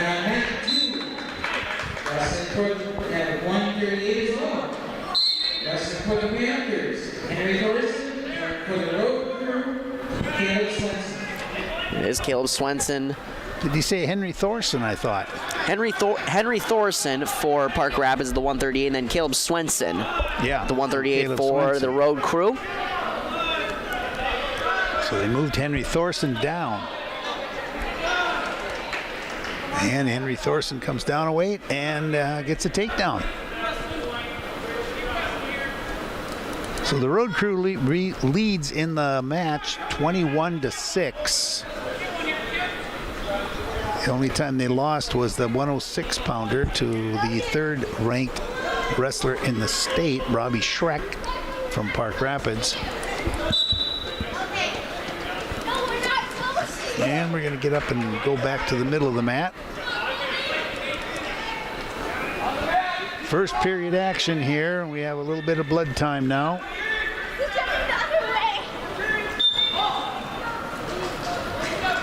For Caleb Swenson, calls for a little bit of blood time, so trainer comes out along with Travis and Frankie. Justin Frankie, one of the assistant coaches.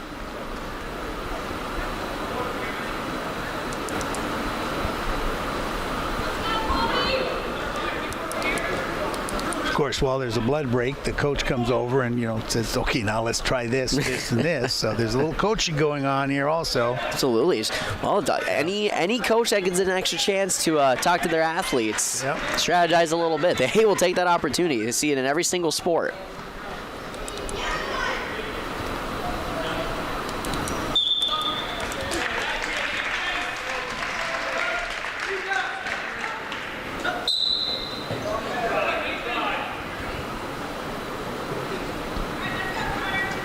Still trying to work it.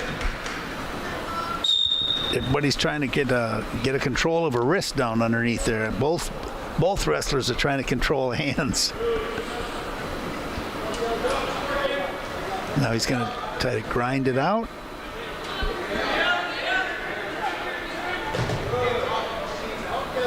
"20 seconds to go in this period. 2-0, the individual score for Park Rapids right now. Park Rapids can't seem to get their hands out where you can use them.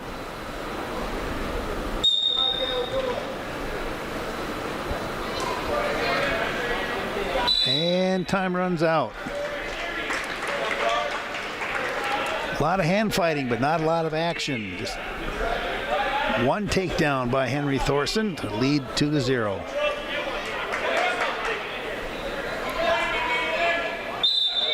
Both wrestlers on their feet. That was the decision.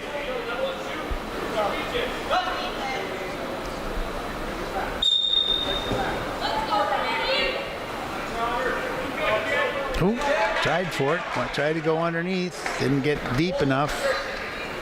Didn't maintain it long enough. So another takedown this time by Thorson. Thorson's a junior. Caleb Swenson is a senior.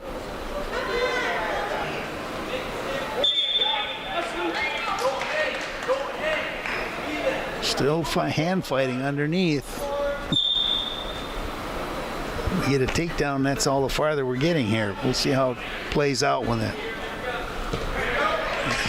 time goes by and people get tired. There's the arm bar. That's an action. Park Rapids trying to get that arm bar, trying to turn him onto his back. He's got the far arm. Now he walked around, but when he did, they were both out of bounds. One person who's in control has to have his feet in bounds.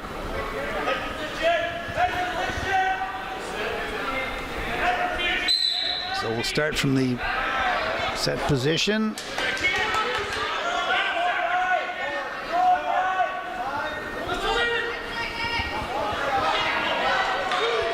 I can tell you it's tough to breathe when you get laid on from the bottom, but then when you put cotton in your nose because you're bleeding, it's tougher to No, absolutely. And, sometimes you start thinking about breathing and you're not thinking about wrestling. And I mean, this is a tough place to be right now when you're on the bottom and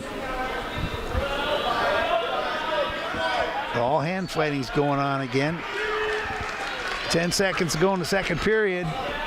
4-0 with Park Rapids on top with Henry Thorson with a couple of takedowns. There's almost a reverse, but didn't go through. Not enough time on the clock. Now let's go get another piece of cotton for our blood time.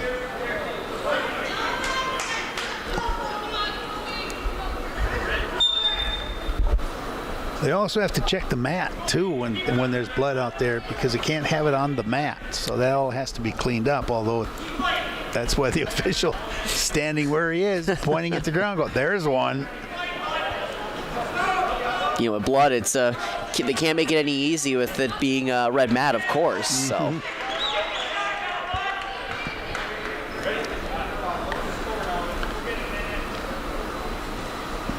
I don't know if Travis was cleaning that up just because he was good at it, or they have a rule that says the head coach has to, or the coach of the kid that's bleeding has to clean up the mess.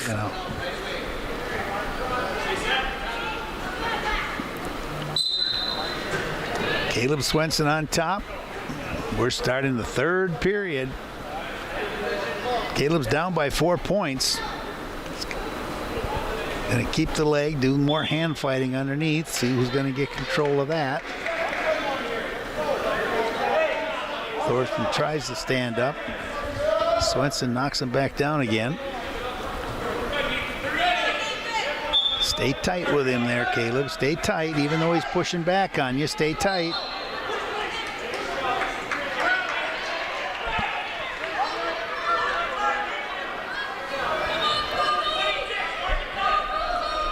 No change.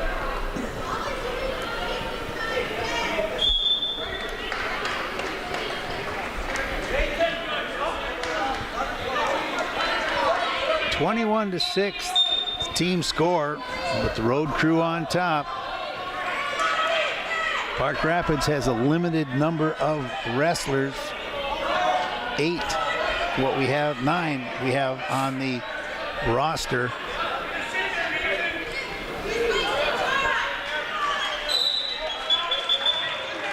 Potentially dangerous when you start to push that leg the wrong way. No change. 4-0 is the mat score, and Park Rapids has the lead on that one, so they could essentially pick up 3 points.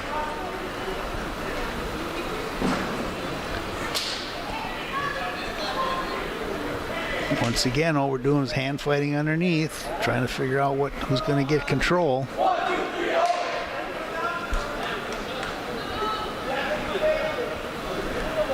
Now 45 seconds to go in the third period.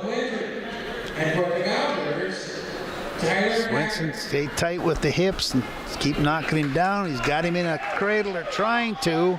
He's got to drive the head down to the knee. Nope, that didn't work, but we're stalling on the bottom.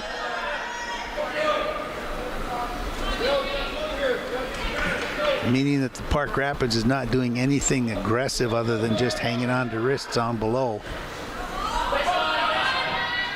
You hang on to the wrist long enough, like he's got right there, run the clock out, you still win by 3. Ooh, Caleb. And we run out of time. 4-0 is the score, and Henry Thorson notches a win, so it's 21-9 for the team score. Now let's see who Park Rapids puts out. It should be Andrew Joanning. And the road crew has a few choices.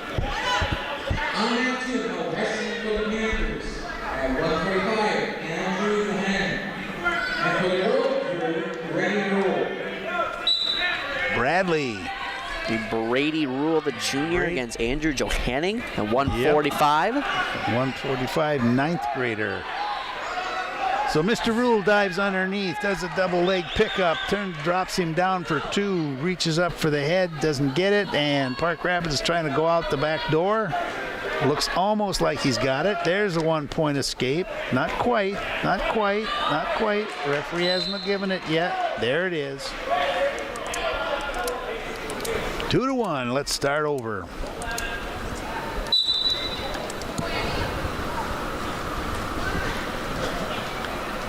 Brady's dive going underneath again.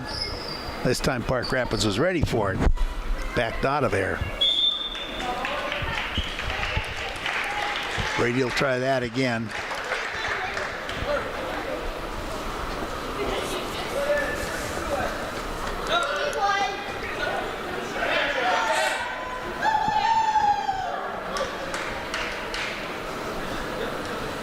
Set him up. Boom. Park Rapids trying to do a little fireman's carry. Brady blocked that one. Brady trying to pull him in. He's got his head there for a... He's got his arm on one side and his head on the other. Now, if he can keep his left shoulder into the mat and just lay on his side and grind it, that'll work. But he goes the other way, but he gets his 2 anyway.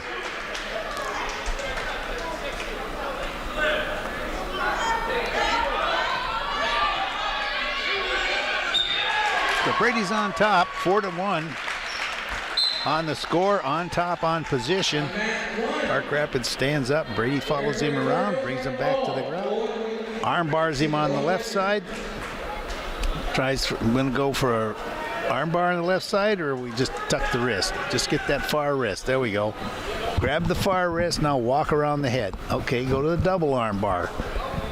See if one doesn't work and something else will be there. Now we walk around the head again. Bring him over. We get the exposed points for 2. We hold him for 5 seconds and we get 1 more for 3. And we ran out of time, but we got our 3 points. Textbook wrestling by Brady Rule.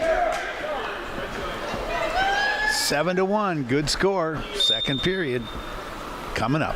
And before we get to that, we do have a score update. We're going to send it down to Jeremy Stouter, who has an update between Detroit Lakes and Crosby Ironton. Jeremy? So the Detroit Lakes and Crosby Ironton matchup is still going on. The score update for that game, for that matchup, is 30-12 Detroit Lakes over Crosby Ironton. Wrestling still going on over there. Back to you. Thanks, Jeremy. We will get back to the action here as we continue in period number 2. Yep. Brady Rule and Andrew Johanning from Park Rapids, and Brady's got him in a double arm bar again. Walk around the head. This is like deja vu all over again. Sit back, pin the shoulders to the mat. You got to sit though. You're a little bit loose. Didn't quite get that in as deep as he wanted it. Doesn't quite have it the way it should be hooked up. So he's got his points. He's got his back points.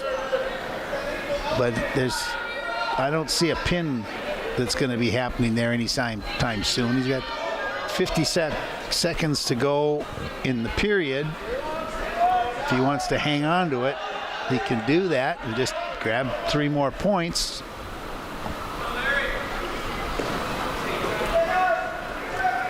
That was the classic wrestling bridge there by Park Rapids. Now he breaks the hold. Now they're out of bounds. Pick up your 3. 10-1 on the score. Brady Rule in command on top. Good, solid wrestling. Take him down. Break him down. He's got the arm bar again. Going for that arm bar. Stay with him. Hook a leg. Don't let him get away from you this time. Well, Park Rapids has basically hooked up one leg and is hanging on for dear life. Which brings a stalemate situation. 17 seconds to go in this period.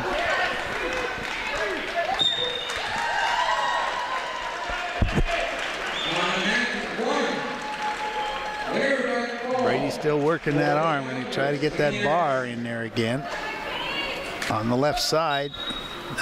And we ran out of time. So it's 10-1 is our score. Brady Rule in on top. The road crew leads the match 21-9.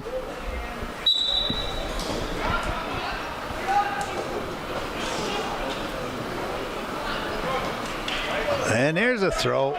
There's down. He's got the head. He's got the arm. He's got the back points for 2. He's got the 3. Now you lean back. You got to be careful you don't lean too far, but that's far enough. There's the pin for Brady Rule. Nice wrestling. Worked the first 2 periods nicely. Got a nice lead at 10-1. Got to the 3rd period and caught him in the throw. Put him away for 6. 27-9, that's your team score. Road crew on top. Let's see who's on the mat next. Looks like for Park Rapids, we're looking at Lucas Kritzek.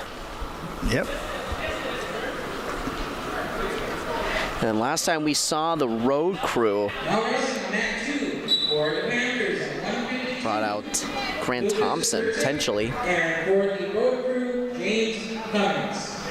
James Cummings for the road crew. James Cummings coming out there for the crew. Lucas Kritzek. For Park Rapids, Lucas gets a takedown right away. He's got the half. He's driving around the head. He's going to just curl him around until he falls over. James is fighting it off. He bent over like a pretzel, but he's still fighting it off. And he got the half Nelson off his neck, so that starts over. Kritzek's now got that far arm. He's set up for a tilt. If he knows what to do, he can get an easy couple of points by getting that arm underneath the way he has it. There it is. There's the tilt. There's your back points. Not really a pinning combination, but you get 2 or 3. Gives him 3. 5-0 is the match score. Park Rapids on top.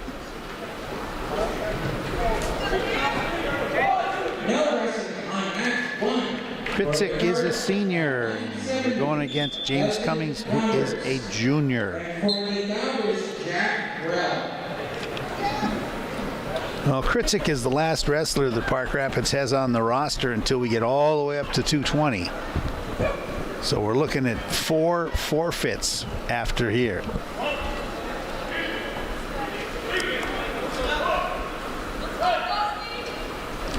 Another quick tilt by Kritzek. Picks up another couple of points. And there it is, 3. That's 8 for the mat score. 8-0. Well, one thing I will say, Steve, is that, you know, even with the limited amount of wrestlers they have, and we've seen some great wrestling from Park Rapids. I mean, I would have loved to see more of Robbie Schreck, of course, one of the top-ranked wrestlers, but made some easy work, of course. Yeah. You know, if you come out and can pin that fast, well, you know. Well, I was looking down at my notes, and then all of a sudden I'm like, oh, all right, 6-0 Park Rapids. But no, we've seen some quality wrestling here from Park Rapids. It's just sometimes, as you mentioned, sometimes it's just tough to, you know, build a program back up. Yes. Seeing some good wrestling here from Kritzek. Park Rapids had some families back then in the day, the Pikes and the Bishops, that used to dominate the team, and the team dominated other teams, let me tell you. Good wrestlers back then. Park Rapids had some good wrestlers.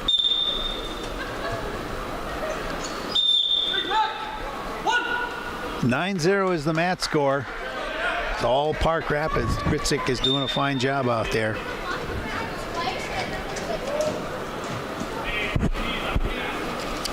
And Cummings is defending all he can. I think there's just a lot of experience difference there because Kritzik's getting caught in this little tilt that he shouldn't be, but it happens.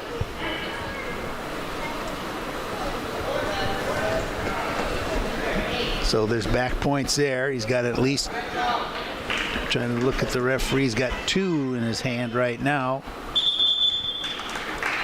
Once he breaks the hold, they'll get awarded the 2. That's it. That's 11. Now he can go right back into the tilt if he wants to. But Cummings is fighting that off now. Cummings is coming to a base. 16 seconds to go, second period.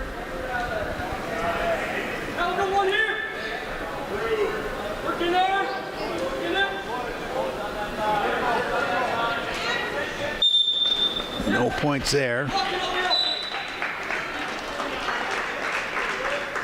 Out of bounds, and we out of time. Third period, final 2 minutes for Mr. Cummings and Mr. Kritzik on the mat. They choose up.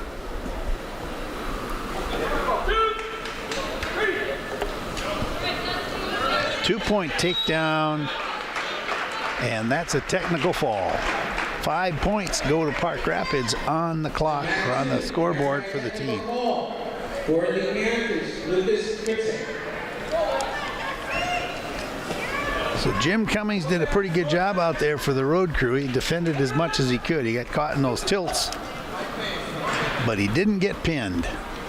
And sometimes that's what the coach tells you when you walk out. Do the best you can and don't get pinned. Good coaching. Now we appear to be having a series of forfeits. So the road crew has, see who's the first one. This should be. So Chance Abrams picks up an easy 6 on his record. At 170, Winnipeg quarterback, Earl Sackman. I think Paxton Goddard picks up 6. Winnipeg quarterbacks, at 182, Trey Tuckman. Trey Tukenhagen. Grant Thompson. Or no, Trent Tukenhagen. Yep. Grant Tukenhagen. He picked up a 6-point for his record. And now let's see, are we going to wrestle Corbin Knapp? No, he should come out. Oh, they got somebody? Or is this Peyton Scott? I think it's Peyton Scott.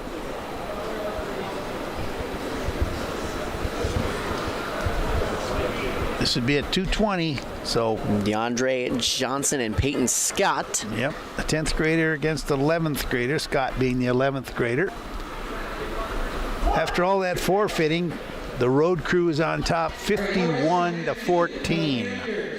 At 220, DeAndre Johnson, and for the road crew, Peyton Scott. And on match 1, wrestling at 182 for the Cardinals. Just a quick update from the other mat here. It is Staples Motley on top 39-15 over Aitken. Not quite sure who's wrestling for their weight class at the moment, but Staples Motley coming back strong against the Gobblers.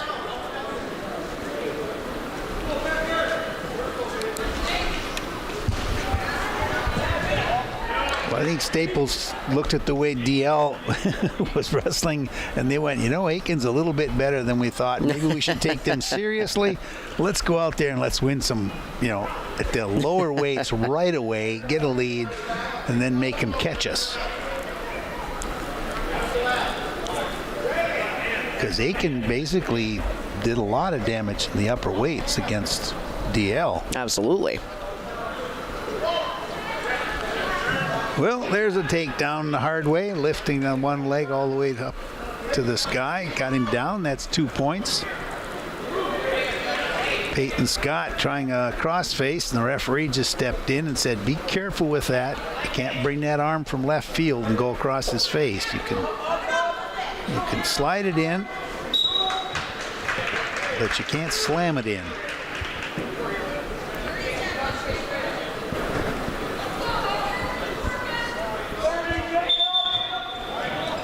In the old days when you cross-faced, a lot of times that cross-face came in from left field, and boy, that's when you had nosebleed time. Well, little blood on the mat as it is.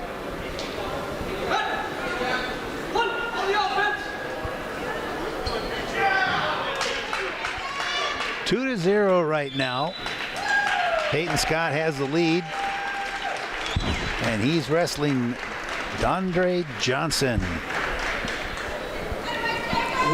from the Panthers. Jacob Williams.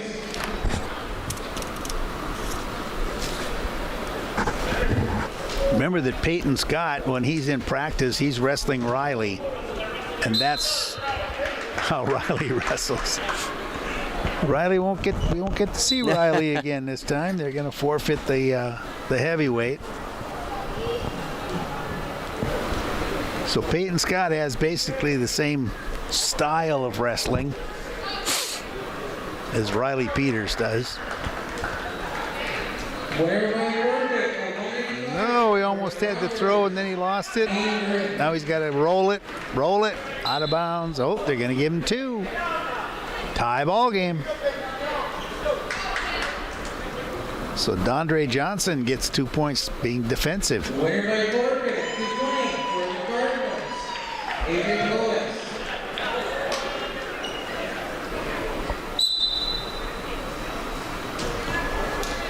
Winner by forfeit at heavyweight for the Gobblers, Craig Ashton. Your final score, Matt 1. We got a final over in Mat 1. Cardinals 45, Aiken 33. The Cardinals taking that one. Staples Motley now with 2 dual wins in a row, sitting at 2-1. Aiken suffering their first loss. They are also sitting at 2-1. So a lot of good competition. Talked about Staples Motley a little bit in their resurgence, having a good tournament so far, and so far here the road crew about to improve to 3-0.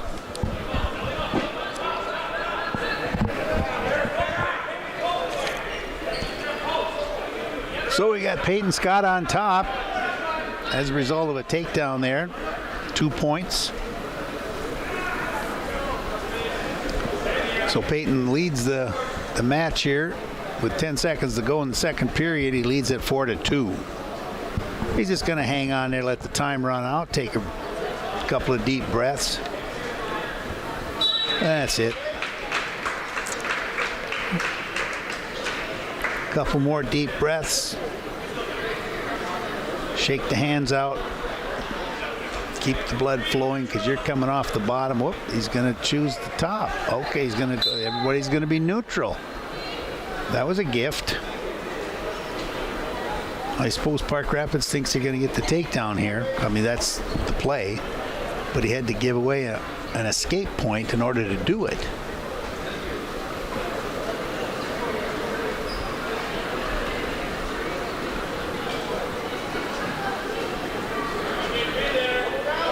Peyton's trying to stay in there, and then Park Rapids is trying to. What Park Rapids is trying to do is to get an underhook and then a kind of a grab around the neck of the head, and then twist to get a throw. So they got an underhook one side, and then stay real close to the neck with the forearm. Okay, now he's got an overhook. This is a little different one. This is the overhook. Now he's going to step. Now it looks like it could be a hip throw. Okay. Scott pulled out of that one. Not going to let him get into that. He's trying to stand him up. Keep your forearm in tight on the right side. It's got an underhook.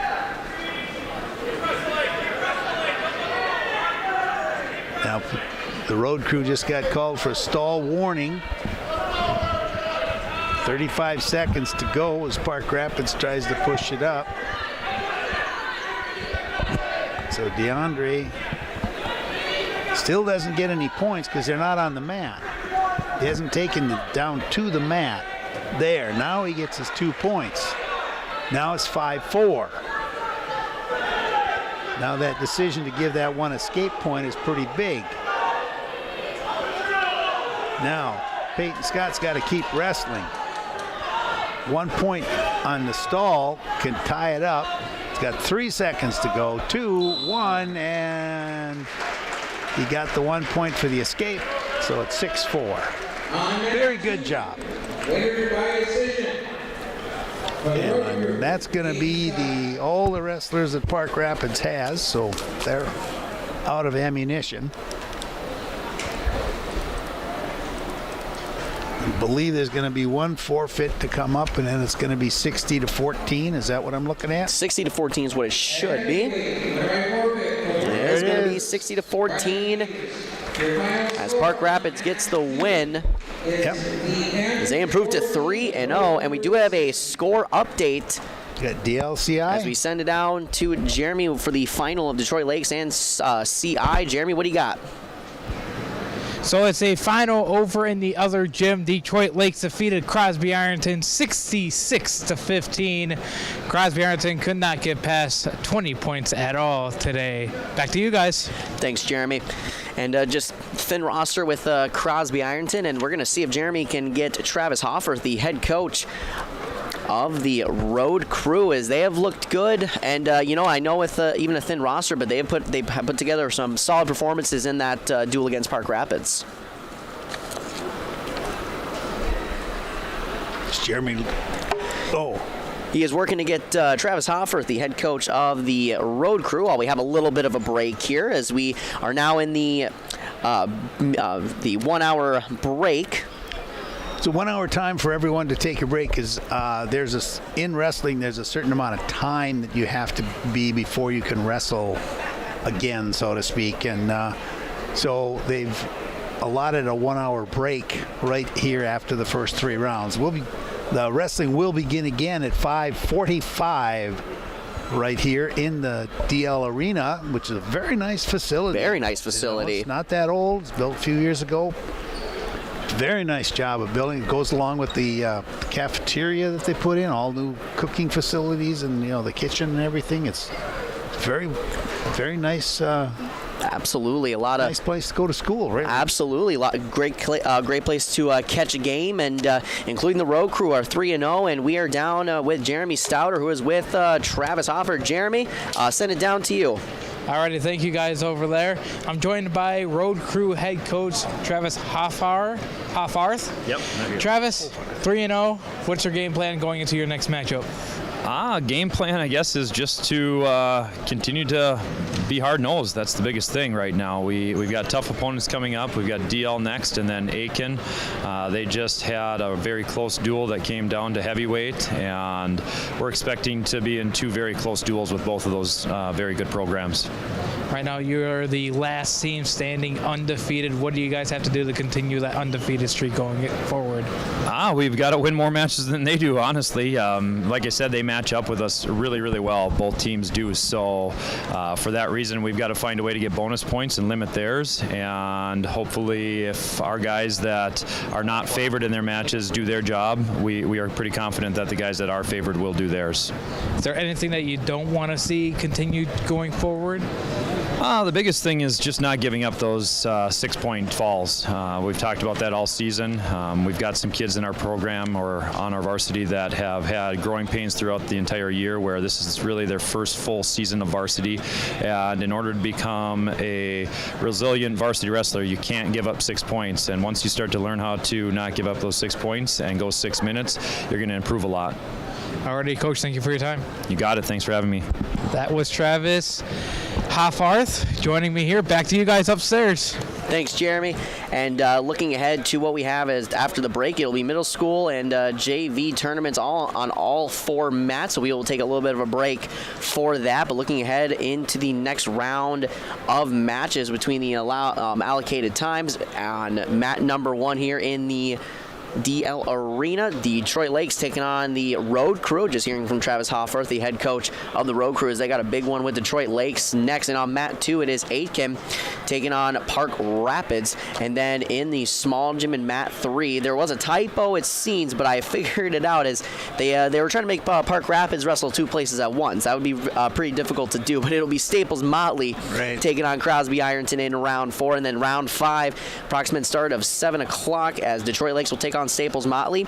And we will end the night with the Aiken Gobblers taking on the Road Crew, and then Park Rapids versus Crosby Ironton, as we will see who will come down as the Mid-State Conference winner, a conference that has a lot of great history and a lot of great teams, and we're seeing it on full display here tonight. And we are going to take a quick break from a word from our sponsors, and we will have the camera on one of the JV matches, but we'll be taking a break from commentary here for a little bit as we get set for Detroit Lakes and the Road Crew in Aiken and Park Rapids. Back in just a moment on YourLiveEvent.com, live from the Mid-State Conference Tournament in Detroit Lakes. Center in Aiken provides total joint care for shoulders, elbows, hips, knees, hands, and wrists. Our team of highly skilled orthopedic surgeons use innovative procedures to increase mobility and reduce pain. Get back to the activities you enjoy. Learn more at riverwoodhealthcare.org. Riverwood Healthcare, your trusted leader for orthopedics and sports medicine. Hanneken Insurance Agency is proud to support today's coverage. Hanneken Insurance has been serving families and businesses in central Minnesota for over 30 years. By working with an independent agency like Hanneken Insurance, the process of finding insurance that is appropriate for your goals and budget is simplified. Contact Hanneken Insurance Agency in Pine River, Little Falls, Piers, or Brainerd online at HannekenInsurance.com. Let Hanneken Insurance give you the peace of mind that comes from knowing your financial situation is secure. Restock on food, fuel, and baits at locally owned Station 371 on Highway 371 in Pine River. Station 371 has bait and tackle, quality Cenex gasoline, off-road diesel, and is the only. Here in beautiful central Minnesota, we get to enjoy nature every day. At Mille Lacs Energy Cooperative, we understand because we live, work, and play here too. However, just because you're not in the big city doesn't mean you can't have access to great energy. Here in beautiful central Minnesota, we get to enjoy nature every day. At Mille Lacs Energy Cooperative, we understand because we live, work, and play here too. However, just because you're not in the big city doesn't mean you can't have access to great internet service. Let MLEC Fiber give you the fast and reliable internet you deserve. Check to see if MLEC Fiber is available where you live. Visit us online or call our office at 218-429-0433.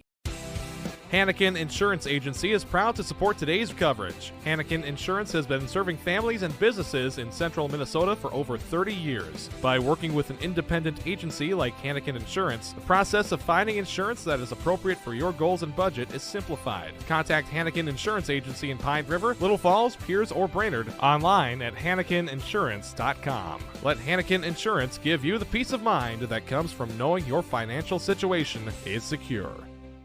When you need heating, cooling, refrigeration, or plumbing work, call McGuire Mechanical. They provide quality and timely service for repairs and new construction with residential homes and commercial businesses. When you need the service of heating, cooling, refrigeration, or plumbing, call McGuire Mechanical, 218-927-5400.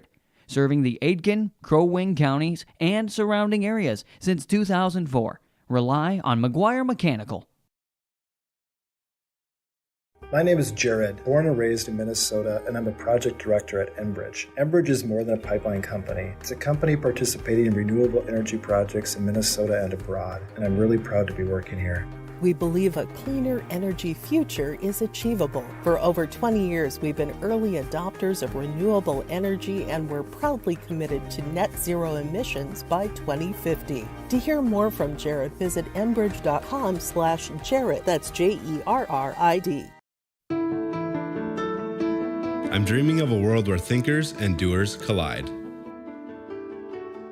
where technology creates pathways for new opportunities and ideas. I want to ask questions and shape the answers that lead to real and meaningful advancements in this digital era.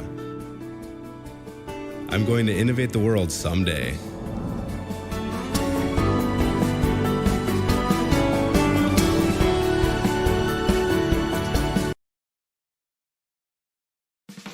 Restock on food, fuel, and baits at locally owned Station 371 on Highway 371 in Pine River. Station 371 has bait and tackle, quality Cenex gasoline, off-road diesel, and is the only stop with #1 diesel. Make sure to stop by to wash off the sand and salt with their indoor car wash, open when the temp is at least 26 degrees. They'll hook you up with your fishing and hunting licenses too. Station 371 on Highway 371 in Pine River. Thank you for supporting local business.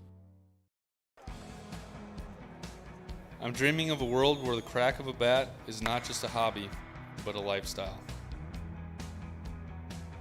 Where I can build upon long traditions from the ground up. I want to work in an industry where all people can make their own field of dreams become reality.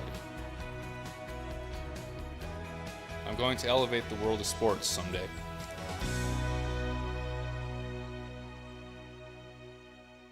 If your vehicle has an unfortunate mishap, you want the best in quality bodywork. You need to take it to Aiken Body Shop. They can handle any collision or auto glass repair, and they have a state-of-the-art facility and technology. Open Monday through Friday, 8 a.m. to 5 p.m. Visit them at 421 North Minnesota Avenue. Towing services also available. Give them a call at 218-927-2883. Remember the name that stands for quality and trust. That's Aiken Body Shop, providing exceptional auto body collision and paint repair since 1974. It's been more than just a family tradition since 1938. Purchasing a new Ford car, truck, or pre-owned vehicle from Aiken Motors. Family owned and operated. Aiken Motors offers you a stress-free car shopping experience. Need an oil change? New tires? Check out the low price tire guarantee. Aiken Motors has a full service department with factory-trained Ford technicians. For hours, appointments, and vehicle inventory, visit aikenmotorsco.com. We are ISD1. We are ISD1. We are ISD1. We are ISD1. My favorite teacher is Mr. Dustin Richters. Favorite teacher is Mr. Miller. Mr. Googe is my favorite teacher. Definitely Miss Grader. Definitely Miss Grader in class biology. Mr. May. Right now is psychology. Mr. Smith's my favorite teacher. Mr. May's science class. Any art class. Mr. May in my ornithology class. We always practice good sportsmanship and respect. Go Gobblers. Go All-Stars. When you need heating, cooling, refrigeration, or plumbing work, call McGuire Mechanical. They provide quality and timely service for repairs and new construction with residential homes and commercial businesses. When you need the service of heating, cooling, refrigeration, or plumbing, call McGuire Mechanical, 218-927-5400. Serving the Aitkin, Crow Wing counties, and surrounding areas since 2004. Rely on McGuire Mechanical.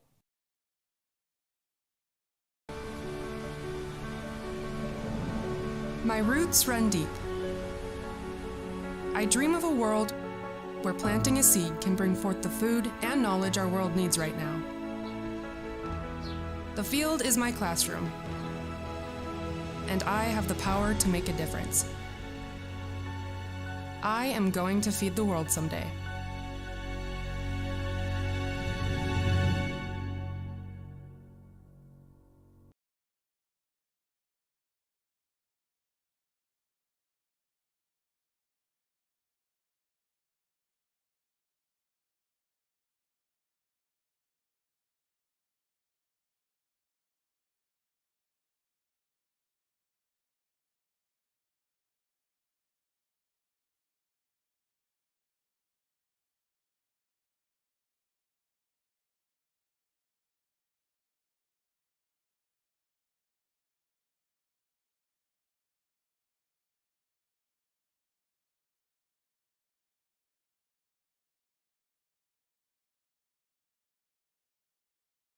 This year, Schrupp Excavating is celebrating 40 years of digging it right. With this milestone year, Schrupp Excavating wants to thank all of their past, current, and future employees and customers. They appreciate all you've done to help Schrupp Excavating become one of the most trusted companies in the Lakes area.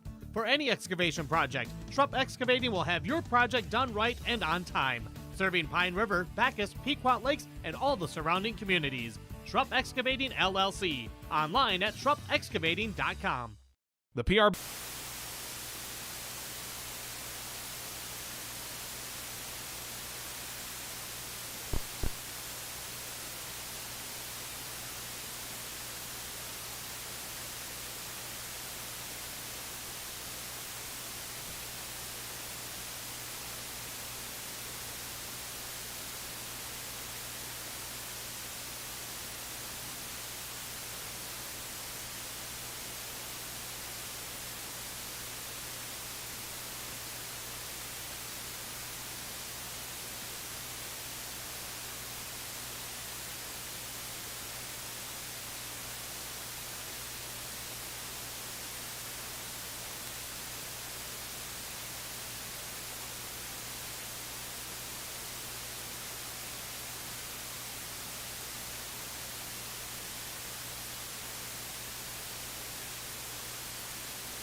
Welcome back, ladies and gentlemen, from our break.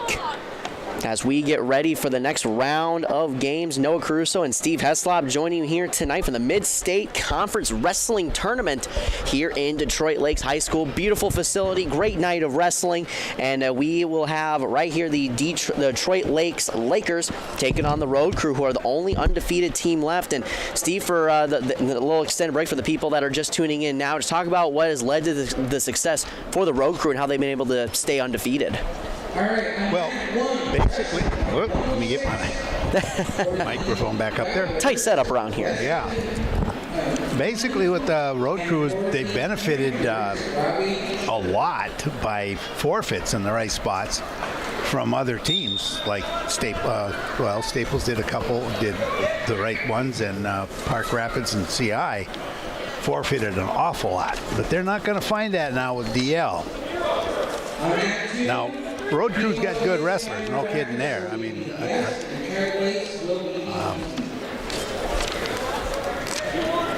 so we're going to have to find out how we stack up with DL, because DL's got a couple of state-rated wrestlers themselves. Road Crew has 3 of them. We'll see how all of that plays out here in just a few minutes. Absolutely. It looks like we're getting ready here with the Road Crew coming out with Trevor Holmberg. It looks like they're going to forfeit right away. Whoop, they forfeited to Holmberg. So that's 6-0 on the board. See, we benefit from that. Now DL's going to put out, let's see, we're going to end up with Parker Zutter then coming out. And Parker Zutter is a state-ranked wrestler. He's number 3 at 113 pounds. He's coming out, and let's see what they must be putting Donovan Zima out. That's what it looks like. Zutter just picked him up and dropped him on his back that fast. Now wrestling on match 2 for the Road Crew at 113. Parker Zutter, and for the Detroit Lakes Lakers, Donovan Zima. Yeah, Don Zima, he is, they officially announced him now. He's a 7th grader. Parker Zutter is a 9th grader, and Parker just quickly put him on his back and then took him down, dropped him, exposed the back for an extra 2, so he's 4-0 is the score on the mat right now. Parker flipped him over again, and he's not going to spend too much time with this 7th grader out there. Got his back points again. So we still have 1 minute and 22 seconds to go in the first period. Parker's up 7-0. Parker's gonna do, looks like an inside cradle, and he's gonna try to lift him up. Yeah, he's got it locked up, driving it around. Try to get that leg up. There's the flip over. He's got to settle down. That inside shoulder from Zima is still fighting off the mat. We got back points, got all 3 of the ones that he can possibly get there. Now he's just got to, in the next 55 seconds or so, he's got to put him up on his head right there. That's the put him up there, and that's 6 points. That's how that's done. Inside cradle, flip him up, tip him on his head. 12-0 is the team score right now. It's all been the Road Crew, and we were talking earlier about, what does the Road Crew have to maybe improve on? And we said we were talking about the middle weights, the younger weights. We got those. The upper weights, we are dealing pretty good with those. We need to get some production out of the middle weights. And so, well, I think it's going to be interesting too, especially with Detroit Lakes, as we saw, against the Aiken Gobblers, how important those middle weights were. And, Aiken was able to get to them a little bit. So I think this is going to be, like as you mentioned with the middle weights, it's going to be some very interesting matchups to keep an eye on. Yep. There's Mr. Miller out there for the Road Crew. Easton Miller, he's a senior, been around the mat before. Quickly got into the legs of Jeremy Lynn, who's an 8th grader. Quick takedown. Tried to get some stuff on the back, did not mount to anything, so now they're just struggling a little bit. Miller still has control out there. Easton's still doing a fine job. He's going to ride the hips, take him out of bounds. We'll go back out to the middle. We'll start all over. Oh, yeah, give me 1 sec.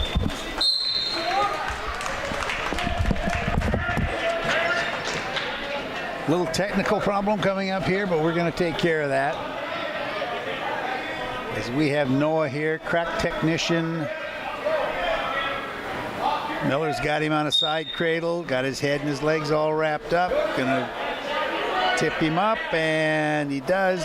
Breaks the cradle, but he maintains control, and another pin. 3 straight pins.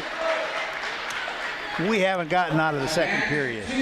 Winner by ball, Fort Meade Road Crew, Easton Miller. So we're looking at a forfeit to Holmberg for 6. We're looking at a pin for Parker Sutter for 6. We're looking at Easton Miller, a pin for 6, and now comes, I think it's going to be Sean Kilpatrick. Nope. At 126 for the Road Crew, Tate Mick, and for the Lakers, Bo Sundahl. Yep, Tate and Mick. Tate and Mick coming out for the Road Crew. And Bo Sumdahl, S-O-M-D-A-H-L, Sumdahl. He is a 9th grader for the Lakers.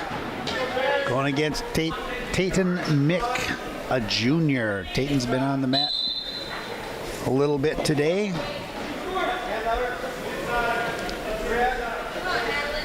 First period, Pequot Lakes leads the team score 18-0. No score in this match right now. Tatum's they were just working around, hand fighting and looking for some control. Tatum trying to straighten him up, maybe get a toss out of it. Trying to reach beside him, pick up a leg. That doesn't work. Let's go back on the middle of the mat and start over. Everybody's up.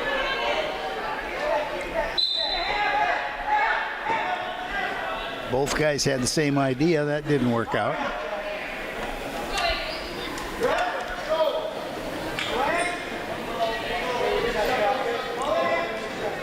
Nice defense on Tatum as he jumps back and pancakes the Laker into the mat. Then we break it loose and all come back together. There's a dive under for one leg. But he lost it, and now we're back pretty much to just basic stand-up wrestling, although they're on their knees. Got to watch the spin now. Detroit Lakes setting him up for a spin.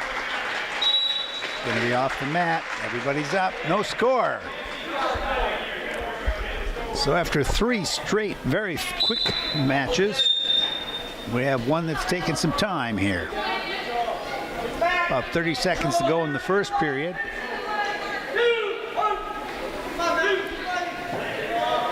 Tayton Mick on defense, basically. Sumdahl went underneath him. Now Tayton's going to hang on, let the clock run out. No score. And it's 3, 2, 1, and that's it.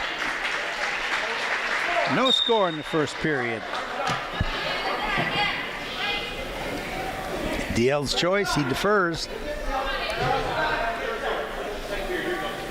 So Tayton gets to make the choice. He takes bottom. As I say, it's easier to score from down there.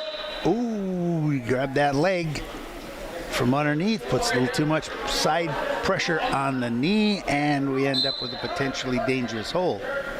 Tayton again on the stand-up. Again, he comes back out. Nicely defended there by Sumdahl. Sumdahl's got to work up, though. You got to work up, as they say. You can't just hang on the legs when you're in that situation. You have to crawl up the body. So we're back to the middle of the mat. Let's see if we get another stand-up.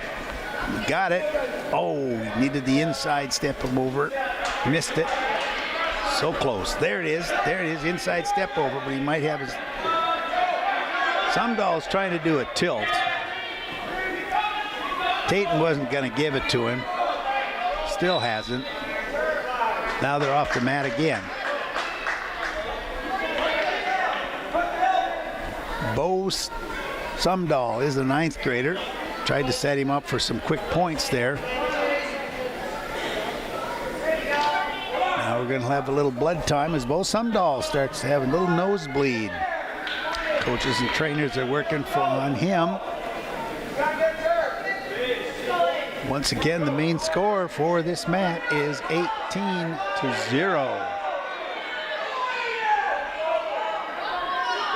Score between Park Rapids and Aiken on number 1, 6-0. I believe that's for Aiken. But it's early times. No, almost got that reversal. Just ran out of mat. 1 minute and 17 seconds to go in the second period. Let's do it again. There's another nice stand up. Tate's doing a nice job of standing up. He's just getting his arms caught. Now Bo's got his arm there for an arm bar. Now he's going to set him up for a quick tilt. He's got that arm across. See how he's got that arm underneath him like that? And then you pull that, it takes the hip with you, and you try to expose the back. Tate's doing a real good job of defending that, hanging back, but if he gets his head down, he's going to get caught. Still doing a good job, and the referee says, we're not going anywhere, so that's stalemate. For the Gobblers, Jake McGuire of 120. And for the Panthers, Ridley Clark. Once again, the stand-up attempt. Once again, we're going back down, and now we have Taten being injured. His elbow. Elbow got caught underneath him. And here the trainers coming out. We're going to take a look at that. Hyperextended elbow possibly. Depends on how far you hyperextend it. Some of the joints in the human body are not built for some of the sports we like to put them through. Team score is 18-0. Mat score is 0-0. So there was both wrestlers pretty much even. Bo Sumdahl for the Lakers. Doing a fine job.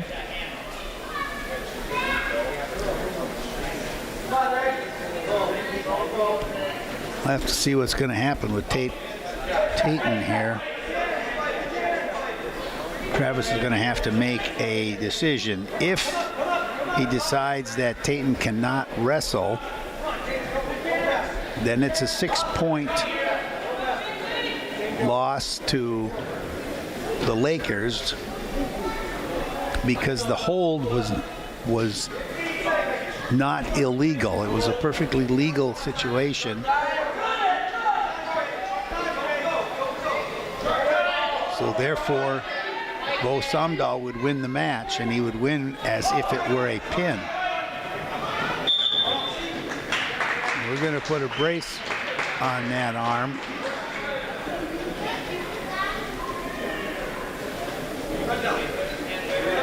We'll see what's going to happen. This does not look good for Taten as far as continuing the match. I mean, it's possible.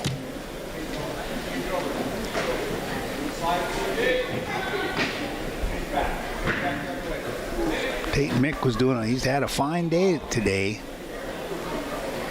with his other wrestling.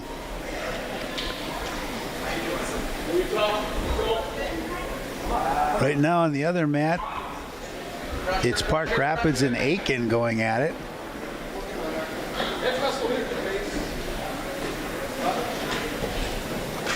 The score is 18-0.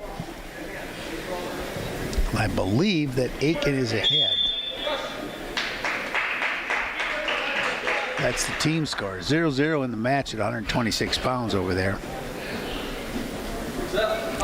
Still working on Taten.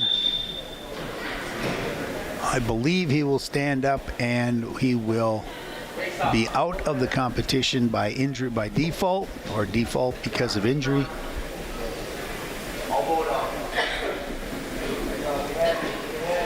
Then they'll shake hands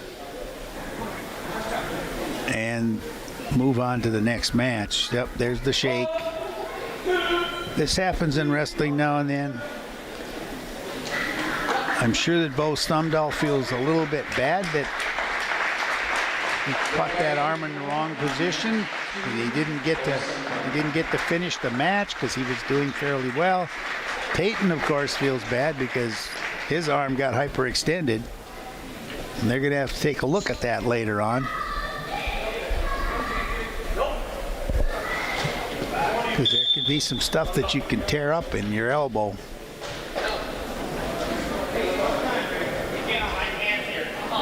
I speak from experience on that one.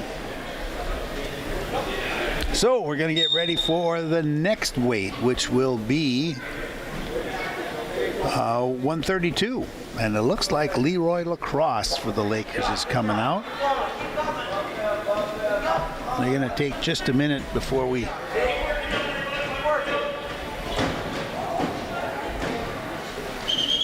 continue. There's just a break in the action here.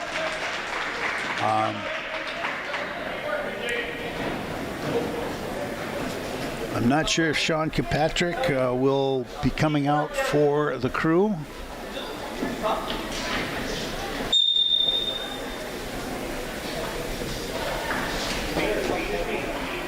When you have an injury default, an injury situation, they're going to take care of the injury, and there's really no time limit here. There's nothing that says that there's a race to get this thing completed.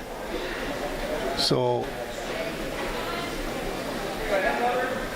in deference to caution and injury protocol, there is a break. So all the wrestlers, the next two wrestlers that would be on the mat, which I believe is going to be Lacrosse for the Lakers, and I think maybe Sean Kilpatrick for the road crew. We've seen that combination before. They're all putting their sweats back on, and they're going to take just a bit of a break.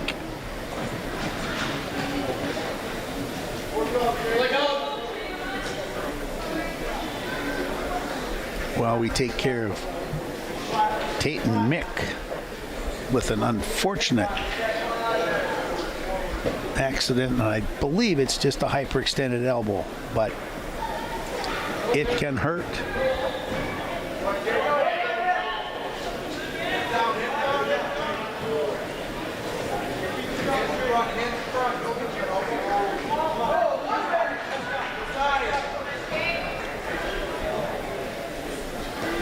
Noah, do you know if who's ahead over here? Aiken is on top 10-0 over Park Rapids at the moment.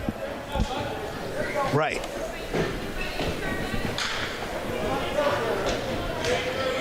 As we pan over to this one while they adjust over there for the road crew and the Lakers of Detroit Lakes. Okay, so escape by Aiken.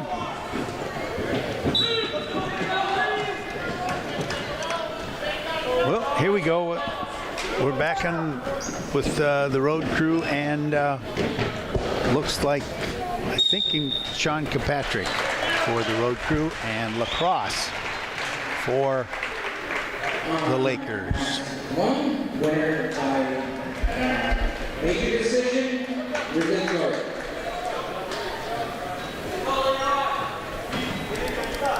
So 18-6 is your team score right now. 0-0 on the mat. And just an update, it is actually the home team is Park Rapids. So 14-0 Park Rapids over the Aiken Gobblers on this side of the mat.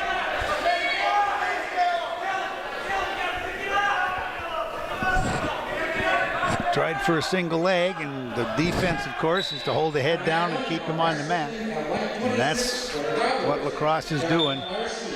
And for the Panthers, Castle London. So we're all back up, standing straight up again. Here we go, a little hand fighting. Trying to set your opponent up to see if you can get inside, get those legs, get one, get two, maybe even have drop down far enough to get an ankle. There's the legs, there's one, there's two, and there's the twist. There's 2 points. That's the way it's done. Nice job out there. I believe that's Sean Kilpatrick, the junior.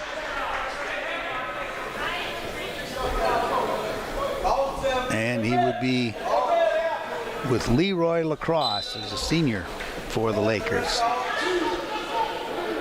Trying for a little back exposure there, didn't work. Get a cross face in. We're gonna see if we can get a hard cross face, maybe hook the knee for a cradle. That got broken up. There's trying to go reach back for the cradle. The cross face came off, so you quickly let the knee go. It's a certain sequence to putting it in. And if you don't have it in solid and tight with one arm, you don't try to do it with the other.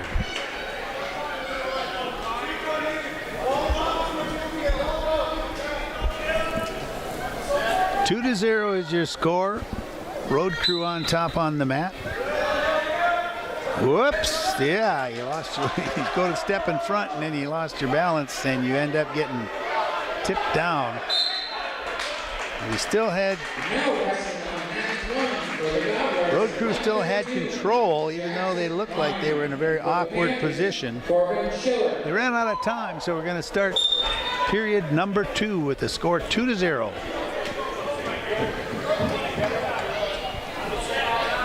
And I'm still thinking it's Kilpatrick. I have not heard the official announcement of that. We are way up in top above the score table, so we don't know exactly who the coaches have chosen to put out there.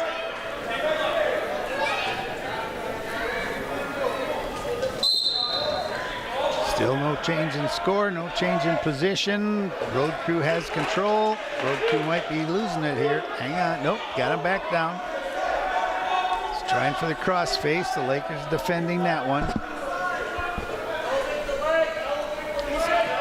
Gotta try for something else. Let's get the hips on the ground. Drive the hips, tip them down, get the hips down. Once you get the hips down, you can start to arm bar. And losing control, not quite. Yep, lost control, 2-point reversal. We're all tied on the mat. 2-2 as Leroy Lacrosse comes up on top.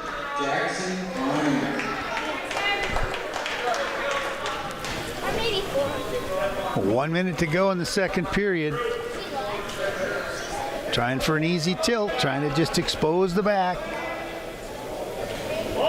Yep, there's 2 points. And if you hold for 5, which you did, he has 3 points. So now the score is 5-2 with the Lakers on top. Just getting an easy extra 3 points by the exposure. Not that move is not intended to pin anybody unless your opponent falls asleep. Here it comes again. Same thing. He's given him the exposures the first time, so I believe he has 2 points in the referee's hand at this moment. They'll come back. If he breaks the hold, nope. The referee said, no, you didn't do it. Let's try it again. Nope. Still too vertical. There, now he's got points. Nope, didn't hold it long enough. Ran out of time going into the third period.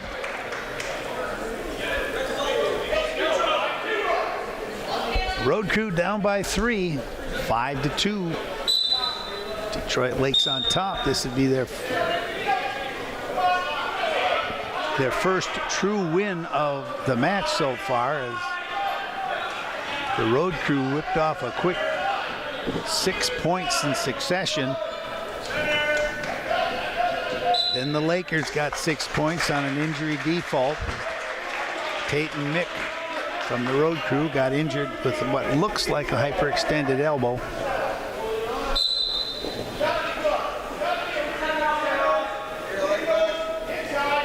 Both wrestlers on their feet. There's the hook on the leg. Oh, he lost his hips. Got to get the hips up. And he just got rolled over on that one. Back is down and pinned. On mat 2, winner by goal for the Lakers, Leroy Lacrosse. So Leroy Lacrosse picks up a pin and makes that team score 18-12. That injury default of 6 points could come back to haunt the road crew. Hopefully it won't, but not sure. All right, we're looking at, I think. Now wrestling on mat 2 at 138 for the road crew, Sean Kilpatrick, and for the Lakers, Sawyer Strong.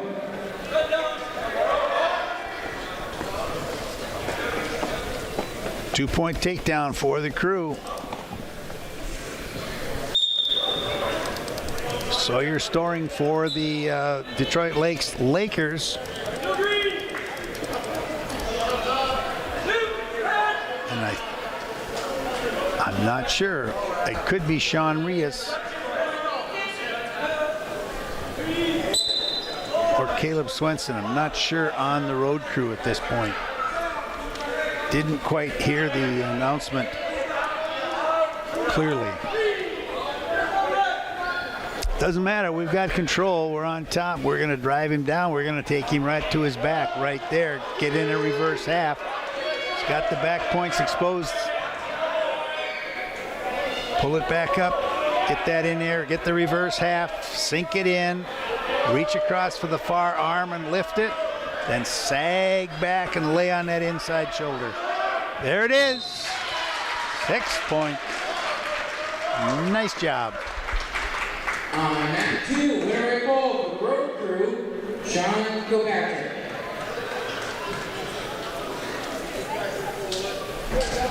So they're saying that was Sean Kilpatrick.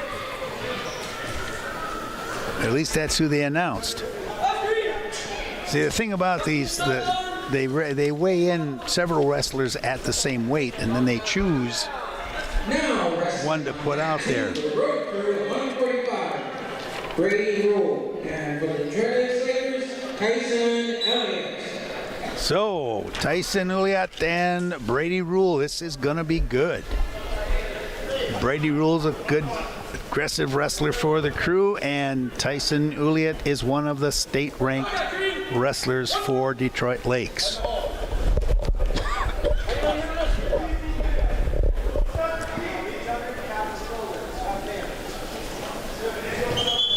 Brady being a little respectful there, knowing that Uliat is a top-rated wrestler. I think he's in the top 10. I believe he's rated number 7. Yep, number 7. He's a senior, rated at 145.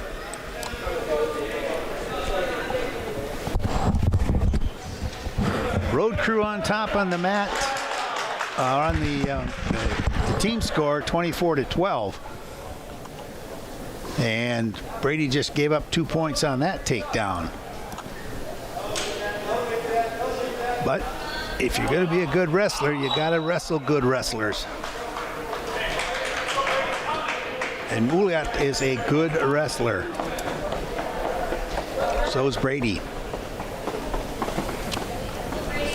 This is going to be good. This can be one of these that's going to go by maybe 1 or 2 points, be just grind it out, or all of a sudden somebody's going to try something and the other guy's going to defend it, and we're going to get a quick flip on the back and hold on for dear life. Pin.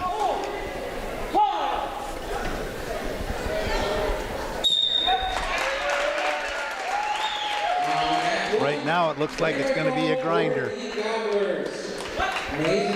25 seconds to go in the first period. 2-0 on the mat. DL on top. Trying for a quick, easy back exposed. That's the tip. That's the tip. Did not get any points. But you can see if you've been watching DL here, even if this is the only one you tuned into, but we've been watching them all day long. They love to just tip. Get the back exposed for 2. Hold it for the extra point, the extra count, and get 3. Come back up. Now you're in. Get that extra easy 3 points, and you didn't have to work that hard.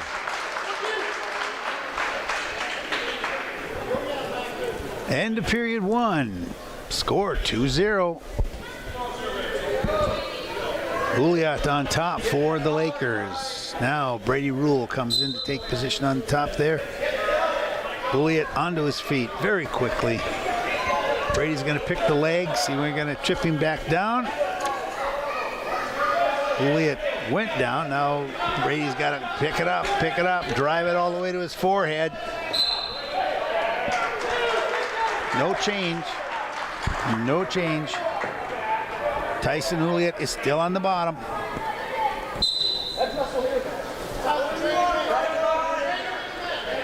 Almost a sit out. Trying it again. Trying to clear that arm. In the stand up. Turning in. Back down. This Juliet's a good wrestler. Notice he never stops. It's one thing, then the next, then the next. Brady basically has lost control now. That's going to be a reversal, not an escape. That's a clean 2 points for Tyson. Now we're back hand fighting underneath, and Tyson's going to try to bring in his... He's reaching for Brady's left arm. He's going to bring it in, and he's going to hold that left arm on, close to his inside with it there. It's just like that. Wrap it around the body.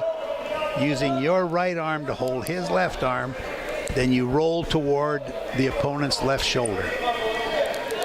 Now he's going to try to tip him the other way, which is a little bit more difficult.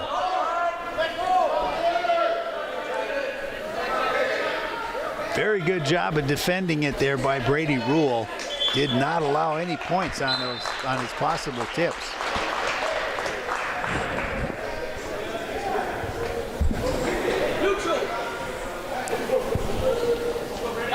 So we're still 4-0 on the mat. 24-12 is the team score. Okay, everybody's up. He basically gave an escape point to Brady. Brady went in quick, and he got caught. That's what I'm talking about. One person tries something, the defense, and we get caught. And that's what he did. He went in, nice, perfectly what he was supposed to do for that single leg takedown, but Tyson defended it perfectly, blocked him, was able to flip him back over onto his back for an exposure, picked up his points, come back down, back to control. Good basic wrestling. Just the way your coach tells him to do it. Just one thing, move one way, move the other way, set one thing's up, always ready to go more than one move all the time. Take what you're given, get your points, get back to basics. Brady's going to have to do some being aggressive here. We're into the third period. Brady Rule is there, see, but he gets caught again. See how he gets that arm? He doesn't get cleared on that arm. And Tyson's putting that in hard. Okay, no points. Stalemate, basically. Brady's getting in again, and Tyson's going to block him the same way. Score is 9-2. Tyson's on top. Tyson Juliet from the Lakers in control of the match. Now he tries the spin. Brady's got that blocked. Brady's working from underneath here. Brady's got 2 wins to his credit today already. Or 3, should say. 3 wins today. And so has Mr. Juliet.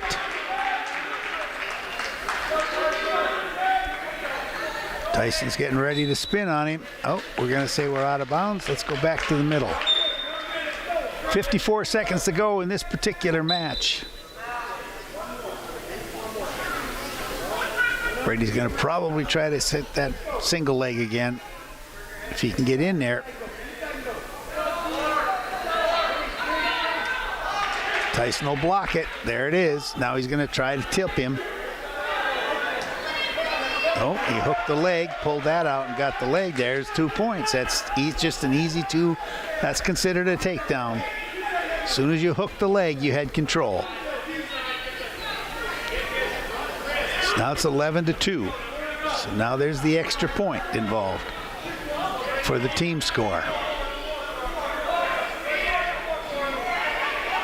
Brady's working hard to get a stand up here, maybe get an escape. And Tyson's going to work on a tip. He's got that arm underneath. Brady worked it out okay. 11-2 is the team score. It was a very good, solid match on both wrestlers there. Tyson just a little bit better with the control on top, and getting those tip points was the big difference. Brings the team score to 24-16. The Road Crew still in the lead.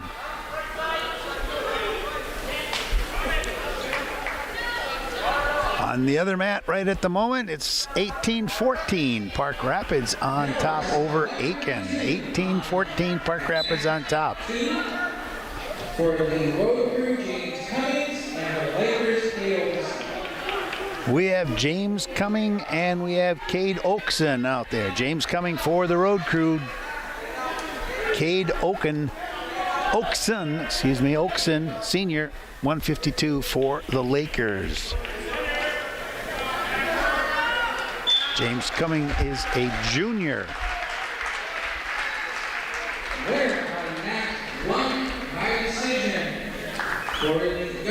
Into the first period. Whoa, Lakers go in, tied him up, tipped him in, got an inside cradle. Gonna try to tip him onto his back to see if he can get some points. Doesn't have any leverage there. Cummings hanging onto that leg. If you keep that leg in there, keep his hips down, don't let him get the leverage to tip you over, you're in good shape. Of course, the Lakers are trying their best to tip you over, at least to get some back exposure points. Still not there. Lakers have 2 points for the takedown, so the mat score right now is 2-0. No advantage, so the referee says let's start over in the middle of the mat. Cummings down. Oakson on top. Oakson leads 2-0. Oakson's going to try to do the same tip that we saw earlier. He's trying to work to get that left arm caught underneath so he can then roll him to his left shoulder. Okay, the arm came out, so instead of the tip, you try the arm bar. There's the arm bar, gonna drive. You gotta go around the head a little bit more, drive into it. James Cummings is fighting it off, and he did. No points awarded. You can see how you try one thing, it doesn't work, you slip into the next thing. And the bottom man has to defend them all. Detroit Lakes takes down. Period number 2 coming up. There it goes. Oakson stands up, tries to go for a sit-out move, then quickly goes into an inside cradle, and as soon as he catches that leg, he gets the 2 points for the reversal. And James Cummings is hanging on to that leg as the defense. That's the idea. Hang on to it. Keep the hips tight down towards you. Hang on to it. Take away his leverage. Oop, now he's hooked up what's called a far side cradle. No, an inside cradle, excuse me. He's got a cradle going, and he's just trying to, he's got his legs loose. That's what's important to Mr. Oakson. And Mr. Cummings got himself out of there. Good job. Nice defense on that cradle. Cummings working from underneath there. It's going to have to try to do something with that. There it is. Man, he's got to be careful. Keep going. Keep crawling over the top. Keep crawling. Keep crawling. No. Now you're going to... Okay. So the referee awarded James Cumming an escape for 1, and Oakson came back with a takedown. Now Oakson's going to work on that cradle again. Now the idea is to either sit through so that you can pull them backwards or roll. There it is. There's the pullback. That exposes the back. Nice job of Cummings breaking their hands. Break the hands there and you break the cradle.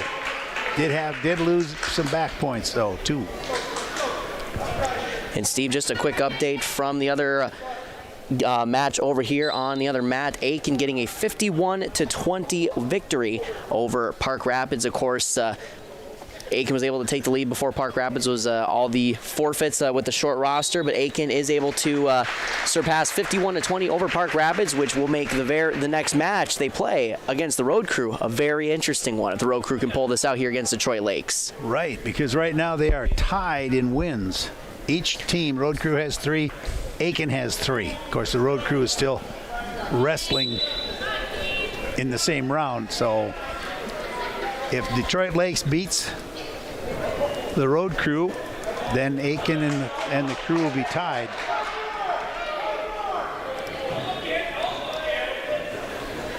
So let's see what happens. 10-3 now with Oakson on top. With a reversal and another takedown. There's another takedown.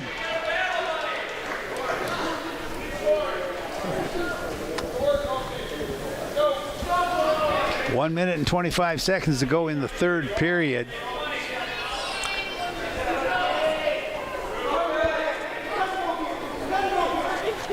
Right now, that injury forfeit that occurred to Tatum Mink is looking big. Because Tatum Mink was in control of that match, basically. He was in the down position at that time. But he had done some, he was in good shape to win that match, at least for 3. And that would be a big difference on that scoreboard.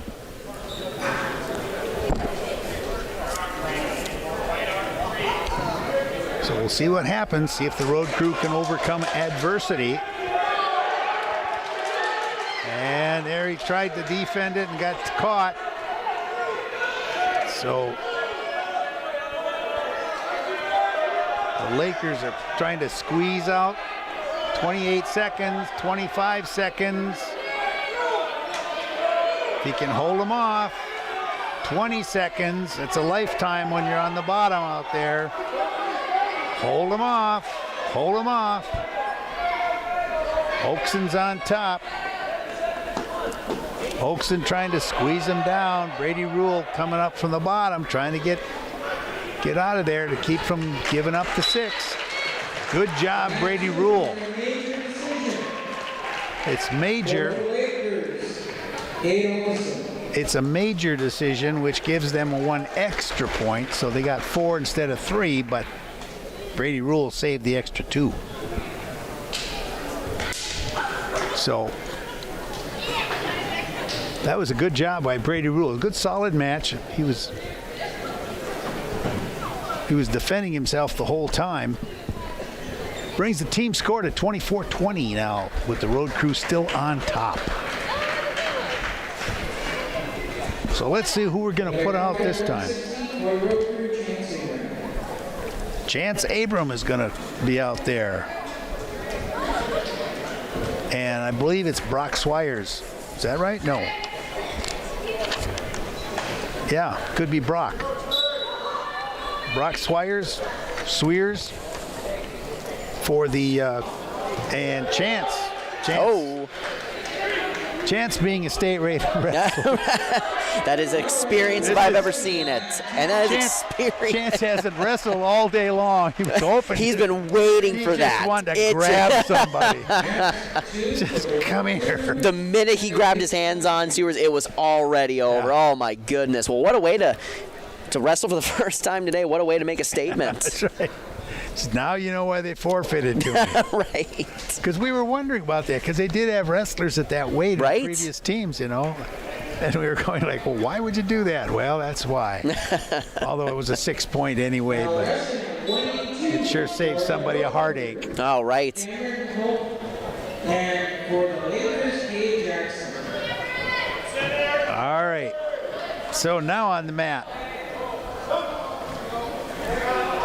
it's Paxton Goddard, I believe.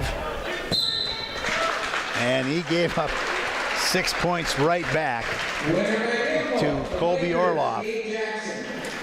That was Cade Jackson who got the pin on that attempt. Cade Jackson's not even, oh, there he is. I was going to say he's not even on the roster. Yeah, he is. He's way over on the other side. Okay. So he was the 182-pounder that came down to wrestle. Now wrestling at 195. Now we're at the 195. And for the Lakers, Zach Carlson. Should be Corbin Knapp. Should be a good one here, I'm thinking. Corbin Knapp is also rated in state. He is third at 195 pounds in state. So let's see. And Corbin hasn't wrestled yet today either, so he's probably chomping at the bit. And he's going to be wrestling Zach Carlson, a senior for the Lakers.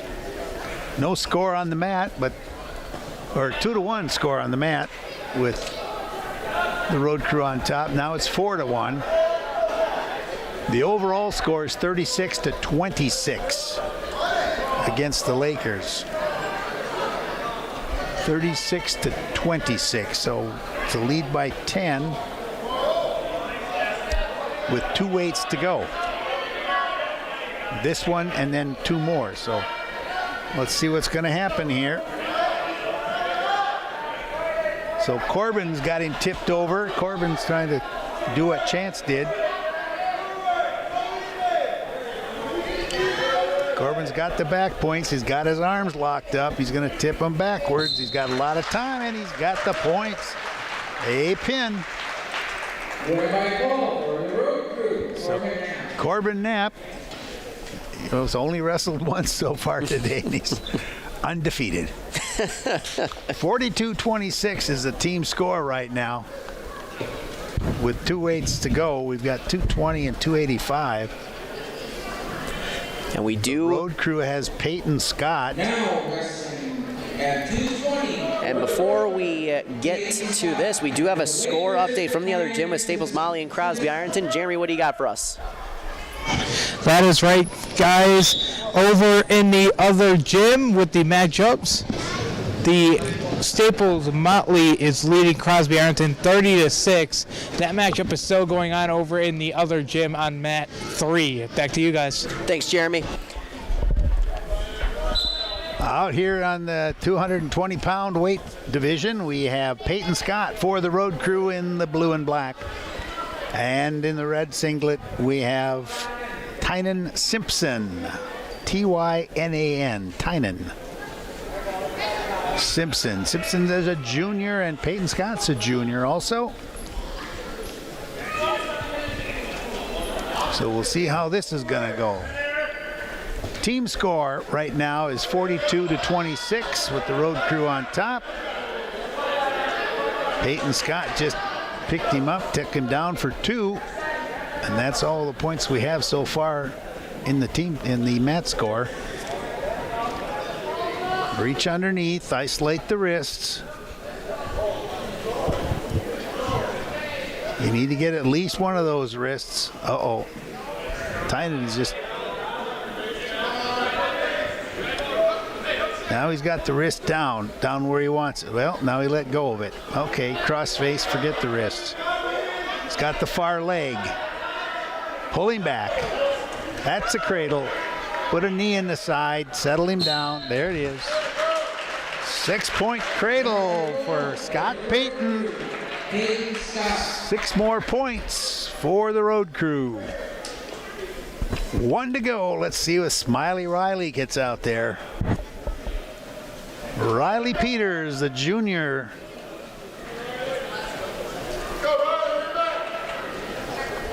And Jeff Moan is out there for the Lakers. Now, wrestling at heavyweights. Riley hasn't wrestled yet today either. Moan came out quick. Moan's going to try to set him up for a throw. Riley knows how that works. Does it himself half the time.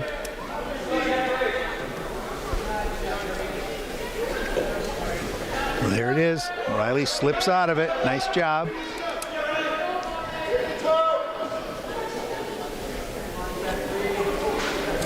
Riley trying to work around to the side, see if I can pick the leg. Nope, that's not going to work. Moan's have seen that one coming. So we'll go back to the middle of the mat and dance around some more.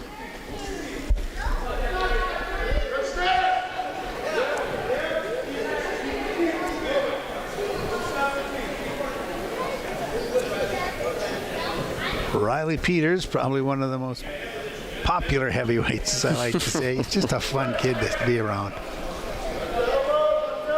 Taking on Jeff Moan for the Lakers. No score on the mat right now.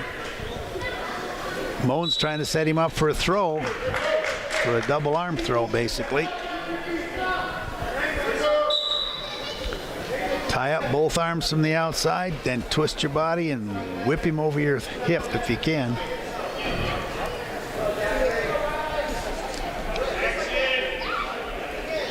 Riley's going to try to work on, not sure what Riley's working on right now. He's just kind of feeling him out.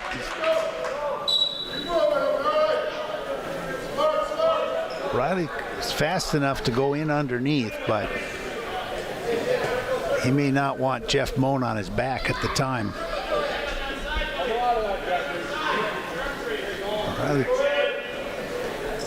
One of Riley's moves is to isolate that arm and then try to work toward it and then just pull it past you and grab on as the guy goes by.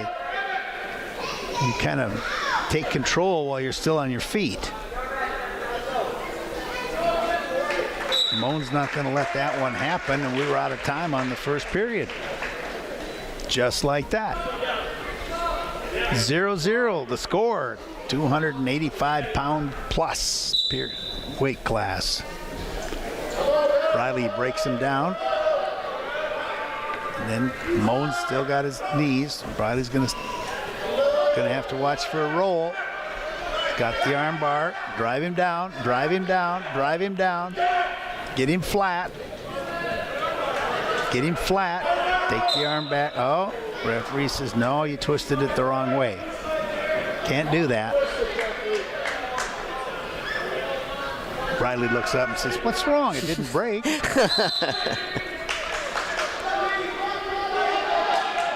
And 1 point to the Lakers right there. Jeff Moan whips back and forth and gets to his feet. Now we're back to a takedown. 1-0. Second period. Lakers on top on the mat score. Whoop, here comes looking for a throw here. Riley's got to be careful now. He's got him in tight. Okay, he's got one arm out.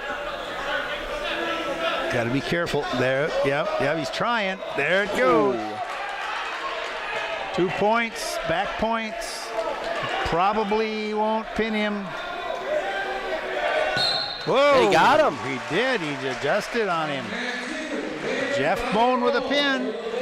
Good job for Jeff. Your final score on that two. So final score, 48-32.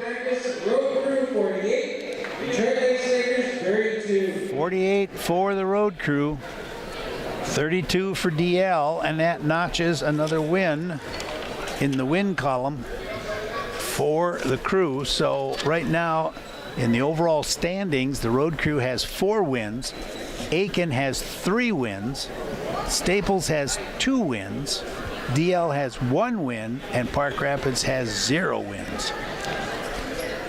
So and then the way things are looking, Staples Motley should improve to win number 3 with that win over Crosby Ironton.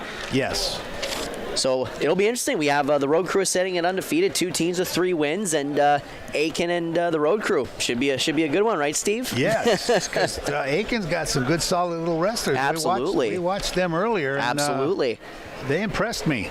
They were able to take care of business against Park Rapids to get to this point. This match could be for the conference, and of course Staples Motley taking on Detroit Lakes in the last set. That is going to be on the other mat here. So a lot of interesting situations to win the conference here. But it should be a good one, and it all starts here with the Pequot Lakes and Pine River Bacchus Road Crew and the Aiken Gobblers. We're going to take a quick break with a quick word from our sponsors. Back in just a moment with the final round of the night on YourLiveEvent.com, live from the Mid-State Conference Tournament in Detroit Lakes.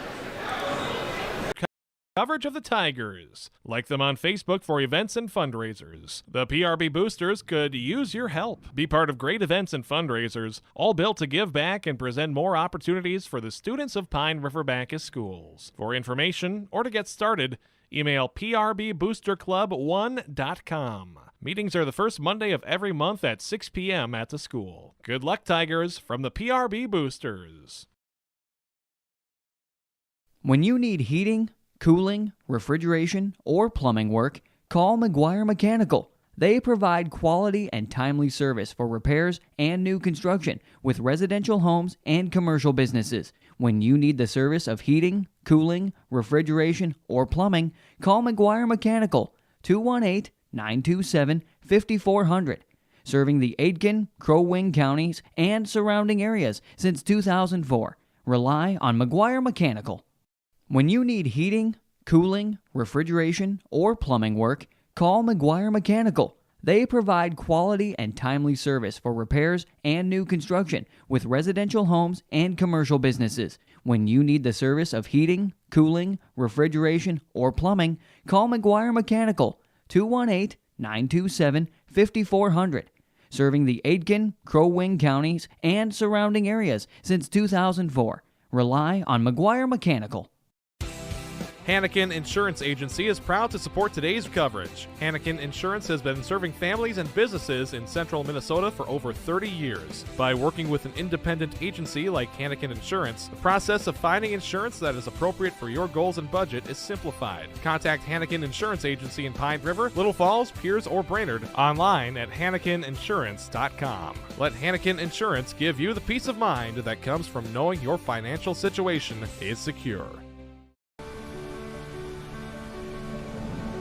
My roots run deep. I dream of a world where planting a seed can bring forth the food and knowledge our world needs right now. The field is my classroom, and I have the power to make a difference. I am going to feed the world someday.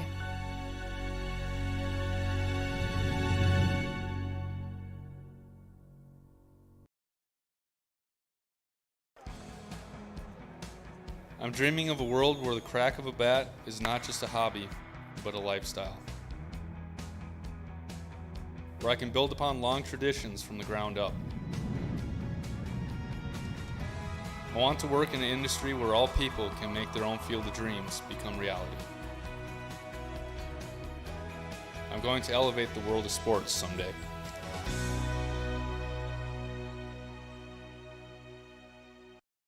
Country Doc Veterinary Clinic in Pine River is proud to support radio coverage of our area athletes.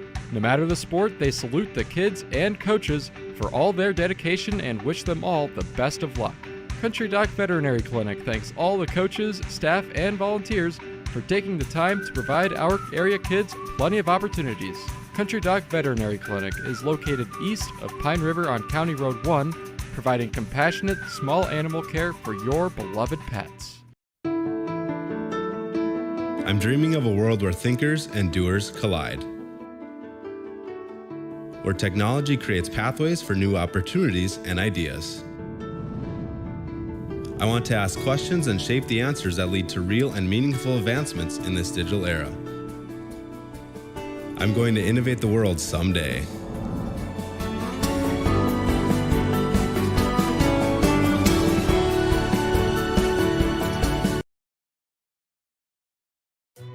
Pine River Dental Arts is committed to the small town feel of your local dentist while providing top-notch dentistry like general dental care for all ages to help you have the healthiest mouth possible. And they offer same-day crowns. Pine River Dental Arts is happy to welcome Dr. Tony Sauer to the Dental Arts team.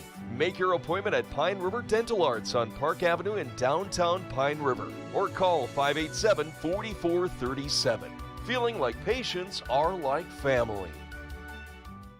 Do something fun and make new friends. Join a bowling league at Community Bowl and Pizzeria in Pine River. Community Bowl and Pizzeria has openings for all leagues: men's, women's, mixed, youth, seniors, and also Special Olympics. Enjoy some friendly competition and have a great time. Food specials offered on all league nights. Don't forget Moonlight Bowling every Saturday evening. For information on leagues or to sign up, call or stop into Community Bowl and Pizzeria in downtown Pine River. 218-587-3100. Do something fun and make new friends. Join a bowling league at Community Bowl and Pizzeria in Pine River. Community Bowl and Pizzeria has openings for all leagues: men's, women's, mixed, youth, seniors, and also Special Olympics. Enjoy some friendly competition and have a great time. Food specials offered on all league nights. Don't forget Moonlight Bowling every Saturday evening. For information on leagues or to sign up, call or stop into Community Bowl and Pizzeria in downtown Pine River. 218-587-3100. Country Doc Veterinary Clinic in Pine River is proud to support radio coverage of our area athletes. No matter the sport, they salute the kids and coaches for all their dedication and wish them all the best of luck. Country Doc Veterinary Clinic thanks all the coaches, staff, and volunteers for taking the time to provide our area kids plenty of opportunities. Country Doc Veterinary Clinic is located east of Pine River on County Road 1, providing compassionate, small animal care for your beloved pets. Hanakin Insurance Agency is proud to support today's coverage. Hanakin Insurance has been serving families and businesses in central Minnesota for over 30 years. By working with an independent agency like Hanakin Insurance, the process of finding insurance that is appropriate for your goals and budget is simplified. Contact Hanakin Insurance Agency in Pine River, Little Falls, Pierce, or Brainerd online at HanakinInsurance.com. Let Hanakin Insurance give you the peace of mind that comes from knowing your financial situation is secure. Save on your groceries and gas each week just by shopping at Pequot Lakes Super Value on Patriot Avenue in Pequot Lakes. Shop your locally owned Pequot Lakes Super Value for quality, service, and freshness. Enjoy delicious daily deli specials around the stone hearth fireplace, convenient on-site pharmacy, and the freshest meats and produce. Save on gas too. Earn 10 cents of savings on gas for every $100 spent on groceries. Pequot Lakes Super Value, Patriot Avenue in Pequot Lakes. Good luck, area teams.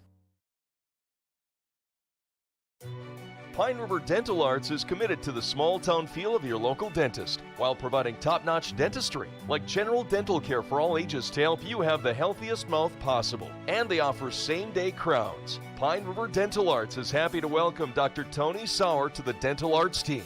Make your appointment at Pine River Dental Arts on Park Avenue in downtown Pine River or call 587-4437. Feeling like patients are like family. Great people, economic viability, a wonderful place to live. Pine River, Bacchus, and PRB Schools. PRB Schools is a small school district with large district opportunities, providing activities and classes that involve students, making sure every student has everything to be successful. PRB Schools also offers a variety of community ed programs, a great way to learn new skills hands-on with others within the community, making connections with families, being involved with the community, becoming a community family. PRBschools.org. The PRB Boosters are happy to sponsor coverage of the Tigers. Like them on Facebook for events and fundraisers. The PRB Boosters could use your help. Be part of great events and fundraisers, all built to give back and present more opportunities for the students of Pine River Bacchus Schools. For information or to get started, email prboosterclub1.com. Meetings are the first Monday of every month at 6 p.m. at the school. Good luck, Tigers, from the PRB Boosters.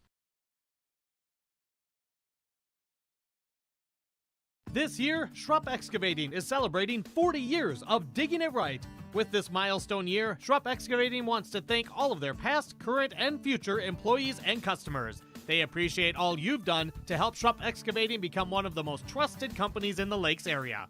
For any excavation project, Schrupp Excavating will have your project done right and on time, serving Pine River, Bacchus, Pequot Lakes, and all the surrounding communities. Schrupp Excavating LLC. Online at schruppexcavating.com.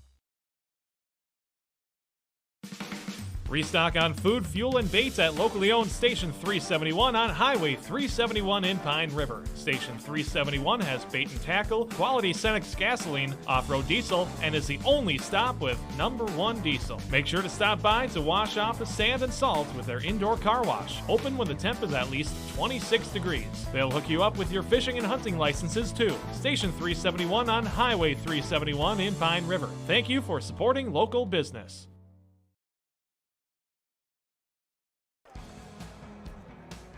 I'm dreaming of a world where the crack of a bat is not just a hobby, but a lifestyle. Where I can build upon long traditions from the ground up. I want to work in an industry where all people can make their own field of dreams become reality. I'm going to elevate the world of sports someday.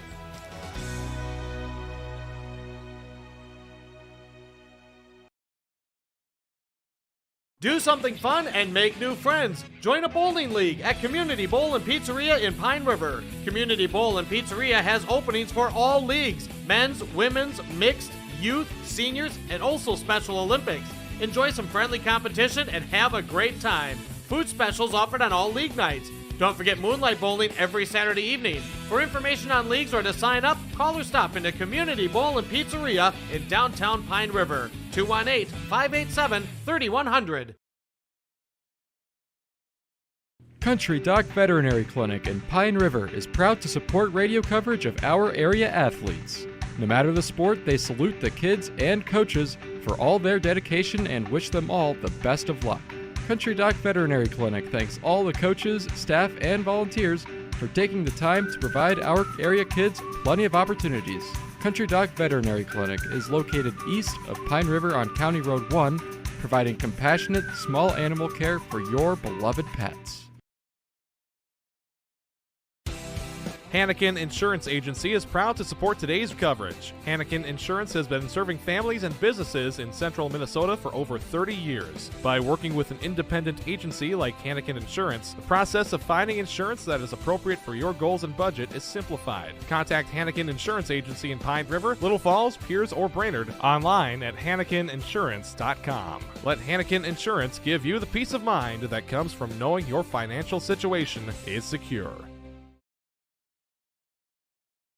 Save on your groceries and gas each week just by shopping at Pequot Lakes Super Value on Patriot Avenue in Pequot Lakes. Shop your locally owned Pequot Lakes Super Value for quality, service, and freshness. Enjoy delicious daily deli specials around the stone hearth fireplace, convenient on-site pharmacy, and the freshest meats and produce. Save on gas too. Earn 10 cents of savings on gas for every $100 spent on groceries. Pequot Lakes Super Value, Patriot Avenue in Pequot Lakes. Good luck, area teams.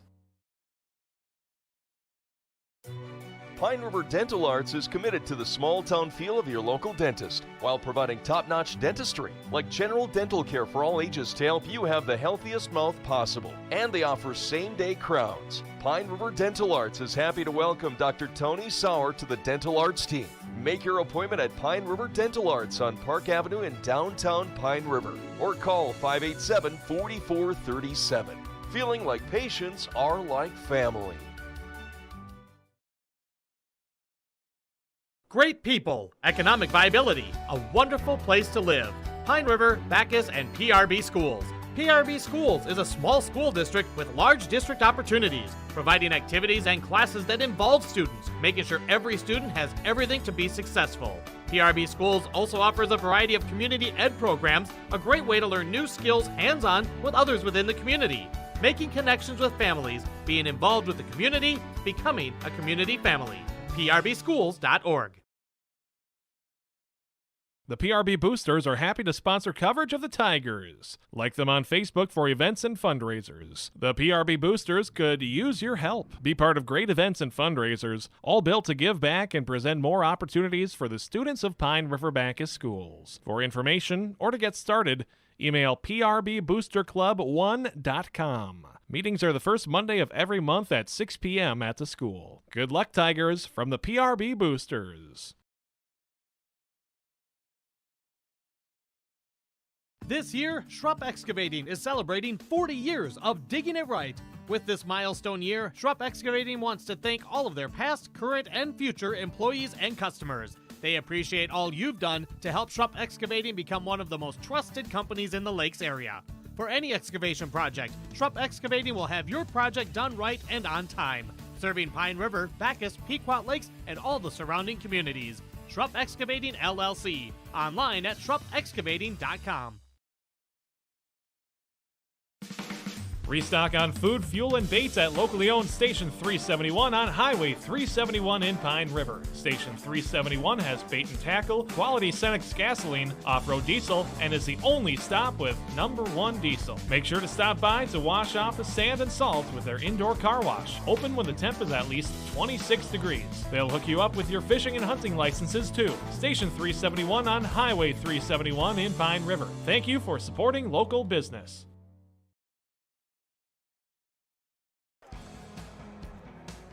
I'm dreaming of a world where the crack of a bat is not just a hobby, but a lifestyle. Where I can build upon long traditions from the ground up. I want to work in an industry where all people can make their own field of dreams become reality. I'm going to elevate the world of sports someday.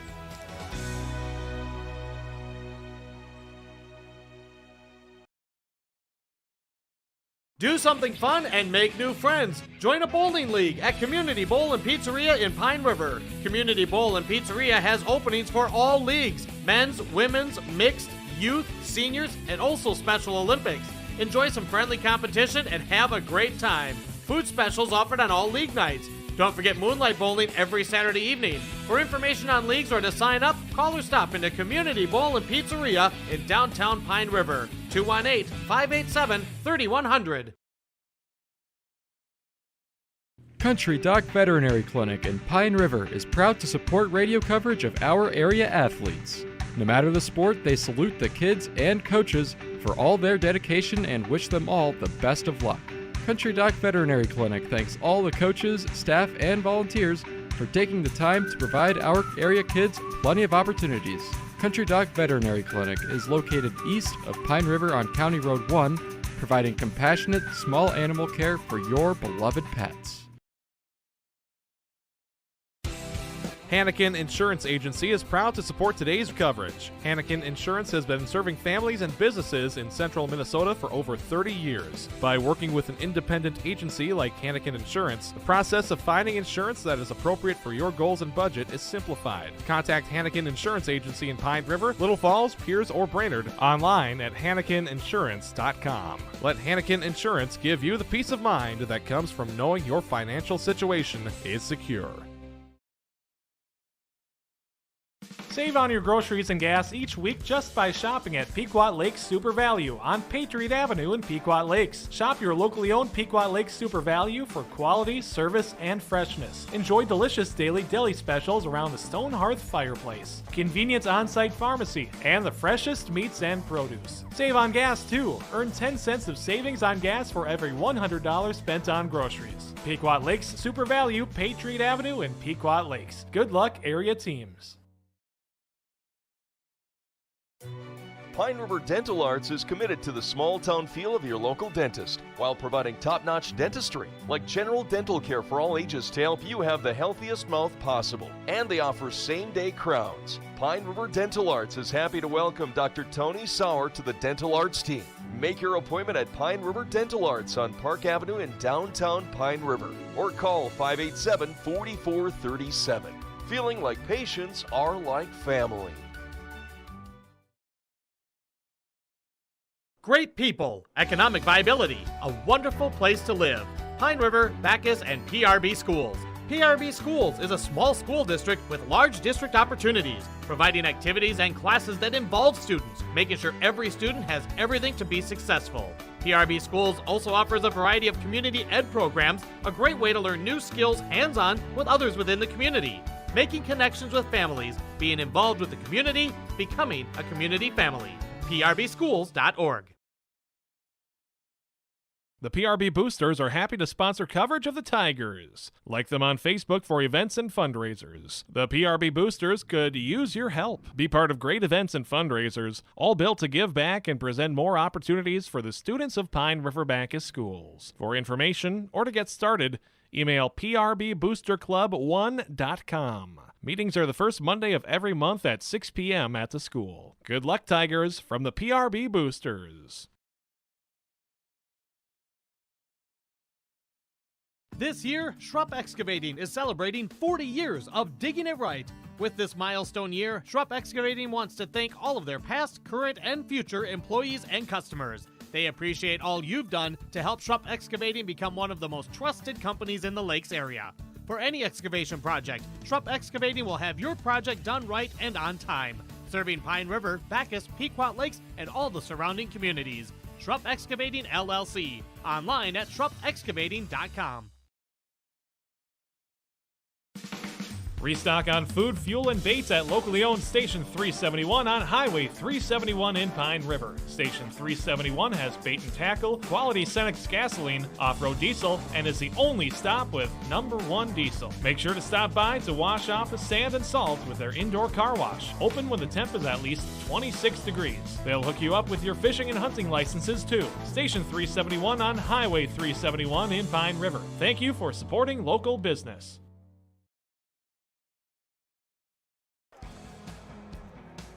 I'm dreaming of a world where the crack of a bat is not just a hobby, but a lifestyle. Where I can build upon long traditions from the ground up. I want to work in an industry where all people can make their own field of dreams become reality. I'm going to elevate the world of sports someday.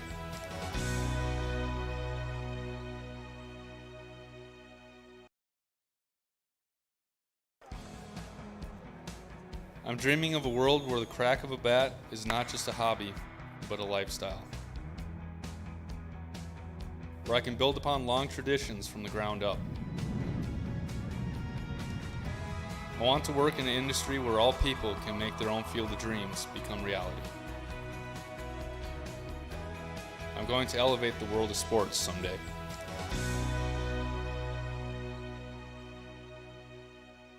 Here in beautiful central Minnesota, we get to enjoy nature every day.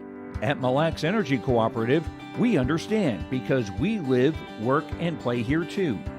However, just because you're not in the big city doesn't mean you can't have access to great internet service. Let MLEC Fiber give you the fast and reliable internet you deserve. Check to see if MLEC Fiber is available where you live. Visit us online or call our office at 218-429-0433. Restock on food, fuel, and baits at locally owned Station 371 on Highway 371 in Pine River. Station 371 has bait and tackle, quality Cenex gasoline, off-road diesel, and is the only stop with #1 diesel. Make sure to stop by to wash off the sand and salt with their indoor car wash, open when the temp is at least 26 degrees. They'll hook you up with your fishing and hunting licenses too. Station 371 on Highway 371 in Pine River. Thank you for supporting local business. Riverwood Healthcare Center in Aiken provides total joint care for shoulders, elbows, hips, knees, hands, and wrists. Our team of highly skilled orthopedic surgeons use innovative procedures to increase mobility and reduce pain. Get back to the activities you enjoy. Learn more at riverwoodhealthcare.org. Riverwood Healthcare, your trusted leader for orthopedics and sports medicine.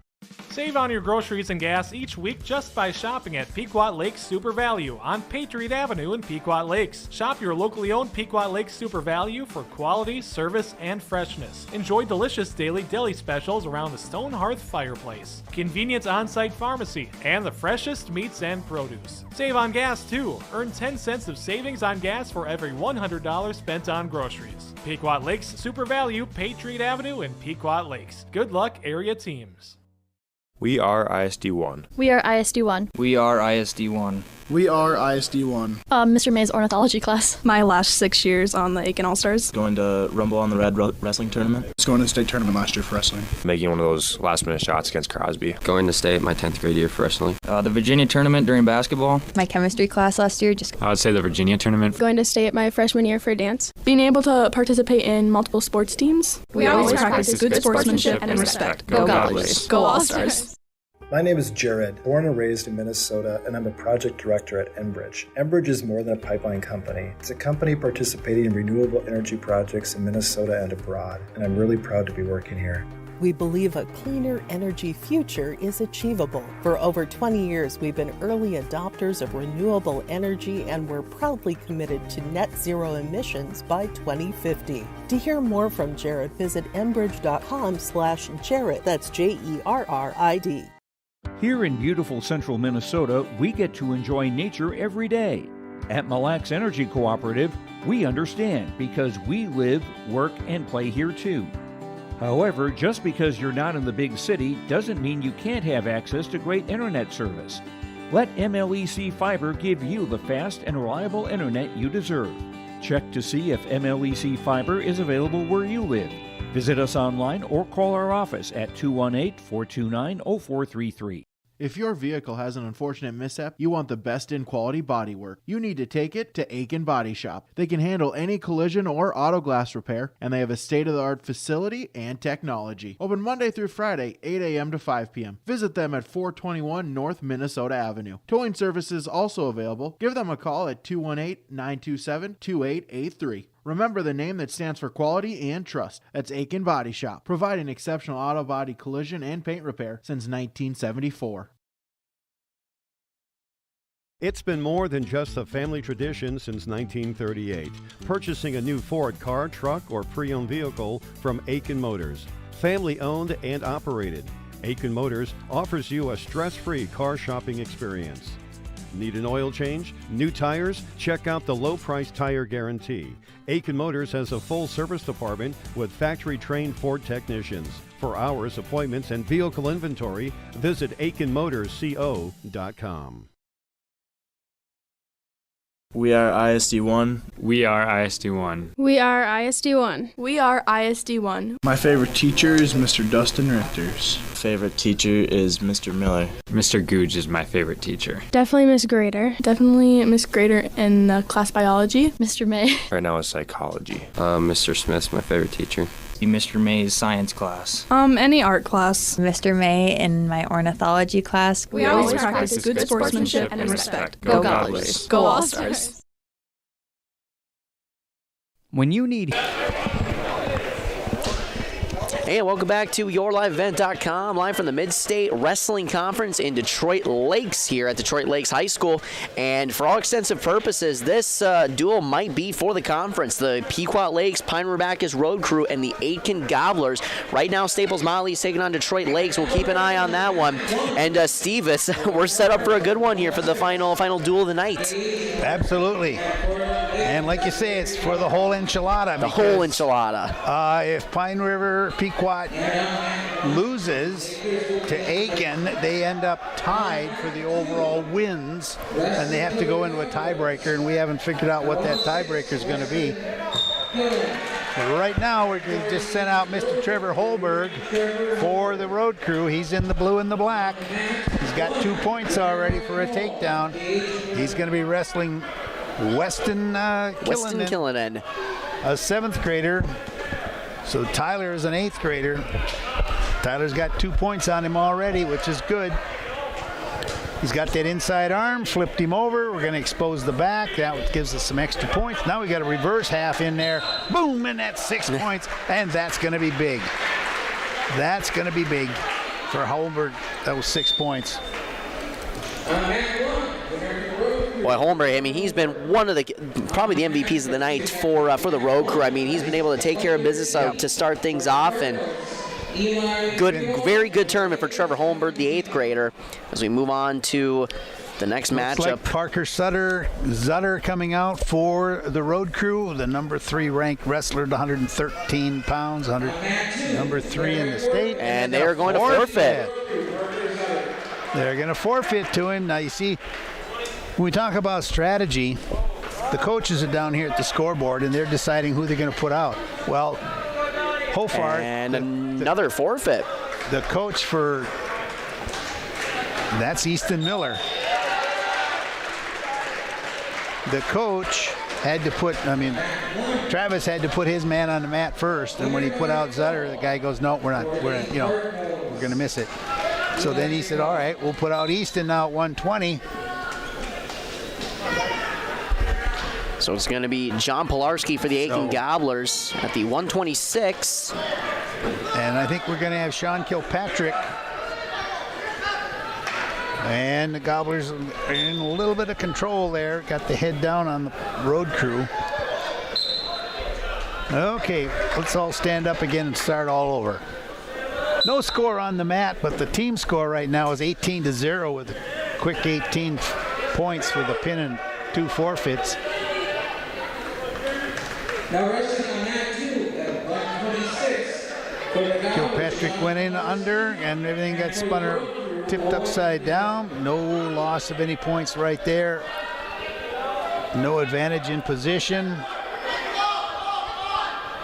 Kilpatrick's coming up there, tipping him over. Move to your right. Come on. Oh, no advantage. It's going to be a stalemate. One more time, off the feet. Still in the first period with a minute to go. Aiken faked the arm drag there. Now he's got the head. Now he's going to spin on him. This Aiken wrestler is a pretty good little wrestler here. And this is John Pilarski. And there's the spin, and there's the 2.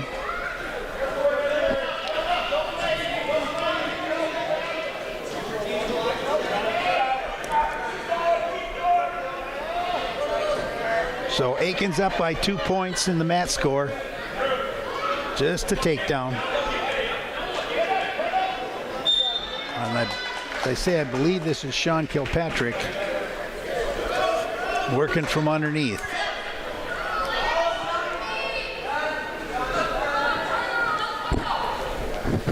I was surprised that Aiken forfeited those first couple. Well, they lost the first one, but I was surprised they forfeited that 113 and 120.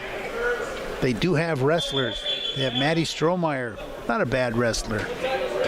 Adrian Kamarchik, 11th grader, and at 120 they had Jake McGuire.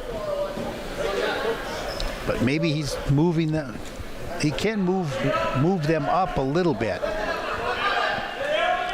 But he's put in John Pilarski now at 126. And that's 6 points back for... That's 6 points back for Aiken. Boy, Pilarski, he's had himself a really good tournament as well, and that's a big, big win for the Gobblers trying to get back into this one. Especially as a pin. Absolutely. Okay, so we're going to do our best guess now. We've got Caleb Swanson or Tayton Mick, and Tayton Mick has a bad wing, so it looks like Caleb Swanson's going to be on the mat for the road crew, and this is going to be expected to be Jackson Klein at 132. Jackson's not a bad wrestler. We've seen him wrestle earlier when Aiken defeated Detroit Lakes in an earlier match earlier today.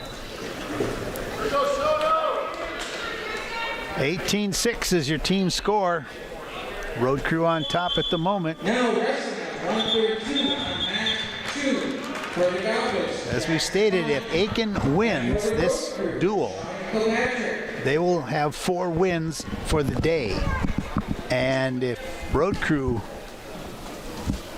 loses, obviously that would be the way it would work. Road crew will only have 4 wins for the day. And the way they determine a winner is the overall wins and losses. This is a round-robin tournament. Everybody plays everybody, and then we sort out the wins and losses at the end of the day. But at this point, they would be tied.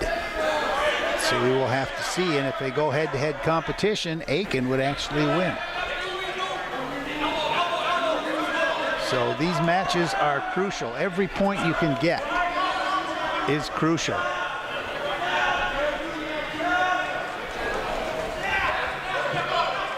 Try to pull that leg in. There's 2 and possibly 2 more. Got caught. Just got himself caught underneath. Now in the old days, the ref would be saying, pull him back on the mat, pull him back on the mat. Yeah. You know, because you can't pin him offside. Oh. Now you can pin him off the mat, and he did. Oh boy. And that. By call for the Gobblers, Jackson Wine.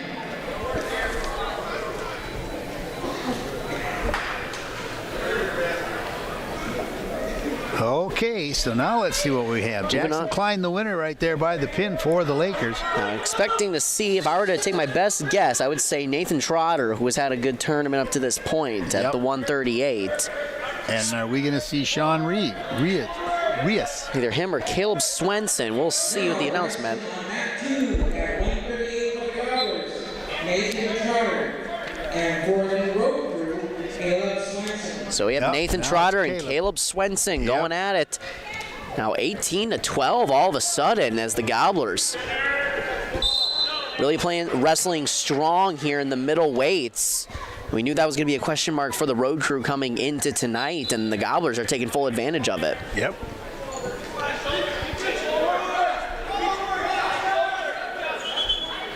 Zero the score on the mat. 18-12 with the road crew on top right now, with the benefit of a couple of forfeits early by Aiken. Interesting strategy by the Aiken coach.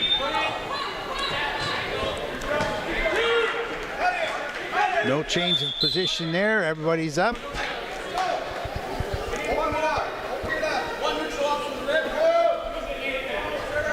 This is Trottier, good solid little wrestler. Built like a wrestler. Good shoulders, no waist.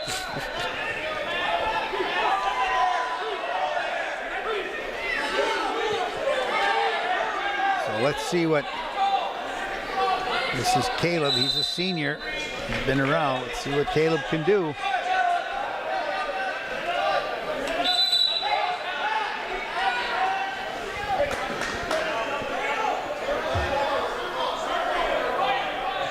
So they gave 1 point to Aiken, basically as a stall point.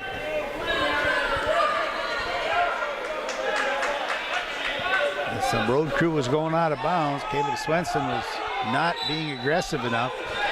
So 1 point to Aiken. So this right now, the Gobblers are up on this mat. Trying a couple snap downs, that didn't work. Caleb's got to get a little more aggressive. He's going to have to take it to him. But you don't want to get caught either. Quick score update from the other mat. It is Staples Motley on top, 18-0 over Detroit Lakes, as things could get very interesting late here. Riley Reese. For the Lakers, Bo Sundahl. 2 points on the takedown for Aiken. Trottier gets a snap down, spins around, gets his 2, puts him up 3-0. He's trying for an easy tilt there. Whoops.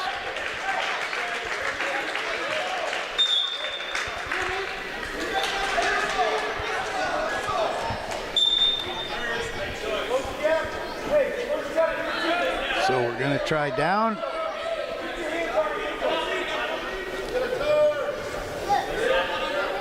Now the question is, how quickly do you come out from the bottom? Stand up, not working on the wrists. Usually a stand up works on wrists. So he gets taken down, but he turns into him. Now he's hooked the leg. He's going for the over the top of the head. Going to try to put the 2 ends together. And Caleb defends it nicely. We get back to basically a basic position in wrestling.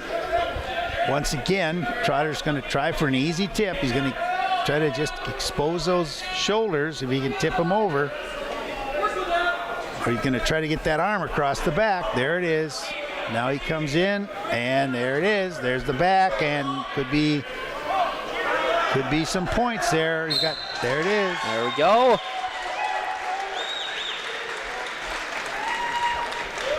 Boy, really quick turnaround. We knew it was a very interesting strategy for Aiken on those first couple of forfeits, but right back the other way, 18 all. Oh my goodness. Yep, 6-6-6 and 6-6-6 is how that has gone so far. All right. Well, the 145 should be a lot of fun, I'm thinking. Brady Rule for the road crew and Kenny Erickson for Aiken Gobblers.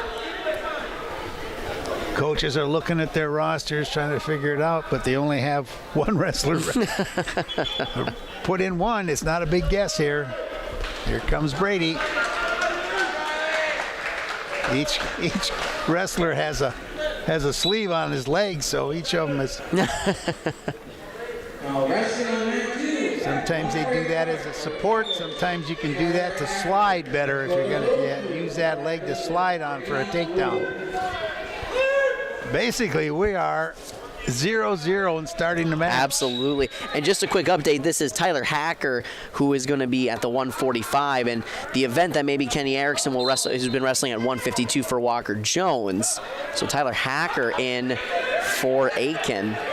But it is still Brady Rule for the road crew, and yeah, like you mentioned, it's a clean slate right now, and we expected this to be a good duel, and so far it's lived up to that. I mean, for Aiken, 3 straight pins. You can't have much of a better performance than that so far.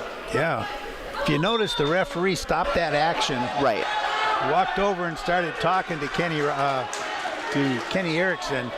That's the second time Kenny Erickson has basically been called for slapping the head. He got called for it in the DL match. Oh. And he's done it again. Brady's got Brady him on Rule. his back. See what he's got. We've got back points. We have tighten it up. And there it is. 6 points for Brady. Brady Rule. Boy, this has just been 6-6-6-6-6. When I was kind of looking at it and we were talking earlier, I was thinking, okay, maybe 3 here, maybe three here. Could go this way and this way, but going to have 3. But then we all set off Eric. Could go to lunch with all those picks and so far. But I'm looking at my picks and looking at it. I didn't get the scores right, but overall, I think I'm off by 3 points. Not bad. As far as this is, not bad. That is why you're the wrestling guy here with R&J Broadcasting. 24-18 team score. Road crew on top with a pin from Brady Rule. Nice job, Brady. Now we're coming out. Are we talking James Cummings? I think. And the 152 weight. We'll wait for the announcement. Oh no, this would be Chance then. Let's see what they officially announce.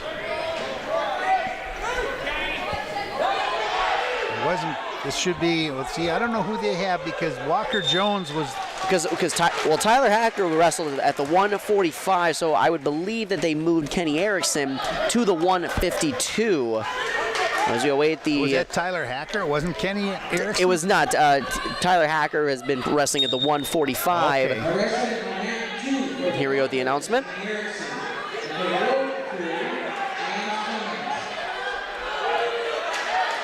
Boy, I didn't catch that. I didn't catch any of that. Sometimes the school doesn't spend all their money on the sound system. Road crew on top, 2-0 with the takedown. And this is Kenny Erickson over here. Yes, this is Kenny Erickson. And the other one was Tyler Hacker. Okay. So it was Tyler who was called twice. Okay, now Aiken's going to tip. There it goes. There's the back being exposed. That's 2 for the back. Not quite all of them. Oh, he did. He gave them all 3. 5-0. 5-0. Aiken on top.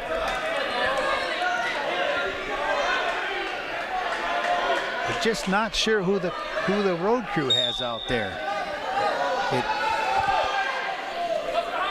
I'm not sure if it could be Grant Thompson, could be James Cummings.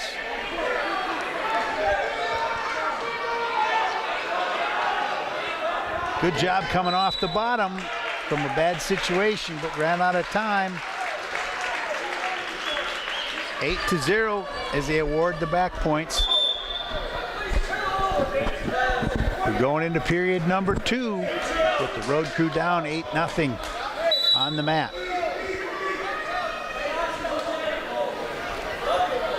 So far, it's if the first one gets a 3, they win. Then the other team wins.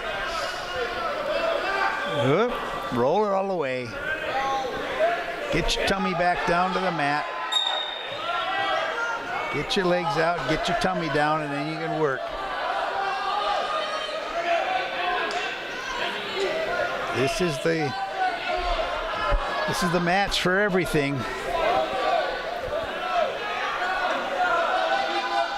The road crew wins this duel, and they win the Mid-State Conference Championship. Aiken's hanging in there trying to do a cradle. He's trying to hang on to it. He tipped him over. And whoa, that crossface came from left field. Don't like that. Trying for another cradle. Did I try to tip him up? Nope. Good defense on the crew there. Road crew's doing a good job defending everything that's been coming at them so far.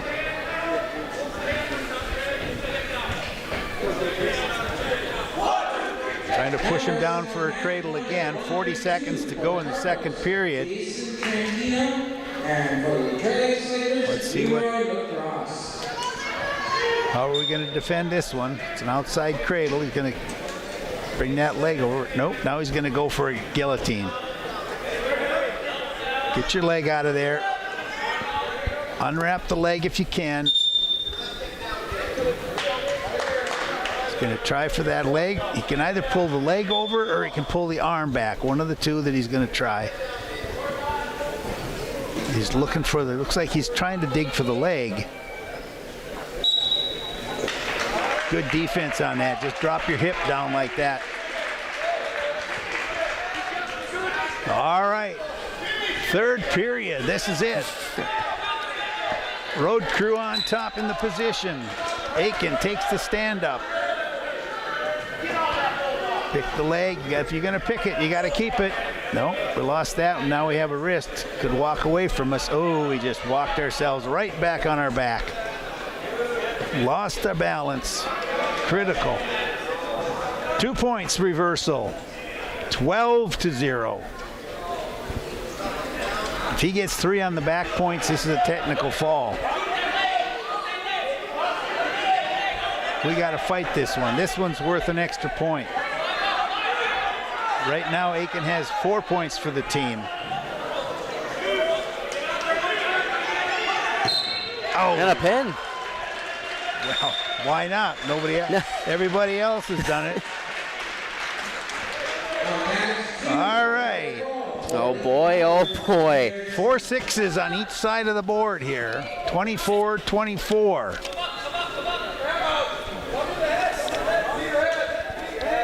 Now looking into the 160 mark. Let's see if we're going to have Earl Stockman for the crew and Hayden Workman. Or did Workman go down? Now wrestling on mat 2 at 160 for the Doubters, Hayden Workman. Hayden Workman. And for the road crew, Chance Abraham. Chance Abraham and Hayden Workman. Oh, this should be a good one, Steve. This should be a good one. These both good wrestlers here. Workman's a real hard worker, and Chance just is strong. And Chance just picked him up, dropped him on the mat. He's got 2 and 2. This is close. On the right shoulder. Squeeze him out. And there it is. Oh, Chance. He's only wrestled twice, and he hasn't put in 30 seconds of work. Has he even broken a sweat tonight? 2 pins. Nice job, for Chance Abraham. Now moving on to the 170, expecting Jack Grell and Paxton Goodard. But we'll see what the official announcement is with some of the readjustments. But expecting junior Paxton Goodard for the road crew and Jack Grell, the senior, for the Aiken Gobblers. Well, let's see. Yeah, it could be Paxton Goddard. I wonder. Now wrestling mat 2 at 170 for the Gobblers, Jack Grell, and for the road crew, Earl Stockman. Oh, So now Earl- they put Earl in. Earl Okay. Stockman and Jack Grell going to work at the 170 weight. Again, 30-24. Two matched wrestlers right now. Can see where Coach Holfarth's idea was to get Chance down there, get that pin for sure, and see what we can do here. Earl's got the moves. He can do it, but he's also a little bit wilder than Chance is. So Stockman can get caught sometimes. Grell's a pretty solid wrestler. Pretty well-built young man. No score on the mat. Road crew by 6 right now. Just quick update from over in the other mat. 27-0 Staples Motley over Detroit Lakes.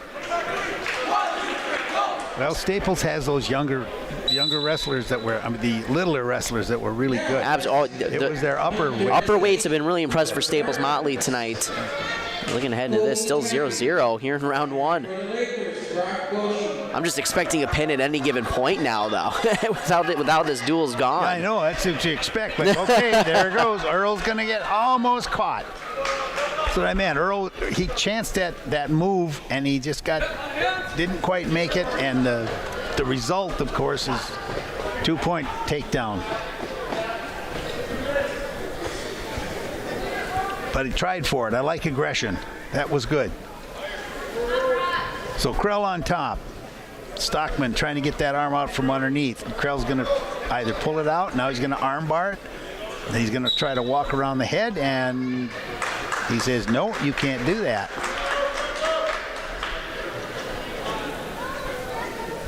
If you're going to arm bar it, you got to let go of the wrist.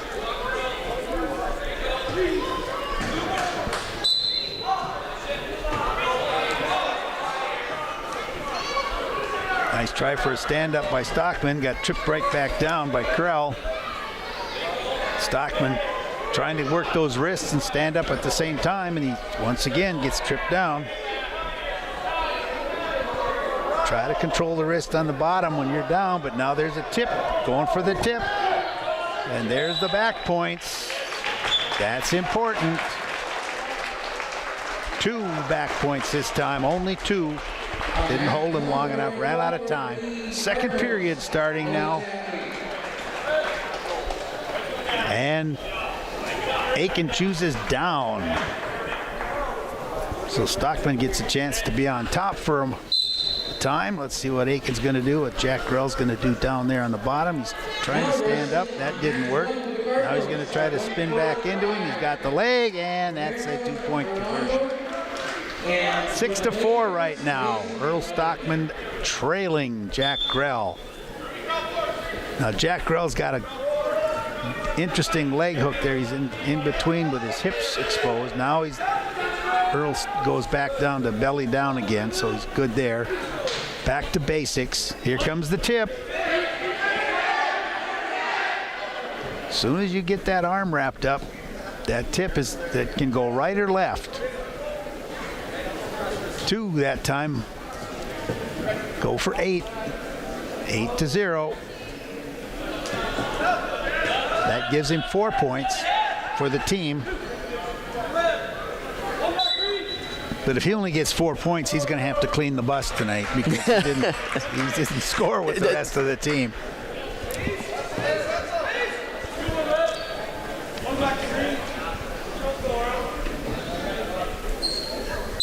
Aiken's brought a really good team to this tournament this afternoon.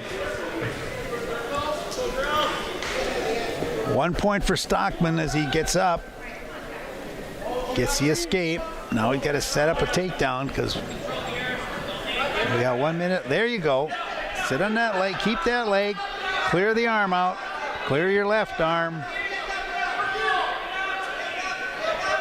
Clear it if you can so you can get across the back. If you can get across to reach the back, all right, do that. There you go. Couldn't get his arm out. There's a hard cross face. Now we're looking at a cradle. Drive it, drive it, drive it, drive it. Nope, he lost the cross face. That's it. Get back. Get yourself, get some base again. Breaking down. Oh, he's trying to grand beat. Trying to grand beat. He blocked it. There's points. No. Yes. No. I'm looking at the official. I'm not sure if he gave him 2 points or not. And maybe not. Ran out of time. Nice job of blocking that Granby, though. Earl saw that one coming. He's posted to block it. Almost had points. Earl needs an escape. 8-4. Now we're back to just a 3-point team score. Earl's got to get his head back out of there. He's hooked in there too tight. Yeah, get out of bounds.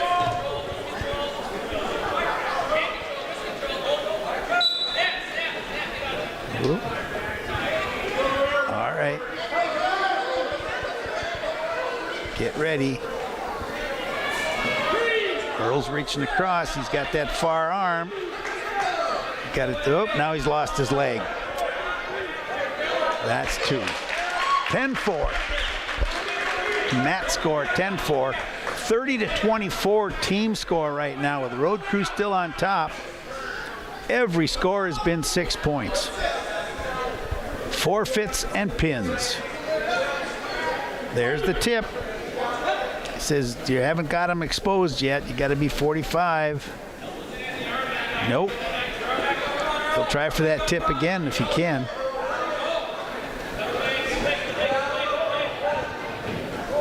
He's got it. If he can pick up 3 points on the tip, he's got 52 seconds to do it. He'll add an extra point on the team score. Bringing the arm bar out in the Dan Gable move. Dan Gable was famous for that particular move. One of the best wrestlers that the United States has ever produced. Oop, watch the fingers there. Watch the fingers. Got to grab hands and wrists. He's trying to pull that arm back.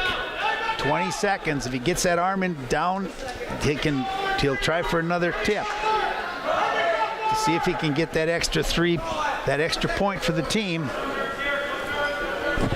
Remember, Aiken still has 220 empty. So there's 6 points that they have to account for later on. And that's the end of that match. 3-point win for Jack Grell. 3 points.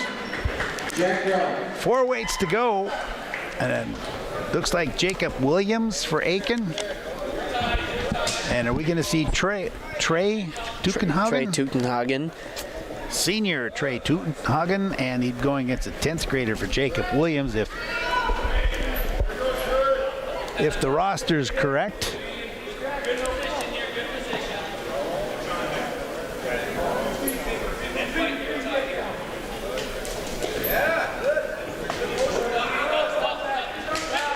Little delay for something.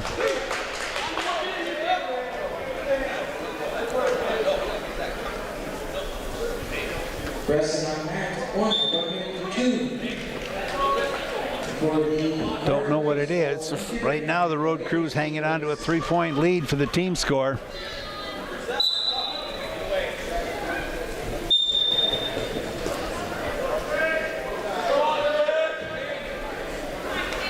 Now wrestling on match 2 at 182 for the Gobblers, Kane and Bernie, and for the Road Crew,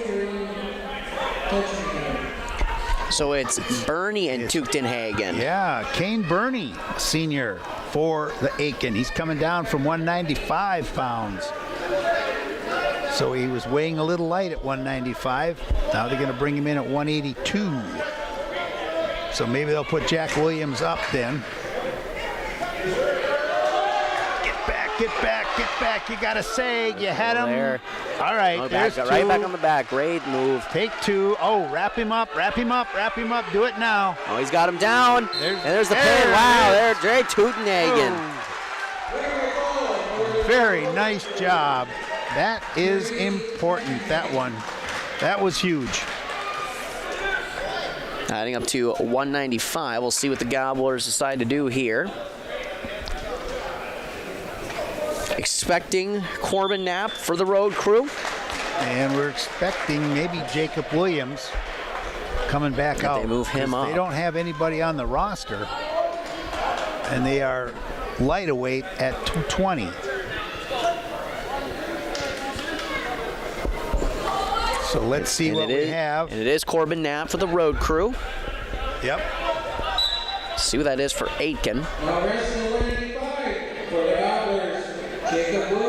It is Jacob Williams moving up to 195. Yep, he moved him up. I think they were hoping that Bernie would come down and could beat Tokenhagen. And that didn't work out for him. And I think that could be the difference in the match. We'll see. 36-27 team score. Road crew on top. If the road crew wins this dual match, they become the champions of the Mid-State. If they lose to Aiken, then we don't know. Because they're tied. They're both tied then. And Staples Motley isn't making it easy. 33-6 over Detroit Lakes, just all over the Lakers right now. And this one, I mean, certainly you have to feel that the way this duel has been going, it certainly feels like Aiken's got to get 6 points on this duel here. Yeah, they're going to have to score here because they have to give it right back at 220. Well, maybe they've got some phantom that they have been holding in the wings, but they don't have them on the roster. So, and they forfeited it this earlier today. All right, so it's Jake Williams for the Lakers, Corbin Knapp for the road crew. Corbin's a state-rated wrestler. He's a junior. He's rated number 3 at 195 pounds in the state for Class 2A. But that doesn't mean anything if you fall into a trap. If you try something, you get caught on the way in. Got to make good moves.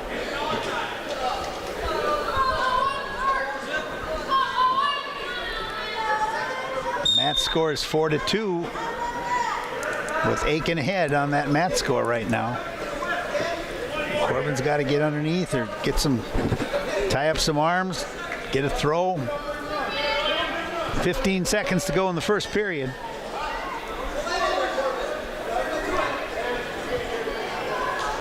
Whoops, he feinted. There. Tie him up. Get that. That's it. And we're out of time in the first period, so let's go to number 2. Jake Williams ahead, 4-2 on the mat. The road crew ahead, 36-27 in the match. And I believe that Jeremy does have a score update for us for the final game, Park Rapids and Crosby Ironton. Jeremy, what do you got? That is right, guys. Park Rapids is up 33-4 over Crosby Ironton in the final varsity game over in the other gym. 33-4 is the score for Park Rapids over Crosby Ironton. Back to you guys. Thanks, Jeremy. Thanks, Jeremy. And now back on to period 2 in what is an all-important match here for the Park Region Conference. Corbin Knapp. Corbin Knapp Jacob with his Williams. leg caught underneath. There, he backed it back out. All right, starting period number 2. Whoa! He's got him there as his. Jake Williams picks up 2 more. That's a takedown. Corbin, you're going to be on your knees to start with. 6-2 the score.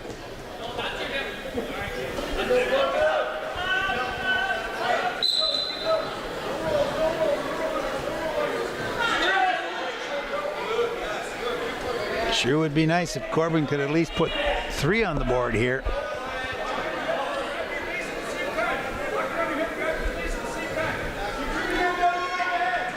the heavyweight from Aiken did a credible job against the heavyweight from Detroit Lakes, Jeffrey Moon. So Riley's going to have his hands full. Aiken trying to get the bear hug. Set him up for throw, and there's going to be a stall against Corbin for backing out. That's just a warning. Next time it's going to be a point.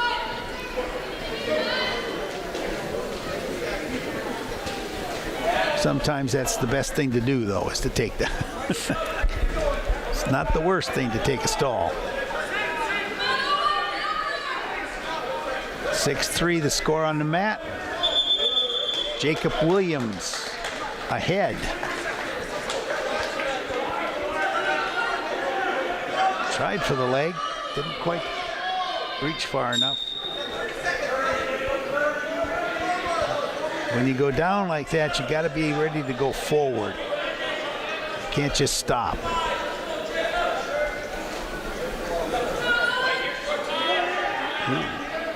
Aiken did a little pirouette there. That confused everybody.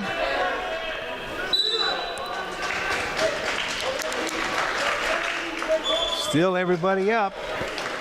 6-3, still the score. We're in the second period with about 10 seconds to go. So just take some deep breaths. Just look at each other a little bit. And the score goes out. All right, 2 minutes.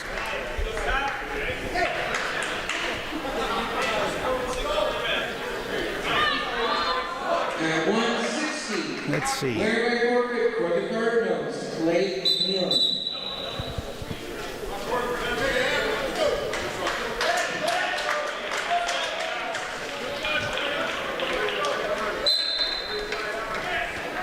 I think the road crew is in good shape at this point in time. Overall score. Yeah, it seems that, because even if Aiken only finds a way to get the 3, it's 36-30. Yeah. And then, again, like you said, unless there's some phantom that they have at 220, that's going to be 6 points right back to the road crew. And then... So it'd be 42 to 30, and with one weight to go. So I'd be curious to see. We've seen Jake Williams a couple times, very aggressive. Yeah. Going after Corbin Knapp. Well, he's looking for that extra 3 points. If he can get a pin, makes things a little more interesting. Well, it does if Riley loses.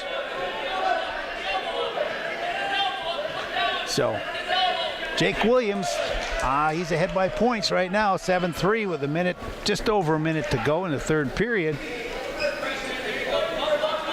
Corbin's going to have to get busy. He's going to Boy, when you see a guy go down on his haunches like that, you just bull rush him. Of course, it's easy for me to see. I'm not doing it out there.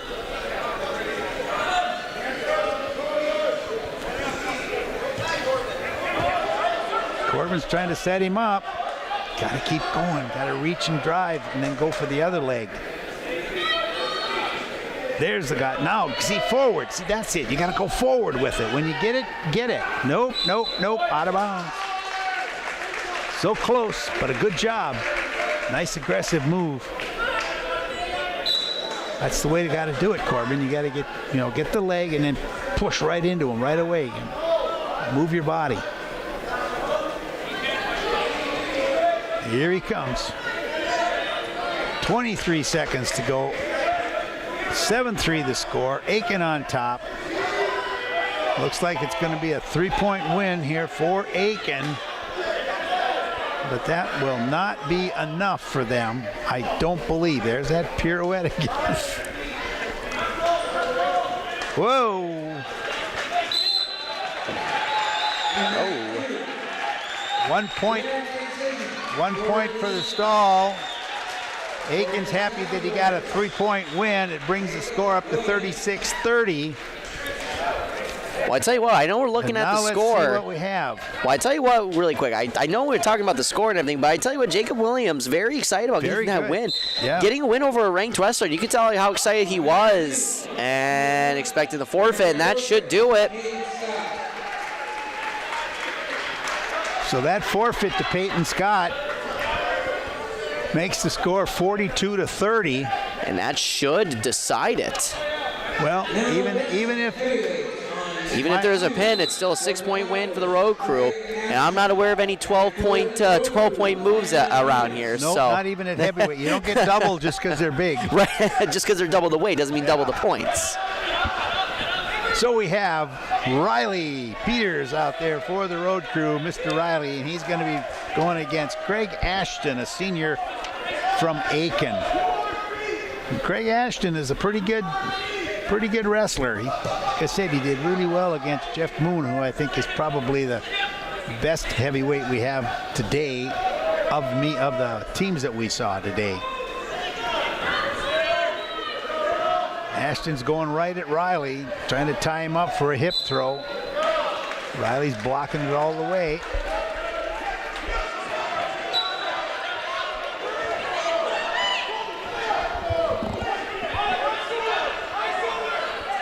Get your head up, Riley.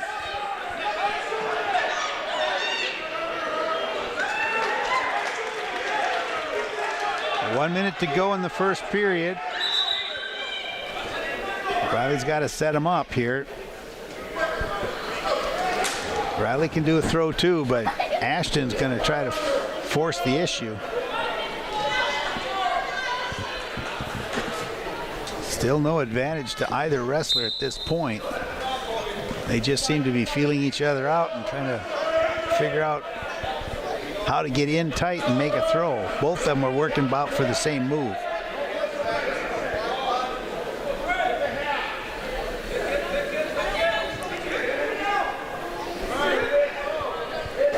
Ashton Craig, if he wins, it's going to be a closer match, but he cannot overtake the lead that the road crew has.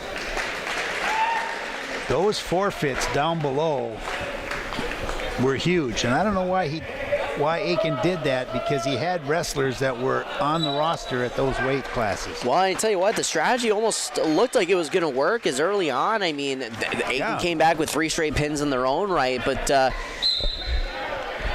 I suppose they were even thinking with Brady Rule and Hayden Workman. That was a matchup we were keeping an eye on, or Kenny Erickson. That was a matchup we were keeping an eye on early. And, you know, obviously with Brady Rule, he didn't wrestle a whole lot today, but he made the most of his chances. Yeah, he did. Yeah, and we talked about it earlier that in one of the earlier matches, that Brady Rule's match was really critical to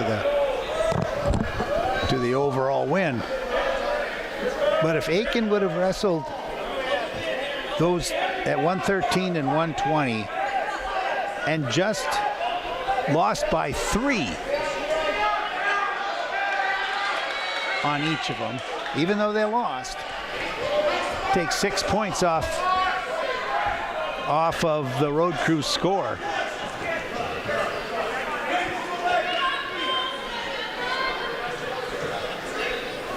You had what, 30-36, and you could have a tie ball game with the pin here.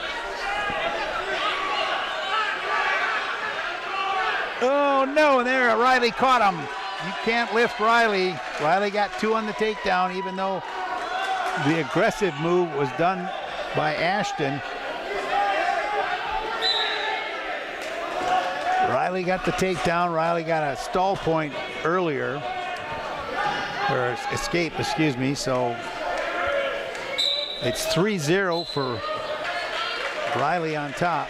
Riley Peters, the heavyweight for the road crew. He's been at that position for a couple of years, and he's got 1 more to go. Riley's only a junior. Memory serves, yep. Now, bring that arm in, drive the head. Drive it, drive it. There it is. Feel him. Now get your weight. Get your weight back.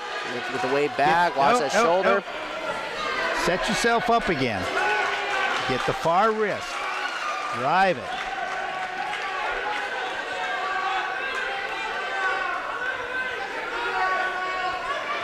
Picked up a couple of points there for the back exposure. 6-0 with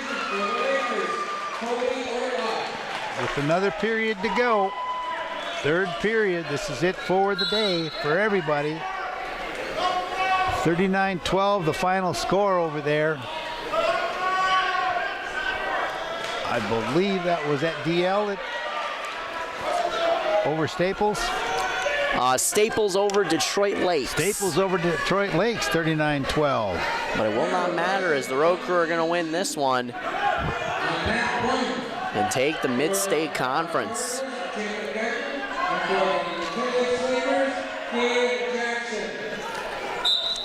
Okay, let him up. Ashton rather worked from his feet. That puts Staples at 4 wins for the day.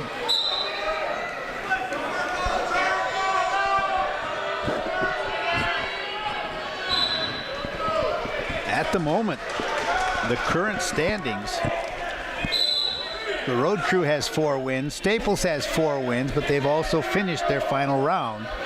Park Rapids has 0 wins, DL has 1 win, Aiken with 3 wins, and right now Crosby without a win. But Crosby and Park Rapids are wrestling each other in the other gymnasium, and I believe Park Rapids is up. Park Rapids was up last we checked. There it is. Oh, there it is. There you go. Another takedown. Hold him there. There it is. That's a way to end it. Riley with the pin.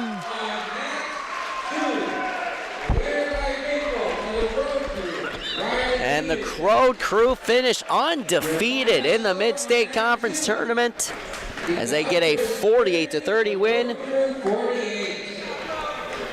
48-30, and that cements the championship trophy as 5 wins right there for the Road Crew. They cannot be beat. So, wonderful day of wrestling, basically. Very successful day for the Road Crew. Staples surprises me. Staples has been down in their program, but they do have I tell you a new coach and a new attitude, and they are aggressive. Well, and you even said it too. Like, yeah, they were a team that's on the kind of back on the come up, but you said like this is a team that does have talent coming into it. They're back kind of on the rise, and you know, with someone like Jim Jackson, as great of a coach as he is, seems to be doing some good work over in Staples Motley. And I think this is a really good building block for what they want to do for the rest of the season and for the future of their program. Something is definitely rubbing off over there. I thought maybe 2 to 3 years, but boy, the way things are going, if he gets a good summer program, they're going to be tough. Absolutely. I mean, finishing second in the Mid-State Conference to a team that finished ninth, or that's ranked 9th in 2A wrestling heading into tonight. I mean, it's not a bad finish for the Staples Motley squad. That's right. Pine River Pequot Lakes Road Crew is the 9th rated AA team in the state. They also have, of course, 3 rated wrestlers in the top 10. So really, really fine day for the Road Crew today. They started out, they beat Staples 51 to 20. Then they came back in the second round and they defeated Crosby Ironton 66 to 9. Crosby Ironton has a very limited roster. Then the Road Crew beat Park Rapids again with a few forfeits to help them out, 60 to 14. Then in the earlier round after the break, the Road Crew took on Detroit Lakes. That was a burner for a while. But then the Road Crew just outlasted them 48-32. And finally, the Road Crew came against Aiken for the finals, and this was the final for the trophy, and the Road Crew took the Aiken Gobblers on the mat 48-30. Undefeated today, so another first place for an invite. That's the 3rd one they've had out of 4 invites that they've been on this year. They have won 3 of them. So they deserve that 9th rating that they have. Absolutely, and they came in and did it today, and they faced a lot of really good individual wrestlers, some solid teams here tonight, and the road crew doing a fantastic job, and we'll see if we can't get the conference winning coach and a couple of wrestlers to wrap up the post-game coverage here as the road crew of Pequot Lakes Pine River Bacchus take the Mid-State Conference.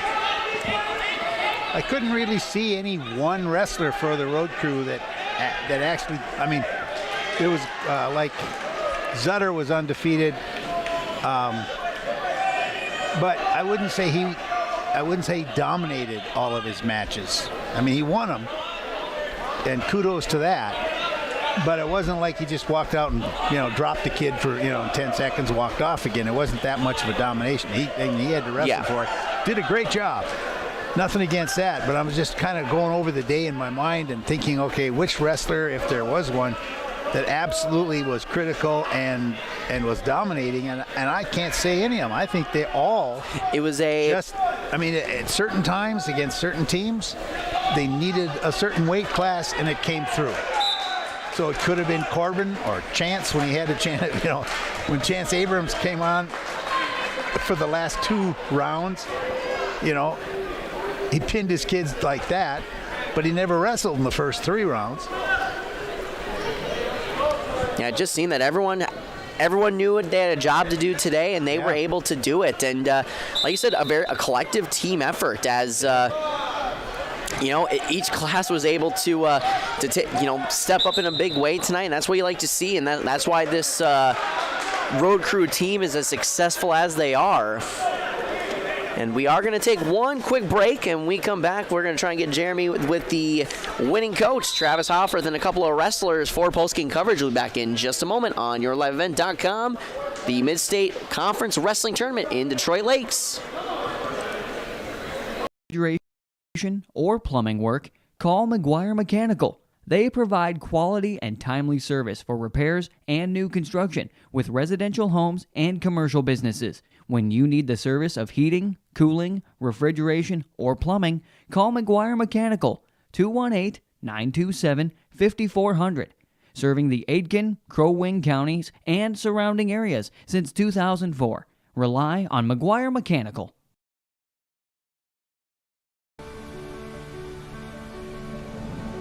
My roots run deep. I dream of a world where planting a seed can bring forth the food and knowledge our world needs right now. The field is my classroom, and I have the power to make a difference. I am going to feed the world someday.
He's ready.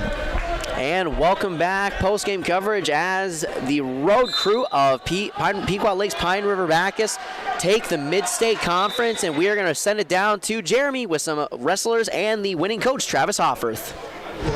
That's right, guys. I'm joined by a couple of road crew wrestling members and, of course, the head coach, Travis Hoffarth. I'm going to start off with you. What's your name? I'm Peyton Scott. Trey Tuchtenhagen. Easton Miller. All 3 of you guys went undefeated tonight. Your team went undefeated. Most likely going to win the Mid-State Conference meet here tonight. How big of this is going to help you guys move forward? Pretty big deal.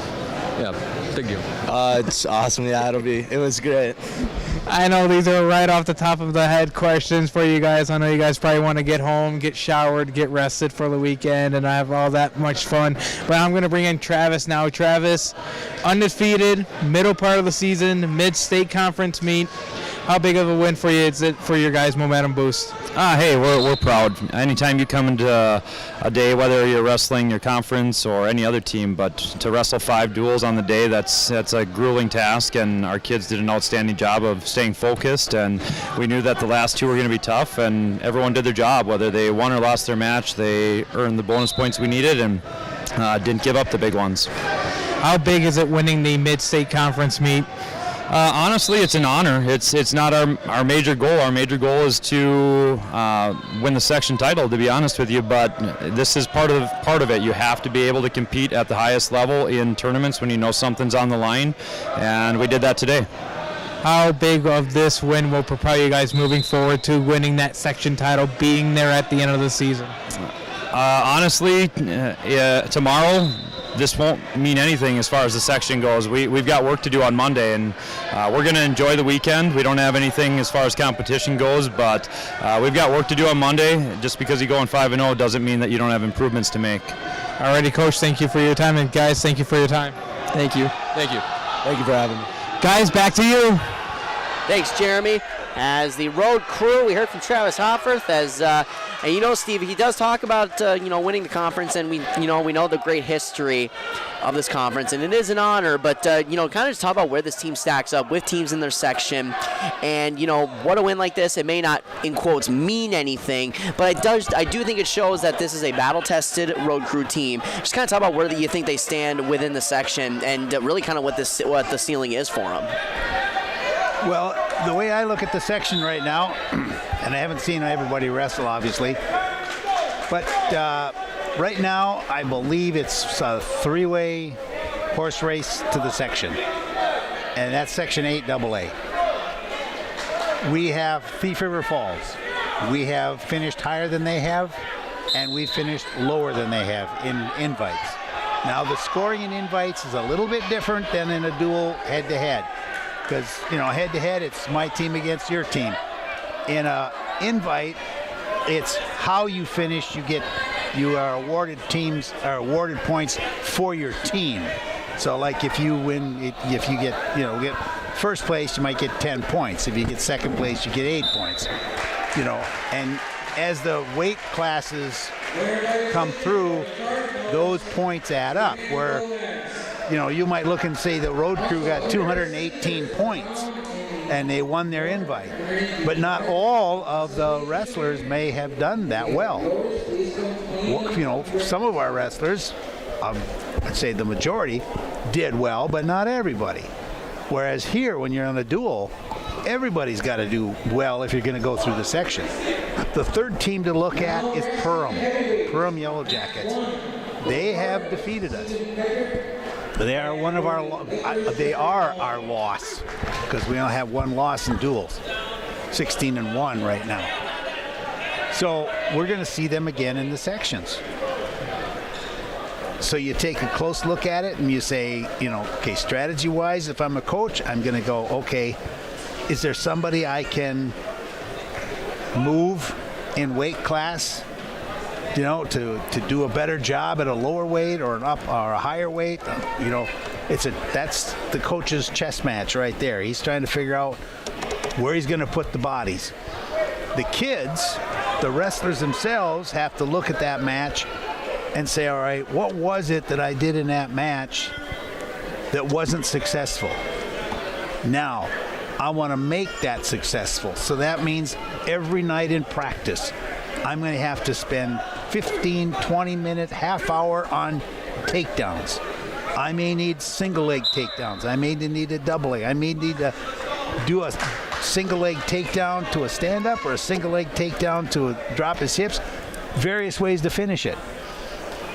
But I've got to practice that. I have to practice it so often so that when I see his leg and I reach and grab it, I don't have to think like, oh, what do I have, now how do I finish it? It just happens. That's what has to happen now. They have to look at the people that they're going to wrestle and say, what is it that they are weak at, or what is it I'm good at, and what is it I have to improve? And you will get better when you look at your weaknesses and you improve them. You don't have to go out there and just because you're a good takedown man, and some people are better than others. Just because you're a good takedown man, you don't spend 2 hours doing takedowns. You spend 2 hours on pinning combinations or breaking down somebody off their knees or preventing a stand-up. Those might be your weaknesses. That's what you practice. You don't practice what you already know. And that's what kids like to do, right? I'm successful. I can do this. So watch me do it. No. Work on what makes it, if it's uncomfortable, that's good. So those three teams I think you can look at, and they're right now, it's a coin flip, I think, between what's going to happen in the sections. Should be a lot of fun as we are taking a peek over here in the final. No, I think is this the final match? Or this should be. I believe these are. Yep, I believe that's Moen the heavyweight for Detroit Lakes. Yep. As Staples Motley's on top 42-24. So not much is going to change with that result. No, Jeff Moen he's going to come out of that. I tell you what, Jeff. The camera on that? I was going to say. Well, as we will pan over the camera over to this final match here. And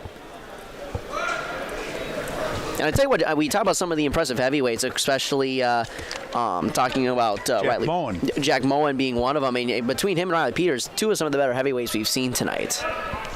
Well, the kid from Aiken is a good heavyweight. He got caught, and so Riley, obviously, capitalized on it.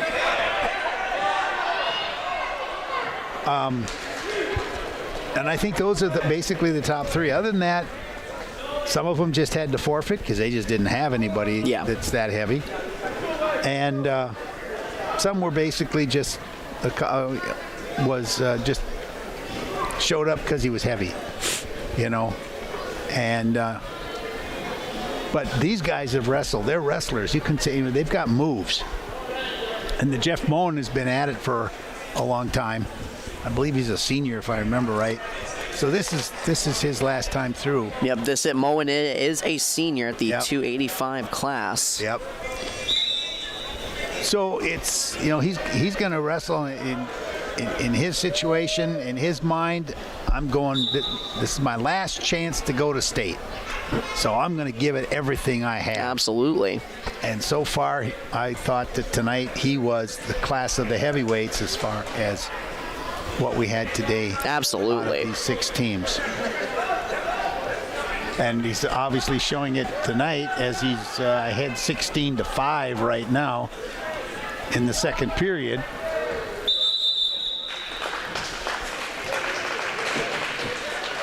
But this is Aiken wrestler, right? Yeah. This is Staples Motley. Staples Motley. And this is Stephen Petrich for Staples Motley at the 285, the sophomore. Yep.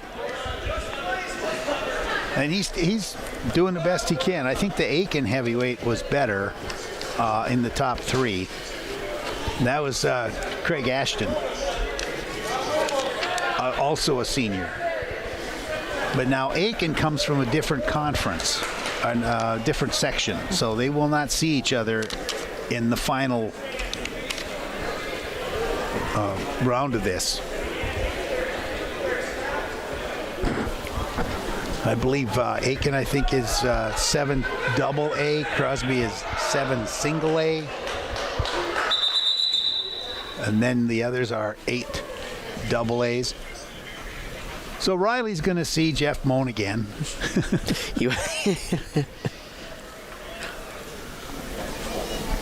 And we'll see what their schedule is coming up.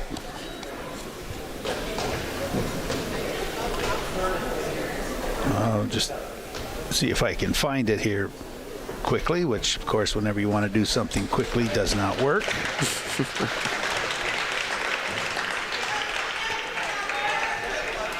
19-5 is that mat score right there. Jeff Moan on top with about a minute and 15 seconds to go.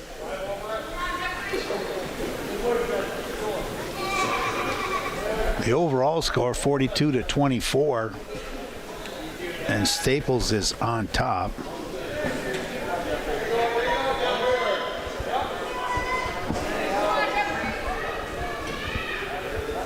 We'll see if Jeff can get that arm pulled out. Nope, didn't even bother after a while. Less than a minute to go in that match.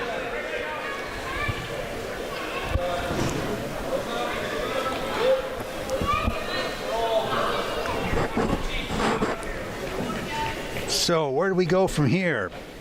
Pequot Lakes Pine River Bacchus Road Crew is going to be on the road to Sauk Centre Melrose.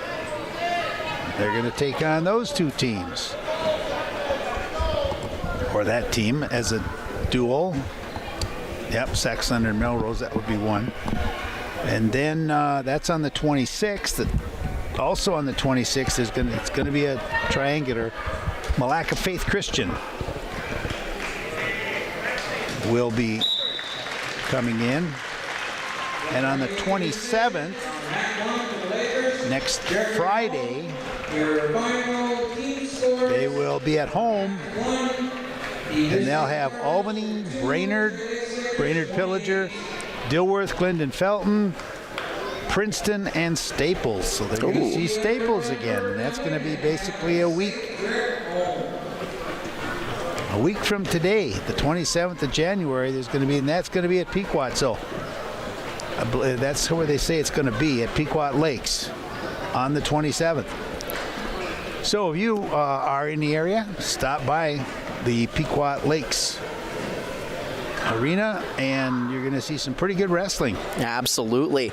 And looking ahead to what the Aiken Gobblers have coming up as well. And for the Aiken Gobblers, a good showing here tonight. Just couldn't quite get it done over the Road Crew tonight in that final match for the conference decider, as the final is 48-30. The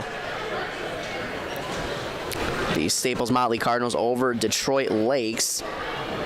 42-28 was that final for them. 42-28. Staples Motley getting the win over Detroit Lakes. And looking ahead here on the schedule, as of course we were here tonight, and then on January 24th it'll be for the Gobblers. They will be hosting Malacca Faith Christian. And then on Thursday, they get the chance to host another meet for Black Duck and Cass Lake Bena. So again, if you're in the Aiken area, make sure to go support your wrestlers. That should be a fun week of wrestling, as the Gobblers will also be taking on Mille Lacs in that 26 tournament, and Royalton Uppsala. Yep, so, and for Crosby, if you are a Crosby fan over there, on Tuesday you are going to have a triangular with Wadena Deer Creek and Park Rapids. And that's going to be at Park Rapids. And on the following Friday, the 27th, it's going to be Painesville, Proctor, Herman, and Ogilvie taking you into the weekend. And on the weekend, they have a large invite to go to at Ogilvie. And it looks like there's going to be about 16 teams there. And then we're coming down to the last week or so, maybe the last 2 weeks of the entire season. Crazy that we're already talking about that point already. It seems like winter season just started. It did, but state tournament's going to be coming at you on March 3rd and 4th, I believe it is. Absolutely, and of course the XL should be a lot of fun. We saw some state caliber wrestlers tonight here in the Mid-State Conference. It's the Road Crew of Pequot Lakes Pine River Bacchus taking it tonight. And Steve, thank you for joining us tonight. I always enjoy your insight with wrestling. I've told many people back in R&J, if we're talking about one individual sport. You're one of the smartest individuals I've ever met. It was a pleasure having you here tonight with us. Thanks, Noah. A special thanks to Jeremy Stouter for our sideline reporting tonight, and a special thanks to all of our sponsors for making this broadcast happen. And of course, thank our sponsors tonight. With your patronage, shop local, support the community, support the team in that community. For myself, Noah Caruso, and Steve Heslop, and Jeremy Stouter, we thank you for tuning in to YourLiveEvent.com, and we say good night from Detroit Lakes.